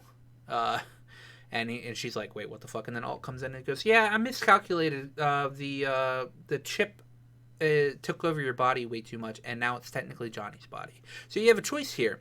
You can let Johnny have your body, and you come with me to the net, or you can keep your body for like 6 months, and Johnny can come with me to the net. Which is a piss poor fucking choice ending, by the way. Jesus Christ, it's so fucking morose. Um, Like, somehow, it's every bit as bad as the suicide ending. Yes, it's because it's like you have there is no choice. All right, you can let Johnny have your body or whatever, and you go with her to the net, and you just like so you don't even get to see what happens to you, like your consciousness. You get to see what happens with Johnny in your body, and So there's an answer to what happens with your consciousness. It's brought up in dialogue. They don't spend much time on it, even though they really should, because Johnny would be pretty dead set against it anyway. yeah. Maybe not for himself, but for everyone he's trying to free. We'll talk about what dialogue comes up. Yeah. So the option is, if you go with Alt, is that V will cease to be. Mm-hmm. You become amalgamated into not Alt. Yeah. Like, this is essentially, if you watched, I'm going to keep going back to it. If you watch the Ghost in the Shell animated movie, it's that ending. Only Project 2501 doesn't integrate with the Major. It's the other way around. Yeah. I mean, yeah. I don't know. I would have liked to see where Alt went after that. Like, even if it was just fucking net space. Same. Because obviously she had some other plan to do something else, unless she was just wanting to sit in a fucking digitized corner for the rest of her life. It's just DLC. Come on, Yeah, let's yeah. not kid ourselves. Don't even I'm not even certain it's DLC. It's so poorly Really? explained. Oh, And by poorly explained, I mean it's not at So all. yeah, that. Anyway, so you get to see what Johnny does. All right, Johnny wakes up after I guess a couple of months or whatever, or a couple of weeks after you've made this decision. He's living in some apartment building with some kid. There's some kid like down the fucking next door neighbor or something like that. And so this is Johnny's last day in Night City. He's got a ticket to get out of there. And so what he does is that he grabs the kid, asks him to let him drive him around everywhere. You go to a guitar store, you buy a guitar, and you actually get to pick what guitar out of two. I chose the cool blue one. I didn't choose the black one. Okay. You play the guitar for a little bit, and then you pay for it, which surprisingly actually doesn't cost that much money compared to what I actually had. By the way, Johnny loses all the money that you have. I had a ridiculous amount of money. Johnny just doesn't have it anymore. You end up with just 10,000 fucking euro dollars. So he just fucking loses whatever money that V had. So you buy the guitar. You tell the kid to drive you to the cemetery.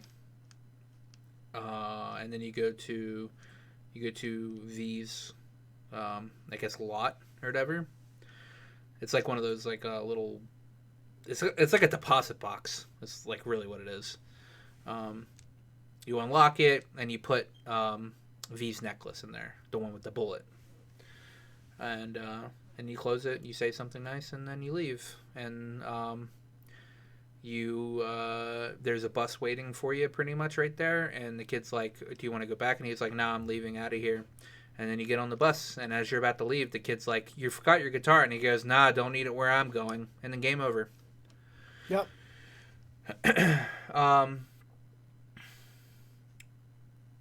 And then for the actual ending, which I'm going to say is the actual ending, the one where you pick to keep your body. It does feel like the most realistic Yeah. ending. Yeah. So.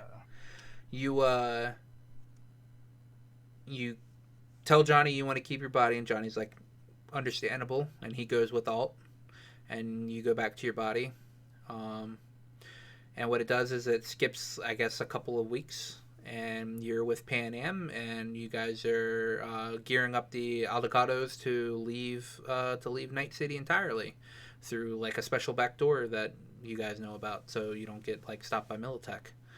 And so you do this really cool like ride scene all the way through like the dust storm and all that, and you get to go into this like really cool looking Fast and Furious looking like cave, because Fast and Furious 4 had that like cave fucking race scene. Sure. And that's what it kind of looked like. Also, if so on my run, whoever you romanced, which obviously for you it was Pan Am, but I romanced Judy. She came with us. That's so awkward. She My came. goodness. She came with us, and there wasn't like really an ending with her, with Judy, because the ending was with Pan Am and the Aldecados. Like the ending shot was me and her sitting on top of the fucking basilisk, looking out over Night City, or like looking out at the stars. And that felt like an actual definitive like date ending, really. And then after that, like the game ends because you've left Night City and you're not part of the big city anymore. You're with you're with your nomad group, and it cuts to the credits. Everybody's calling you saying, "Oh, hey, you left Night City. Yeah, it's a good thing. Yeah, this place is like cool, but we'll miss you." And the only like. So Judy came with me, right? And this is the part where like I romancing Judy actually like I guess had something. She like calls you, which makes no fucking sense, right? And she's in like her skimpy outfit or whatever. She's in like some skimpy outfit, and she's like, "I miss you, and I can't wait for you to get back or whatever." And she's like, and then like you hear a knock on the door or whatever, and she's like, "Oh, speak of the devil," and she's like, "I'll see you soon," and like cuts it off like it's about you guys are about to like fuck right there, like when you get in. But that's literally like the whole ending for Judy, and I thought it was really weird because it felt more impactful with Pan Am than it did with fucking Judy. And yeah, that is just gloriously awkward though. But the big thing is, you have 6 months, and this is like a metaphorical 6 months because you might be able to survive longer than 6 months. We don't know, because we don't know how long it's going to take for your body to quickly to meet to like fully reject your chip or your like consciousness. So you get a ambiguous 6 months to live, and this will be constant with all three of the endings, because it feel like to me it feels like it's DLC baiting something. Or it just gives you, and this was the big problem with, you don't really have choice. Like no choice, like really changed. You either let Johnny have your body or you didn't.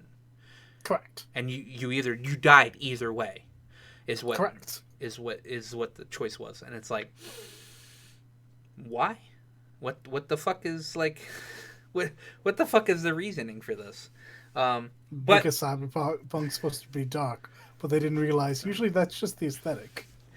Like and I'm okay with having dark endings, but I'm like, make a good ending, please. So yeah, that's something that I've seen a whole lot. Is of the 7 endings, you all didn't give us one happy ending. They are all fucking miserable. Yeah. This is the happiest ending that he. Yeah. Well, potentially, depending on who you are as a person, there might be one other one that you prefer. We still need to see the Takamura ending, though. That's probably not going to be it. I believe that gives you the calling card. Sorry, the achievement, the devil. I imagine that's probably not going to end well. Maybe you take over. Actually, you're doing the thing. You're getting your hopes up, mate. No, I'm thinking, what if Saburo takes over your body? Oh, don't say that. Because the devil, maybe you become the corpo asshole. I don't like this. Okay. Anyway, we'll go to the Johnny and Rogue ending next because it's the second best ending. I would say. No, I'd say the second best ending is the ending where you're a fucking space cowboy. Yeah, that's the Johnny and Rogue ending. Oh, I'm sorry. I'm sorry. You are correct. Yes. Yeah, but I was like thinking in the of RS Arasaka. in the Arasaka ending, Yeah. you do end up in space, but not a good No, reason. this is true. No. You are correct. You are correct. The Johnny and Rogue ending is you allow Johnny to take over your body. He goes get Rogue, and you guys do an assault on the Arasaka building. It's pretty much a recreation of the 2023 operation. Without the thermonuclear warheads. Without the thermonuclear warhead. You do almost everything other than...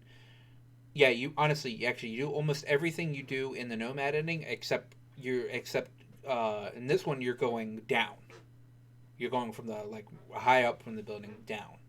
You get a set of sweet Jitbutsu though. Oh yeah, you do jet boot into the Arasaka meeting room. Yes. And that's really cool. But you're able to you go from the top portion and you jetpack. You can pretty much jet boot. You could jump off and jet boot down from the top part of the building, and then unlock an elevator and you go down and you literally do the same thing that you did in the Nomad ending, but just with Rogue. Rogue and I do not remember his name. Um, He's cool enough. But... Wesley. It's not Wesley, but it starts with a W. Winston? No, Winston. It's like know. it's like Wesley or something like that. But he's cool. Yeah, he's really cool. So we'll just skip ahead because you literally just go down here and you fight a bunch of Arasaka troops, and then you get down to the same hallway that you did in the Nomad ending, except you have Wadesley and Rogue with you. All right, and the cutscene's almost exactly the same. Almost exactly the same. So Adam Smasher jumps down, you get blasted into the next room or whatever, and now you're in between Wesley and Rogue, Adam Smasher picks up Rogue, all right, and it should be noted how he picks her up, because he doesn't just lift her up; he puts his hand in her chest. Oh yeah, then lifts her up. Yeah, he fucking slams his hand into her chest, picks her up pretty much by the rib cage and the heart, right? And she takes a grenade and just fucking slams it into him and blows them both up. All right. Now this actually does a little bit of damage to Adam Smasher, because he doesn't start out with 100% HP in this run. At least from what I saw. That could be mistaken. But so you do the same thing. You fight him. You make sure you don't get fucking bombarded by his missiles, and you defeat him. Now they give you an option here to pick up Rogue's gun. By the way, literally picking up Rogue's gun does nothing for the ending. All right, it's kind of like a flavor thing to do. So I picked up Rogue. So the funny thing is you can't use your jet boots. You can't do your double jump or your jet boots after this part. And I killed him on top of the higher level, because he likes to jump up or whatever. Mm-hmm. So what I had to do was I had to I dropped down and grabbed Rogue's gun, and then I had to angle myself where I could just see part of him.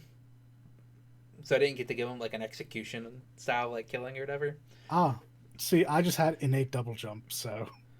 No, so did I. I had the things. It didn't allow you to double jump back up. Not the jet boots. I had actually augmented ankles. No, I did have that too. Oh, I didn't have any problems getting up there. Yeah, it wouldn't let me jump back up. Weird. Oh, but I didn't kill him up there, so I don't know. Fair play. Oh yeah, see that's the problem. You didn't have to try to jump back up there because you didn't. This is true. Up there. I killed him up there. I killed him really quickly up there. Because I think at the third phase of his fight, he's supposed to jump back. He's supposed to jump down. But I killed him really quickly up there. Um, so I went and grabbed rogue guns and had to like handle my like angle myself to actually shoot him, and I killed him with rogue's gun. And that's literally the only reason to pick up rogue's gun, because that gun does nothing for you for the ending. Mm-hmm. And then the same thing happens. You go into Mikoshi. Instead of meeting up with Johnny, you meet up with V in there. Now, I had a weird thing that happened in this one where my naming text said, like, when V was talking, it said Johnny, and when like Johnny, who you were controlling at the time, was talking, it said V. And It is a glitch. Yeah, and you said yours They just both said just said Johnny for me. Yeah, okay. All right, because I thought that was weird, and I was like, "Wait, is this like some type of esoteric bullshit going on here?" It would be great if it was. It's just a glitch. Yeah, and that disappointed me. So I didn't pick Johnny to take over my body in that one. I didn't actually go back and pick. Same ending. Okay, same ending. Okay, well, okay, that's dumb. Um, so when you take over your body, when you take back over your body, you end up becoming the head of Afterlife. Um, you have your own mansion, which I'm assuming was Rogue's mansion. Oh, I hadn't thought about that. Because you're literally taking over Rogue's job. And I guess you become a fixer yourself at that ending. Mm-hmm. So in that ending, I had Judy with me because I romanced her, but she told me that she couldn't be in Night City anymore, and she was leaving me, to leave Night City. And you get the same thing if you romance Pan Am. I imagine the boys probably don't care though, because they're both established in the city. All right. So she goes to leave Night City, and I'm on my way to do a job, and that job is you becoming a space cowboy and shooting yourself up into space and attacking. Why isn't this a mission? It's so good. It's so cheesy and fun. And you get to like the last scene is you ejecting yourself out of your spaceship and floating yourself towards this Arasaka satellite or like space. I think station. it's actually a casino. I think we're knocking over a casino. Yeah, and so that's like really cool. And then it ends there, and like that's the DLC bait if I've seen one. Yeah, I was like, there's gotta be like the casino fucking or like the Arasaka casino fucking like Oh my goodness! I was like, why you just is shoot this not yourself in the out? game?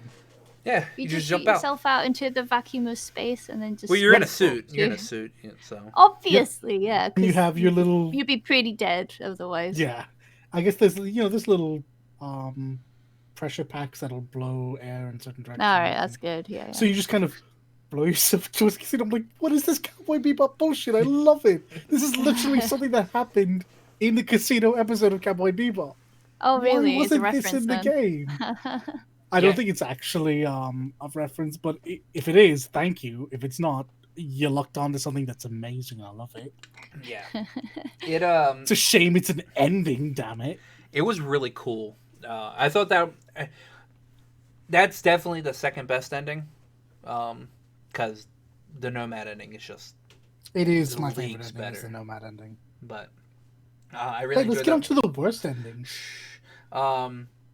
And I swear to God, this is DLC bait. Like, there has to be a DLC. Oh, it does. It does feel like it. I could see it.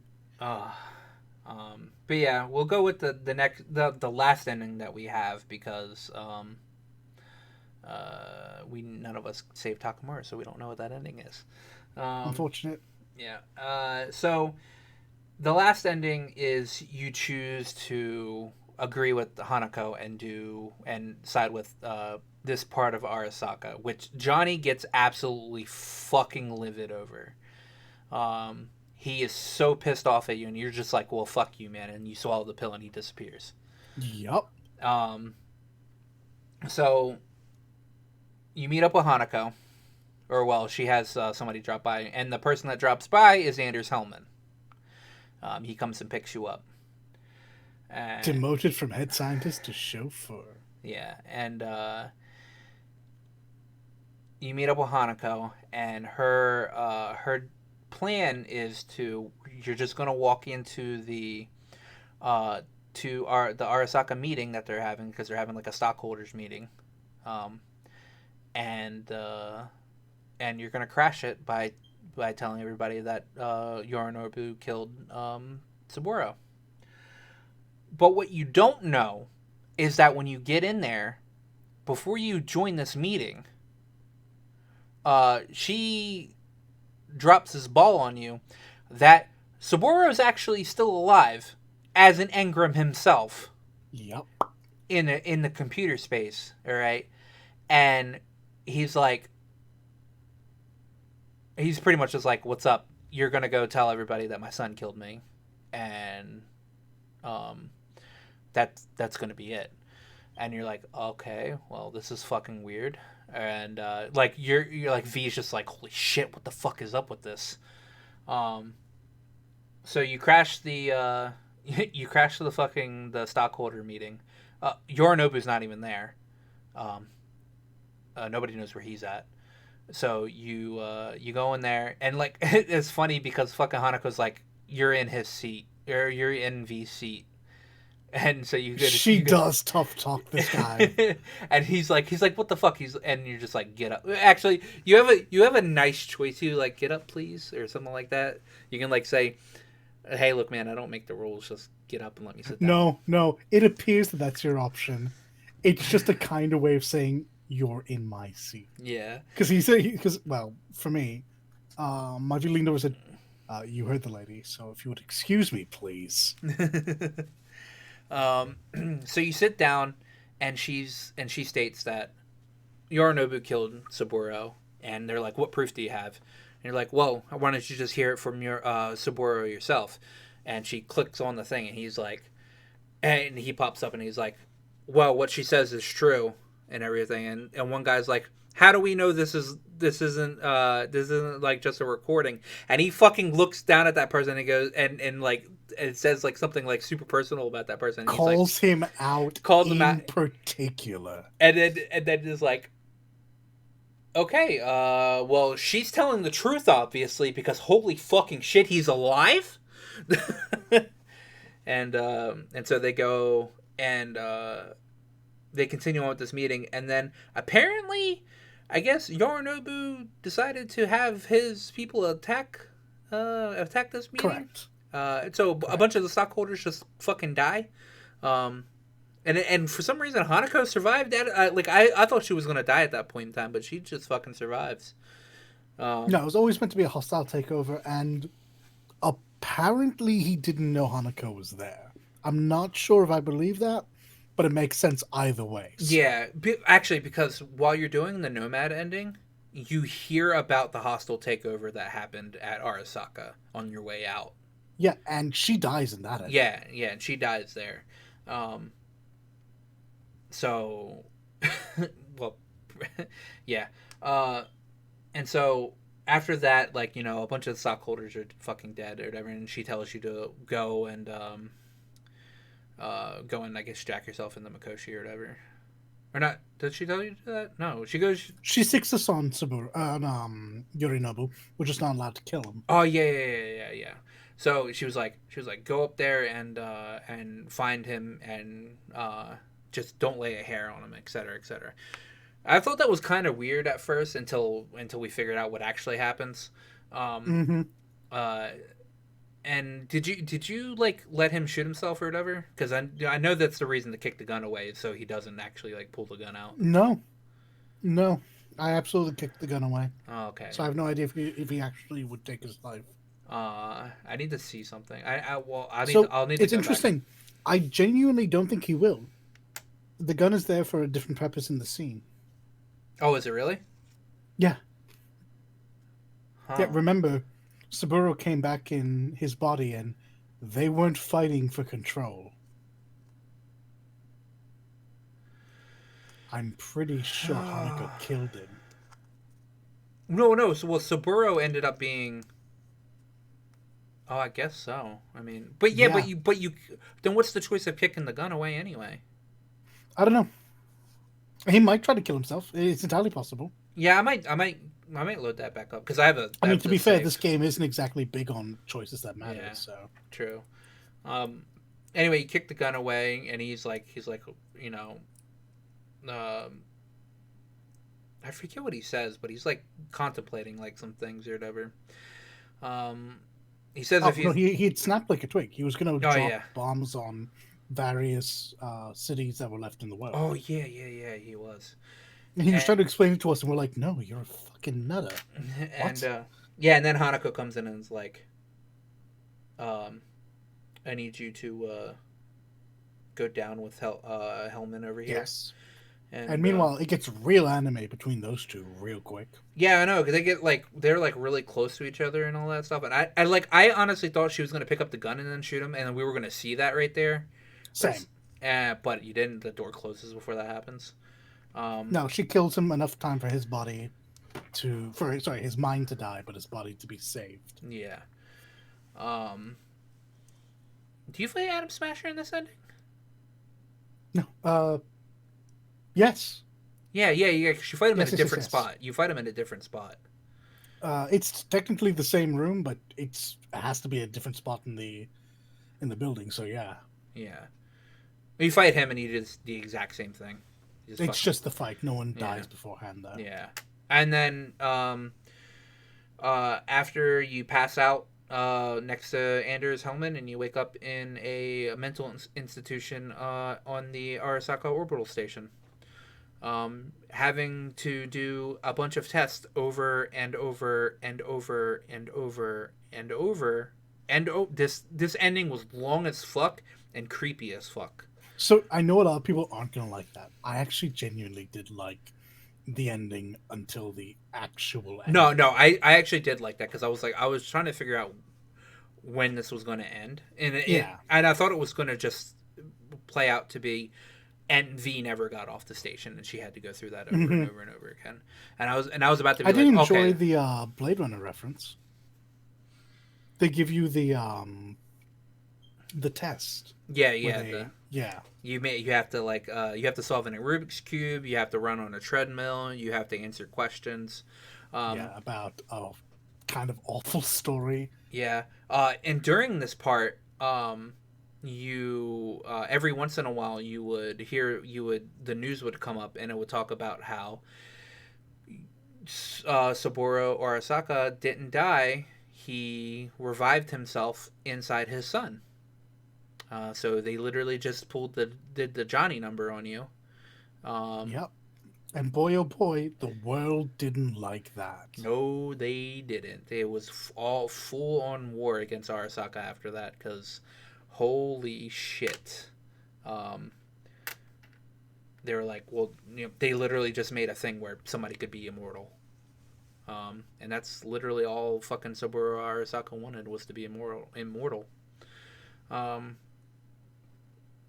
After a while, it starts skipping your tests and like you start like fast tracking through these tests or whatever.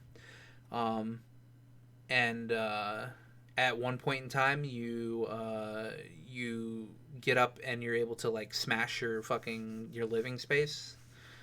And then pretty much right after that, you wake up and fucking Anders Hellman is there and he's like, yeah, so we actually can't help you.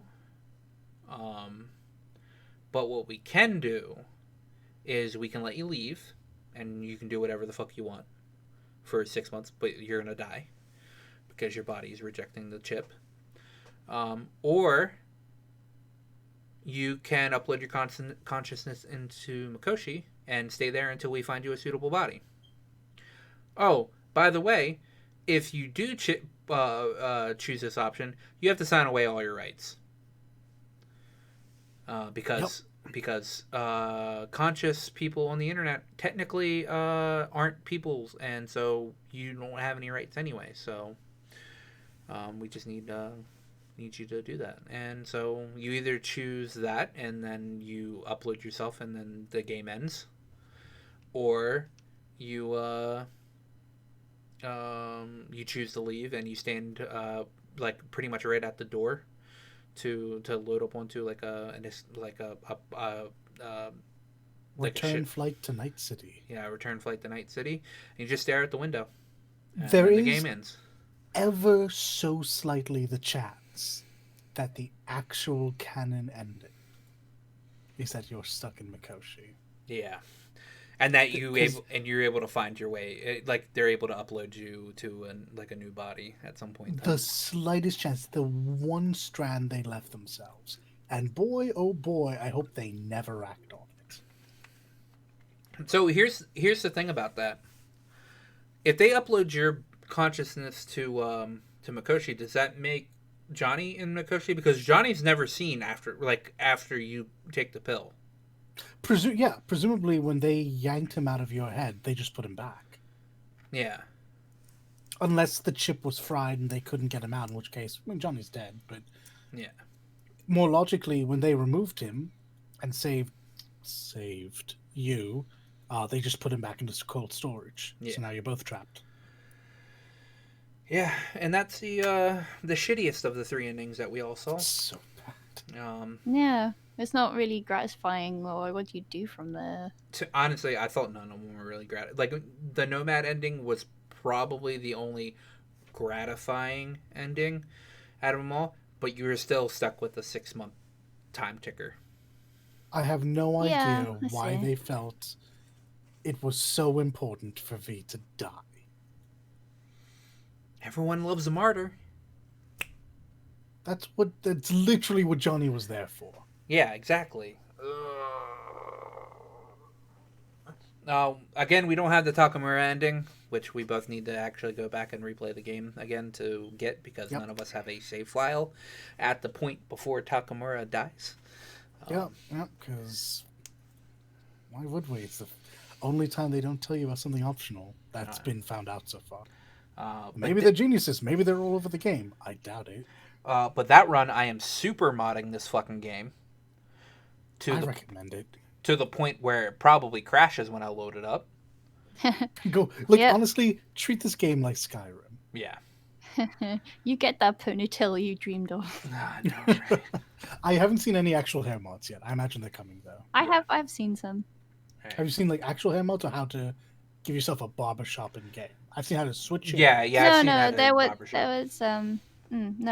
there was screenshots of a modded hairstyle. Oh yeah, there are They've begun. singular modded hairstyles. Yeah, I've actually seen that on Nexus mods. Good. So that's that. Yeah, that's the game entirety. We skipped some quests. Like we didn't talk about the Carrie quest line because while he is a romance option, it's not really none of us pursued him to the story. Yeah.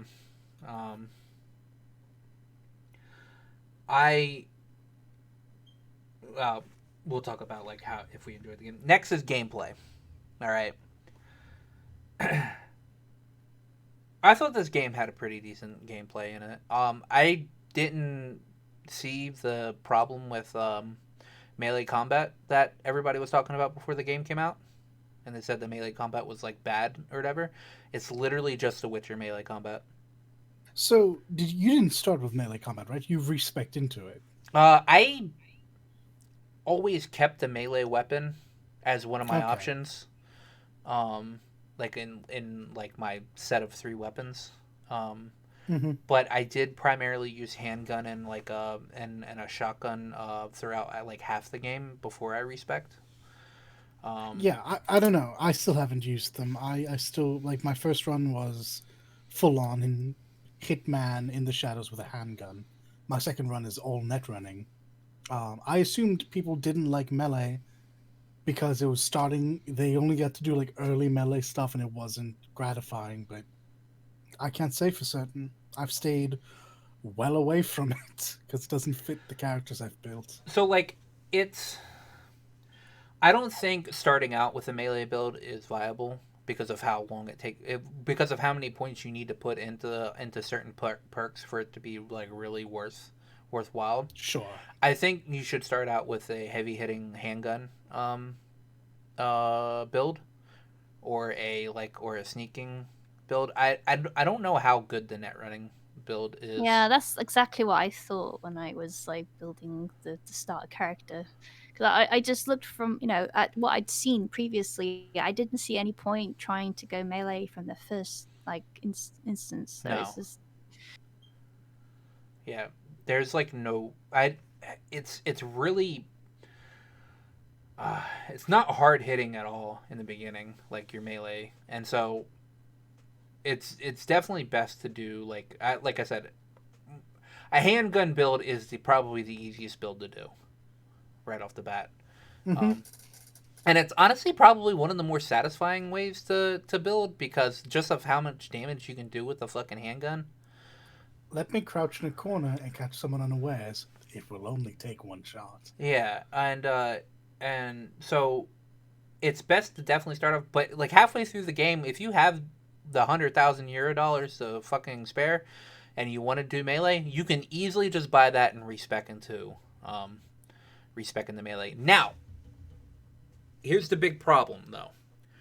While you can reset your perk points, you cannot reset your attribute points. That's a huge problem. It does seem like a bit of an oversight, right? That's a huge oversight. All right. I think you need to be able to respec both, and I'm pretty sure there'll probably be a mod come in that allows you to do that. I wouldn't be surprised if at some point they just retroactively put Add that an in the item. game. Yeah. Yeah, and just say, look, when you respec everything. Because and I saw a lot of people like doing reviews where they were telling you don't actually spend your attribute points until you need them. Because you obviously you can't get them back. Like I was doing like in the beginning, I was doing like a mixture of a handgun with a bit of net running. And when I went to go spec into like full melee, I couldn't like readjust my attribute points to help me with more like melee strength. Mm-hmm. And I was like, okay, this is fucking dumb. I mean, I had enough perk points to like pretty much get most of the perks that I needed, but I needed to put like because I'm at like level 35. I ended the game at level 35, so I only had like 15 extra attribute points to add to somewhere. And I don't know how many attribute points is the maximum. Oh, actually, it's 20. It's 20. You can have 20 in one thing. Yes. I had 20 in body, and I only had like 11 in the middle one that allows you to get the blade perks. Reflexes, yeah. Yeah, reflexes. If I would have been like 45 when I decided to respec, I would have been fucked because I wouldn't have been able to go back and like swap around my attributes to help more to put more in reflexes instead of. I got super lucky then. I found the day before the game went live, I found a interactive stat allocator, so I knew beforehand exactly how I wanted to build and everything. Okay. Yeah, no, I knew from the start it was going to be reflex and cool. The one thing that ended up surprising me was that I wanted to go into tech. Yeah. Because I'd heard everyone talk about how bad the crafting system is, and it's not. It's really good. I didn't. Weapons I barely touched the crafting. It's great for weapons, and it's great for the net running demons. The crafting system for armor is kind of trash because you need to go around to every single shop to buy the diagrams to make it. But just in terms of like my weapons that were outputting outrageous damage, yeah, what's the point of armor if you never need it? Yeah. The only reason I'd want it is so that I could make my character look the way I wanted, which is a massive issue because some of my best gear looked absolutely wanked together. Now the fact that you couldn't transmog pieces on is what another. What was that about? You were able to have like the full gear or whatever, like because like out of the random like full setups you were able to get. Then the only one I ever like saw was either the suit one you got before the prologue ended, or there was like a fucking Arasaka hazmat suit. Yeah, and those were the only two I had ever gotten. I ran into a couple more.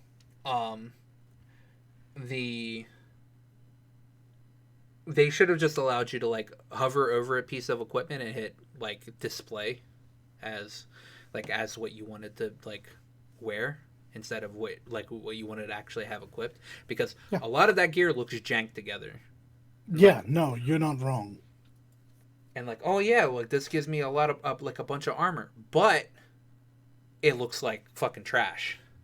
But I'm a guy wearing booty shorts, tall military boots, a space helmet, and a vest. Okay. No, transmog would have gone a long way. Yeah, and again, there will probably be mods that will allow you to do that. And again, I have to imagine that's something they will add into the game after the fact, but the modders will almost certainly beat them to it. Yeah. I didn't try crafting as much. The only part of crafting I touched was upgrading equipment. At one point in time, I had and this was before I picked up another one. I had like a 1.1k DPS in Katana.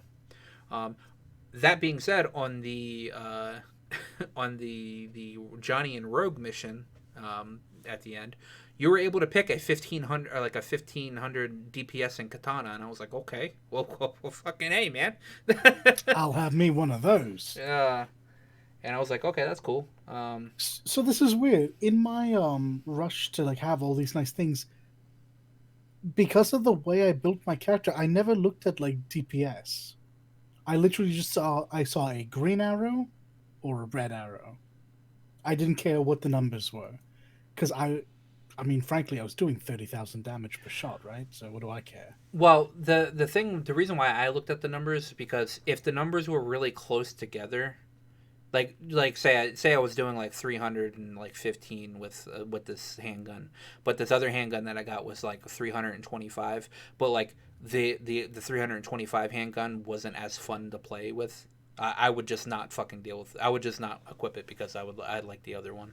Or same Understandable, with and this is where the crafting came in. I actually ended the game with V's first major pistol. Oh, the Dying Knight. Yeah, Dying Knight. Yeah, the one you get from the fucking guy. Yeah, I crafted that because it gives me 50% extra damage on headshots. Oh, and I have a question. Yeah, go on.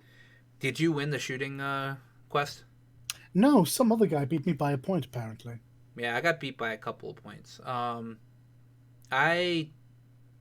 should have saved. I think you can win it though. I should have. Yeah, I think you can. I should have, because I didn't actually like super try.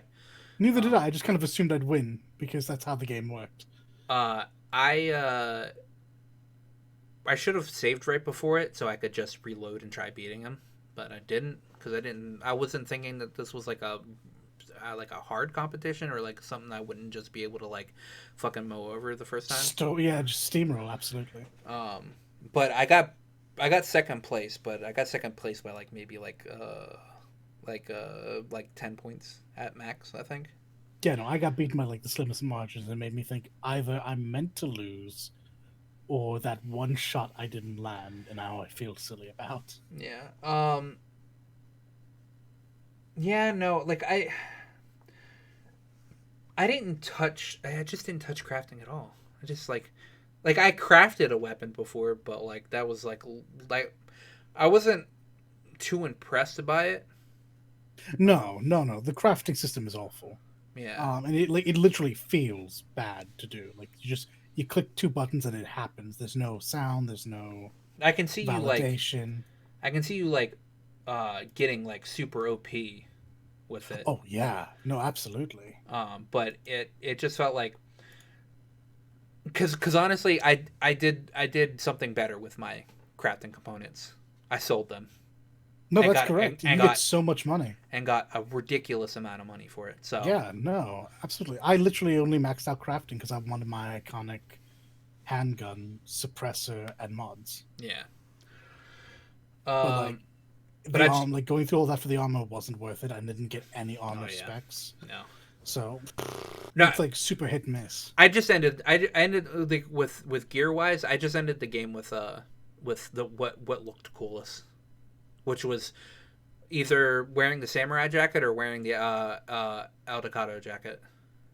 I think I also ended with the Aldecado jacket. I genuinely don't remember. I had like a pretty decent fashion set because, as you say, by the time you get to the end of the game, it doesn't matter. No one's gonna kill you. No, either no one's gonna kill you, or you're gonna be taking so much damage anyway that it doesn't matter if you're wearing armor or not.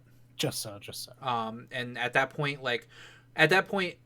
uh, I was able to sacrifice any like higher like armor stuff because of my melee build gives you more armor. Like the whole body build, like right, gives you like a more 40. HP and armor. It gives you like a 40% increase in armor. That's huge. Holy yeah. crap. So I went from like my gear would have given me like 300 and something armor. I jumped up to like almost 600 armor. Oh yeah, I didn't. Okay. So, like, while I still couldn't take a full barrage of missiles from Adam Smasher, he wasn't hitting me for like fucking 400 damage. He was hitting me for like maybe 50. Yeah, I was getting big chunks taken out of me. I had to actually play with the surroundings and use cover and all that. All right. So this next point was what we wanted to talk about earlier. Driving. I thought it was awful. I thought it was so bad. Fucking horrible unless you're driving a motorcycle. Yeah, the motorcycles are in fact the best. They're fucking amazing is what they are. And like I don't know about all that. No, because like it felt like I was I was driving a super fast motorcycle and that like it fucking turned on a fucking dime. So maybe that's the difference. I never really felt like I was going fast. Did you buy all the cars, by the way? I didn't buy all of them. No. I bought all. There's an achievement for that, by the way. Yeah, there is. I know. And the only reason why I was able to buy all of them was because of the whole I disassembled a bunch of soda cans and then sold all the shit. By the way, that took a while, and because I think the most expensive car is like 200 and something thousand euro dollars. The last car you get is Johnny's car, which actually handles pretty all right. I didn't have it offered to me. It's the one piece of Johnny equipment I didn't have offered to me. Oh.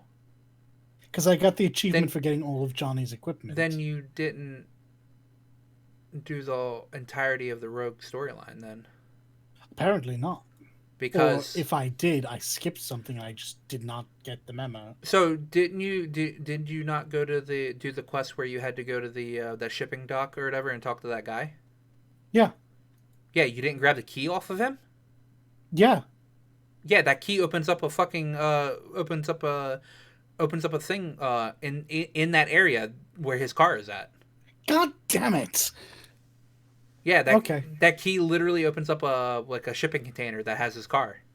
So I'll be honest with you, that guy started talking, I just shot him in the face. I couldn't stand God. it. So my internet started working at a funny moment. Hey, welcome back. Yay. We were just talking about how Dollet didn't get Johnny's car. Oh yeah, I heard, and I was giggling. I just assumed like it must have been like the end of the carry quest I didn't get. No, I just shot the guy before he said anything. Yeah, it was literally just the Rogue storyline before. It's like skipping cutscenes and know what the hell he's going on. He was just so infuriating. Yeah, it was just like banging the button. Shut up! Shut up! Shut up! Shut up! Yeah, because he was talking about isn't it weird how Rogue is still like doing well during like through all of this and all that shit, and like well, he was that bad mouthing Rogue, and at that point, I actually really fancy Rogue for being 70 some odd years old. I just let him say what he wanted to say or whatever, and I was like, okay. No, Johnny told me to shoot him, so I shot him. Oh, I was just like, oh, see, I did stuff. I actively did stuff against Johnny because I didn't want his input influencing fucking my character. Oh yeah, he was like, motherfucker shooting at me with my own gun. I was like, what do you mean? And then I got shot. I was like, oh, we're in a fight now. All right. And then we got up near the end. He was talking shit, and Johnny was like, please just zero him. And I was like, yeah, cool. No, I was just like, he was like, I'll give you this key or whatever. And I was like, okay, well, you can live or whatever. Who the fuck cares?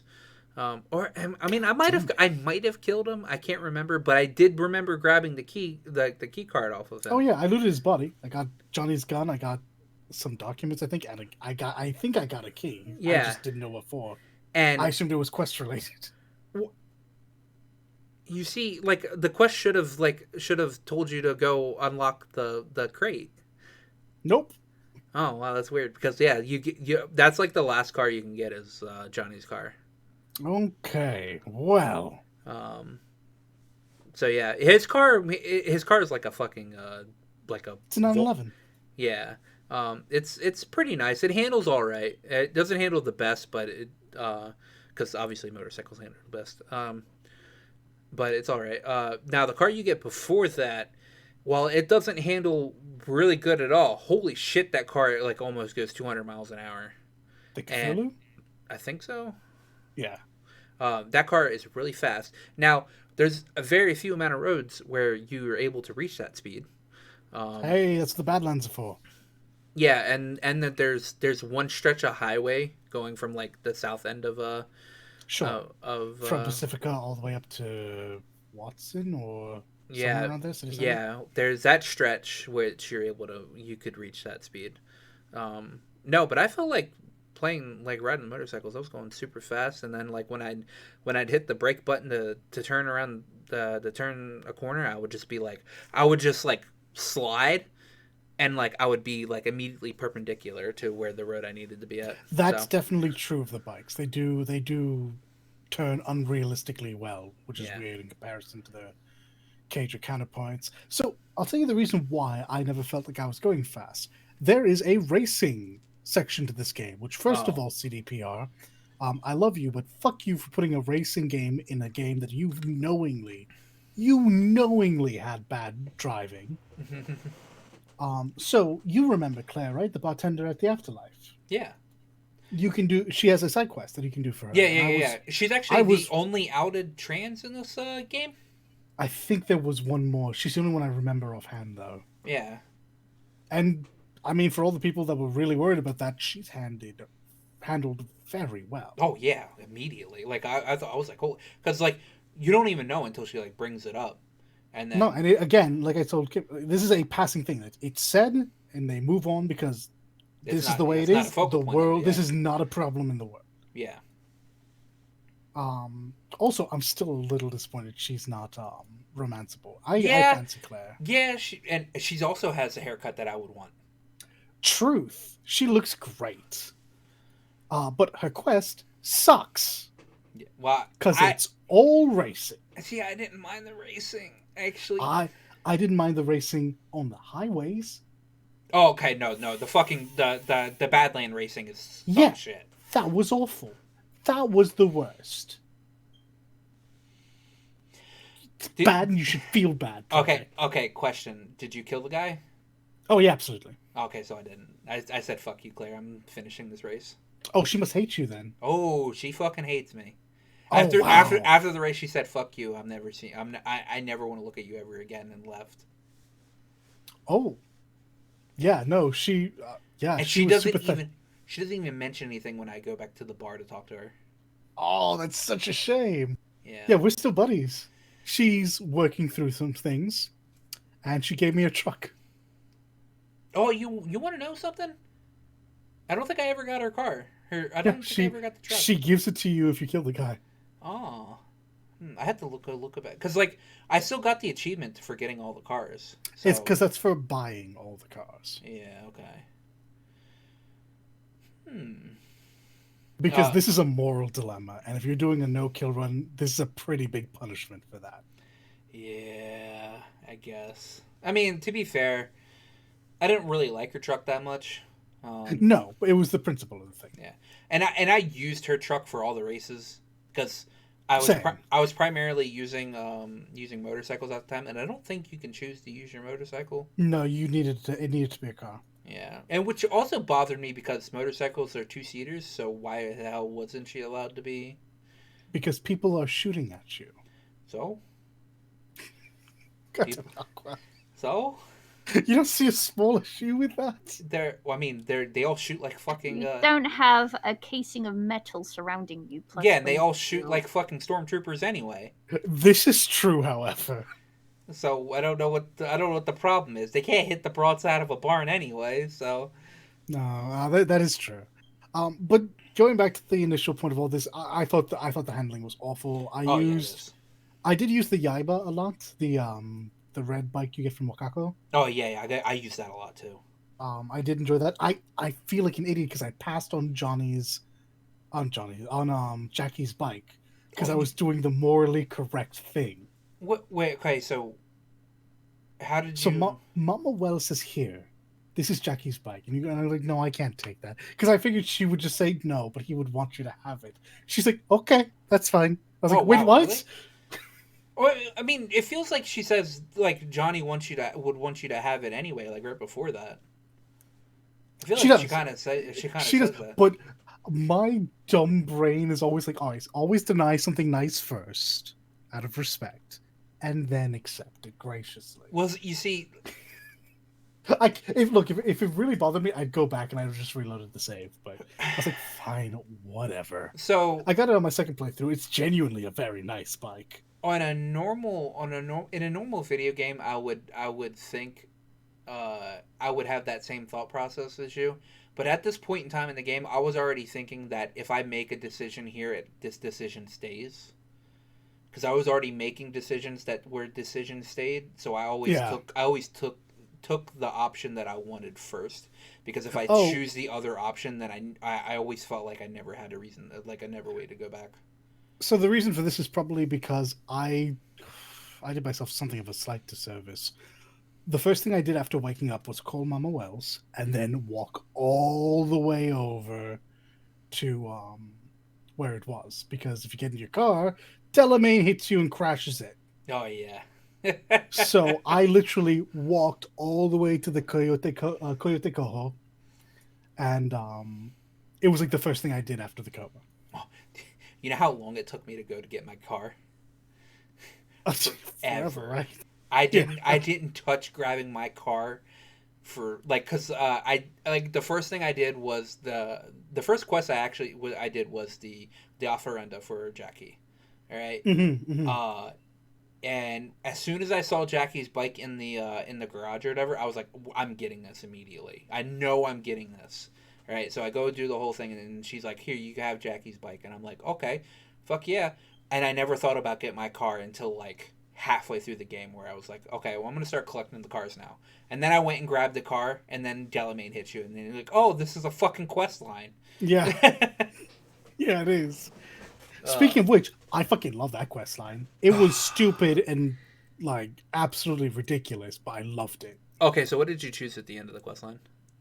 Because you're able to Uh, choose I didn't have a high enough tech stat to to or fuse them. intelligence stat to fuse them, so I had to shut it down. Oh, so I fused them. Yeah, it's what I plan to do this time is to figure out They. what happened. Oh, you don't want me to spoil it for you? Oh, you can at this point. I'm still gonna Oh, do it. oh well. So the AI becomes so strong that it leaves Night City. Oh, It goes onto the net and it just fucking oh leaves. God, we created a rogue AI. Yeah. But this like rogue AI like seemed like it was like not gonna do anything bad. It like understood at like another level what it needed to do, and that it left a piece of its AI with us and it gave us the Delamain The car. car, Yeah. yeah. I, like I said to you before this started, I think Delamain was my go-to four-wheeler for like Yeah. until the end of the game It when I got was the Cthulhu. it was probably one of the most easiest handling cars. Is the Delamain one? Yeah. Um. Also, it talked to me, and I enjoyed having my chats with Del. Oh yeah. I just Oh, is never. it like Kit from Knight Rider? It's an homage to it. That's absolutely what Yeah. it is. Yeah. It was Did you have a definitely smooth voice as well? No. no. Ah. But yeah, and you said you got a mod to help you handle the driving. Yeah, the cars feel weightier. They grip the road a bit better. They're still, if you're still all over the road, you'll still fishtail, Okay. but like it feels more correct. Okay. Okay. That's good. All right. Well, that's really all gameplay because, like, I mean, other than like we can talk about like I guess the cyber upgrades are pretty cool. Um, I never understood the blood pump one because I tried using it and it just never worked for me. I haven't installed it. I've had it on both accounts, and I just preferred to use inhalers. Yeah, yeah, same. I always used inhalers. They worked much faster, and Yeah, every time I would hit the right bumper to do it or whatever. It would just never do it. I'll try it out because I mean it's a pretty heavy netrunner build I'm doing now, and I don't get shot too often, Yeah. so I don't need to heal too often. So I think that'll probably be better on a build like this. I don't know if I need to deselect the inhalers and put it on there, maybe. Well, yeah, yeah. You can. So when you install it, usually automatically takes over the spot for the Okay, spot for the inhalers. so Um, I will do testing on this. but it throws it on the grenade spot. All right. Oh, I don't like that though. Because L1's usually for your inhalers. Okay, well I'm on keyboard, Okay, which yeah. by the way is a big portion of why I fucking hated driving. Okay, yeah. The controller driving is a lot easier. Um, they so when you put on the blood pump, it takes over the spot that usually has grenades, which is R1 for me. Why would it Um, take over the I have grenade no spot idea. though? I have no idea because like in the directions it says when you hit right bumper to give your to give like to increase your health. So it just automatically takes over your right bumper spot, which pushes your grenades to L1. Um, my problem is that it just never worked. So like I would like if I had low health and I hit fucking the RB for blood pump, it just never worked for me. So Wild. I just removed it completely and just like fuck it. I can put something else in. I can put something else in that cybernetic spot, and then I can just use inhalers. And inhalers work so much better, especially if you get the 60 to 80% fucking Yeah, inhaler. And yeah. I had a shit ton of them, so if I dropped Oh yeah, anywhere, they were easily in the hundreds. yeah, if I was dropped any health, I was just like, I'm gonna use this inhaler. Uh, so I put on the super jump first to see how that worked, and it worked pretty well. Um, but double jump is by far better. Ah, okay. I was wondering if that was going to be the I case. don't think you go any higher, but I think it just feels better. Yeah, exactly. It's all about feel. Especially like if you're trying to run away or something, holding down X while you're trying to run away, and then like trying to do the super jump, it just kind of feels like off. While you just tapping X to do the double jump is like a lot easier. I prefer the Gorilla Fist over the Mantis Blades. Um, I did try the Model Wire. It's not great. Like it's super effective. It just isn't. It doesn't feel yeah, I didn't try the right. Mono Wire, and all the other stuff that I had was like it kind of felt like cyber other than like the stuff for your hands and like the stuff you put in your circulatory system. Everything else kind of just felt like meh. It didn't feel like it really changed anything. Um, so I think there was maybe like a bit of like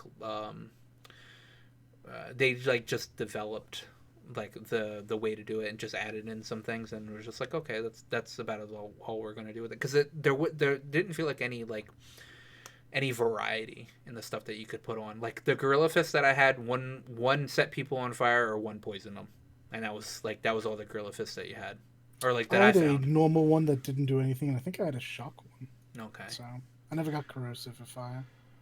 I got fire on my Mantis blades that I never installed. You see, I only found one pair of mantis blades, so Oh, I had like 3 or 4 of them in my inventory. all right. I assume I probably got them from those NCPD scanner things.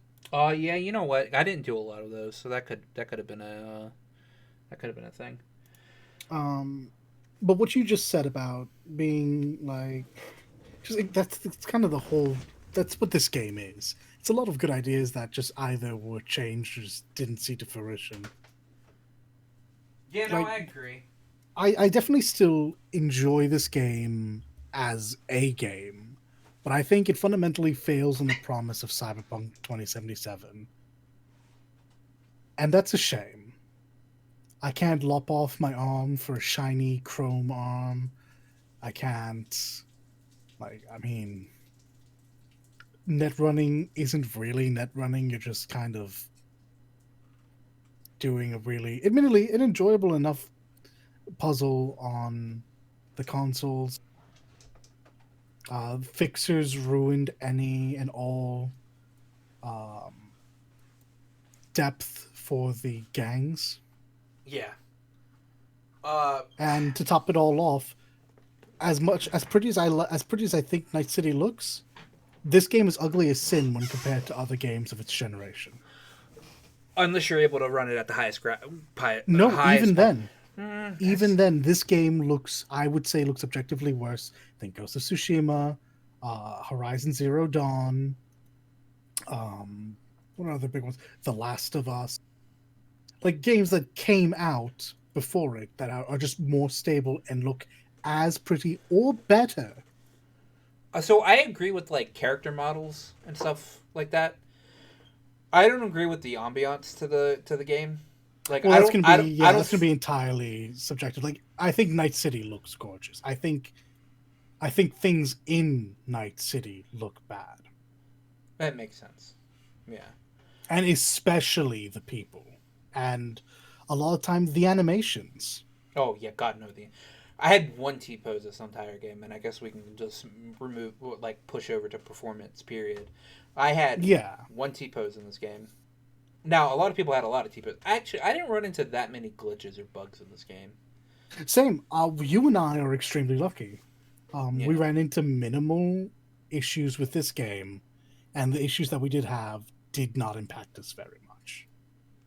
Yeah. The I can't wait worst- for Blue Point to remaster it. Well, I mean, they're just going to run the old game, and have like the coat of paint over the old game, over the old code. Oh damn! That's- Is it not worth it? Can they not save it? I don't think they can. I mean, like, that's all they do with their remake. It is true. It is true. They have the old game running over it because with the games that they have done, like Shadow of the Colossus and Demon Souls. While Demon Souls didn't run particularly well on PS3, the code itself held the game together. It just looked like shit. Shadow of the Colossus always ran like supremely well, no matter what title no matter what version you used. But yeah, all they do is they have the base code and they run their new code on top of it. Mm-hmm. But in the end, it makes for a damn good like fucking piece. Demon Souls looks amazing and plays very well. So Yeah. Demon Souls does have its performance issues though, like the new one. Yeah. But we'll never talk about that because none of us are going to play it. I had, let's see, I'm trying to count how many bugs or glitches that I had in this game. I had one T pose. I had one mission that I had to reset my game for because it wasn't updating. I had multiple instances of cars just flying out of nowhere, which is Leek's favorite fucking glitch or bug. It's raining automotives. It's raining cars. I had one time where I bought a car and then a car like right in the same parking lot just randomly exploded. Hilarious. I have no idea for what reason. It just fucking exploded. Wow. And I think that's the extent of all the bugs or whatever. I mean, I had like sometimes there were some character model glitches, but like they weren't like all the bugs that I ran into. They were just a little bit immersion breaking, but that was like about it. I've had a few. I mean, I also had cars spawning in, and therefore they would bounce like 30 stories high. I didn't have any T-posing, but I had some characters phasing into each other. All NPCs, all streetwalkers. Mm-hmm. Yeah, I saw Um, one of them. yeah, I did have. I was able to have two phone calls at once, which was See, I never ran into that. interesting. I never ran into that. You talked to a dead person as well. I did. I talked to a dead person. That was cool. I put them in a chokehold and started a dialogue, and then snapped their neck, and the dialogue just continued. Oh. That was fun. Didn't hurt my immersion at this point. I was too busy giggling. The one thing that did actually stop me from doing something, and I am a little sour about it, is there is a single NCPD thing on the map that I cannot complete. Oh, wow. I killed all of the people standing there. I took the item that you need to complete the quest, and it didn't register. And I rebooted, and it still didn't register. That's annoying. And it's the one open world achievement I have to do on this other character in order to get. Ah, damn. That sucks so fucking much. It's one. It's in this whole map there's a single blue icon, and it drives me insane. Oh, I did have one glitch that I recorded and showed you guys. That actually could have destroyed my save file if I would have kept going on with it. Yes, that's fair. So there's a quest line with Judy where you go to take over the cloud doll, like brain, like brothel, and you try to contact, or like you try to take it over from the Tiger Claws, and one of your contacts to do that is Mako, and she sets you up to go into this meeting between some of the Tiger Claw bosses, and in the middle of that meeting, she seemingly tries to double cross you. And so like on the other line, Judy's like just stop the meeting or whatever, like stop it. So I just pull out my sword and fucking kill everybody, all right, including Mako. And well, one of the Tiger bosses had a gun on him, but that gun infinitely spawned on him, and I was able to just continuously collect that gun off of him. And like it was different. It was different. Different codes of the gun too, because sometimes the gun wasn't better than what I had on, and sometimes it was. That's actually genuinely pretty funny. So I in the video that I showed you, I collected like maybe like 200 copies of that gun, and then disassembled them all, because I was either going to do that or just sell all the guns. But like I could have just infinitely stood there and collected that gun like 12 billion times. At that time, I didn't know that there was a bug, which they have fixed which they have already fixed. That if your save file gets up to 8 megabytes, then it corrupts itself, and then you can't access it ever again. They have fixed that. They fixed that last week, I think, or with the last update that they did. But I'm glad I didn't continuously go and continue doing that, because I would have fucked up my save file. And, yeah, you must have been pretty close to hitting that. And then I'd have been like, I probably wouldn't have finished the game. I'd have said fuck this game at that point in time. And I'm pretty sure a lot of people that ran into that problem, that had their save file corrupted, probably said fuck that game too. I wouldn't be surprised. Yeah, because it was a funny glitch, but like that could have fucked me over so hard. So I'm glad I didn't like get into my head. I was like, oh man, I could just make $12 billion off of this fucking thing. Thankfully, at the time, I already had a lot of money, and I already bought all the cars I could at the time. So there was no other need to have fucking Euro dollars in that game. Literally, the only thing you need Euro dollars in that game for is literally just to buy the fucking guns. none of the cybernetic upgrades or anything really cost that expensive. Um, but yeah, that's like all the glitches I ever ran into. Mm-hmm.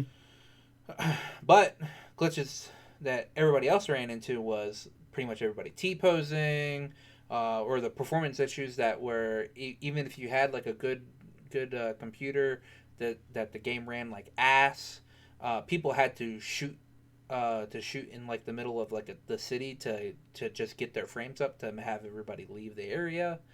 Um, you had the 8 megabyte problem. Uh, I mean, I didn't run into so many glitches that or bugs that to me that it felt like a better Elder Scrolls game or better Fallout. See, I said the same thing. I know a lot of people do not agree with that because they have like this nostalgic affection for the Elder Scrolls series, but those games are not coded very well, and this felt like a ever so slightly better version of that. Yeah. Oh my god, Leak, that is hilarious.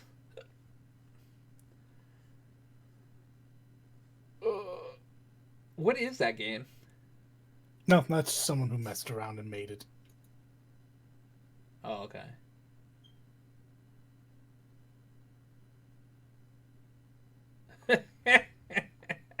Okay, yeah, that's funny. Um, yeah, to me, it just felt like a better Fallout game. And to my other friend who had a worse computer than I did, also said it felt like a better Fallout game, which And your is, third friend also agrees with you. yeah. Um, so, yeah, I mean, to me, it just felt like a better Fallout game. Um, but again, a lot of people that played this game played on console, and they did not have the same experience. Yeah, in Game that ran. they didn't get to have an experience, a lot of them. I saw a meme that it said, "If you ever feel like you're useless, remember that there's a Seriously. cyberpunk designed Xbox that can't even run the game." And I was Like, like, they literally made an Xbox that is incapable of running the game. I won't lie, I applied for a couple of those giveaways, knowing yeah. full well that they were either scams or Hey man, otherwise I wasn't going to get it. free console, man. Oh, yeah. Um, but no, my that's all of my war stories, and then is that all of your war stories? That's it. I didn't have very many. I got super lucky. All right, all right. If you had to put a number that you would give this game, what would it be?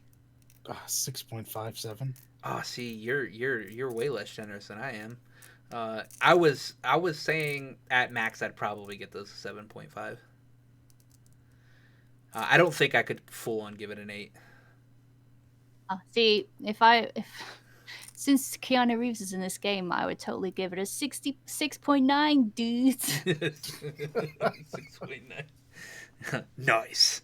Um, no, so my justification is there are too many things that feel left out in this game to make me give it an 8. Yeah, absolutely. Um, and that's depressing because, and I hate saying this about video games, but like this game had potential. It had the greatest potential of this generation. All right. What makes me so happy about you saying this and not me is I'm the one who followed this for 5 years. Yeah. Yeah, I didn't follow this. I So followed this for like you were justifying all my bitter salt. I followed this game like I was like, "Oh, cool, Cyberpunk" when it was announced back in 2012. And then I followed a couple of videos that happened like maybe like 4 years ago. I remember Young Yeah being able to like look at it behind the scenes at an E3 or something like that. And and then like I remember the big plastered thing that I think Adam Badowski said was when asked when this game was going to come out, and he goes, "It'll be ready when it's ready." All right. um, and this does not feel like a game that was ready. No. So it was not ready when it was ready, Adam. It was not, because you definitely cut out a lot of shit in this game. And if I see any of this stuff end up being like paid DLC, that should have been in the game from the start, I'm probably going to lower the game score down, because I am literally at the point where I don't really want to see DLC for this game. I want to What I see want- DLC. I want to see story DLC, and I mean story after what has happened in this game. Well, that's my thing. Is I kind of don't. The only DLC I want to see this is give the people who are going to play this over and over again, you know, me, customization options. Let me have Yeah. my silver arm. Let me have my bright red arm and leg. Well, see, But, here's the problem. I'm not going to play make this game over and over again, unless they put in some, like, new story stuff. I don't think so. That's my thing. I don't think the story is savable. I think with Night Doesn't have City to be laid savable. out, but hear me out. Hear me out. With Night City laid out, all the hard work done, maybe recoding of all of that AI. Make another game with a good story. Well, yeah, and they can do that while putting out DLC. And they did that for Witcher. So people keep saying this, and I keep having to remind you all that team left like 5 years ago. Well, yeah. Like CD Projekt is a well-known company for having people come in and leave on a project. Well, half the people the team that made Witcher 2 is not the team that made Witcher 3. Well, half the people that made Witcher 3 weren't even there when Witcher 3 released. This is my point. Yeah, but I'm saying, like, even if that's the case, they can still work on another game and put DLC out. Yeah, I guess it's just a case of seeing this game in the state that it's in. I don't trust them to multitask. No, I don't trust almost any corporation, like any gaming corporation, to multitask. That's why I don't trust anything that BioWare is going to come out with, because they're working on 4 fucking different projects right now, and none of them are going to be good. None of them are going to be good. That's going to end in tears. So, yeah, 7.5 for me. And you're going, what, 6.5? 6.5 to 7. It's a game that runs, Yeah. so it's a 5. And occasionally there are moments that made me happy. Yeah. There's a lot of moments that made me sad. But mostly it was miserable. Yeah. Even if it was important, even if it was on purpose, it doesn't mean I have to like it. Yeah. So yeah, I'll probably be generous. I'll probably say it's 7. Mm-hmm. Because there's just too many incomplete thoughts. Yeah. The only extra bit of game that I'm going to be playing of this is I need to just go back through it real fast to get the Takamura ending. And if they don't add any story DLC or anything to this, I'm probably not going to touch this game again, because I've pretty much done everything I really wanted to on the first run. Yeah, I should imagine that the second playthrough is probably going to be my last. Yeah. It's just sad because, like, I know a lot of people played The Witcher over and over and over again. So, and while I think this is a better game than Skyrim, I have played Skyrim over and over and over again. So that's a weird feeling, right? Like, this is clearly a better game than Skyrim. Yeah, I feel like it is a better game. More concise and followable, and yet I feel like played a lot more Skyrim than this. I don't. You want to know what the reason is? And this is more on because of the modders or whatever. Skyrim was a game that changed every time you played it. This is true. While Cyberpunk doesn't feel like it's going to be a game that changes every time you play. There's nothing happening in Night City that changes completely than if you're walking Skyrim, because like you don't have like fucking dragons coming out of nowhere for a random fucking reason while you're playing Skyrim. All right, you don't have a random necromancer being in this area, or just like fucking bad guys being around it. You don't have that in Night City. You have set points where you're able to do these NCPD stuff, or You have like, you know, these set gigs, but nothing like after you finished all of that stuff, there's nothing left. Like the map can be completed. Skyrim's map can't be completed. You can do all the quests, but there's still random stuff happening in the game. And you can, like, I mean, when I think of Skyrim mods, the one mod I go to is that I've literally changed my character into Saber. Oh, have you really? And, yeah, I'm able to walk around that as a person that looks like Saber, and one of my Fusro Da moves is turned into Excalibur. I should download this and enjoy that. And it one-hits dragons. And it's really fucking cool. So, yeah, like... Yeah, I mean, I've played full-on DLC campaigns made by fans in Skyrim. Yeah. I wouldn't say they're great. But some of them are. But, yeah. Like, some of them are super fucking impressive. Others, not so much. But that's something I don't see happening. I don't see how it could happen in Cyberpunk. No. But yeah, all right. That's our score, guys. 6.5 to 7 and a 7.5. The game is okay. Get it on sale. Oh yeah, absolutely. Don't pay full price for this. Or find a friend that that can give you that will allow you will put you on the family plan, or have a family member that can put you on a Steam family plan. Because this game is not DRM. This game is DRM free. So, you can get put on the family plan, and you both can actually play at the same time. So, yeah. I think that'll be it. I don't have any signing off words, so I'm just gonna stop the recording button.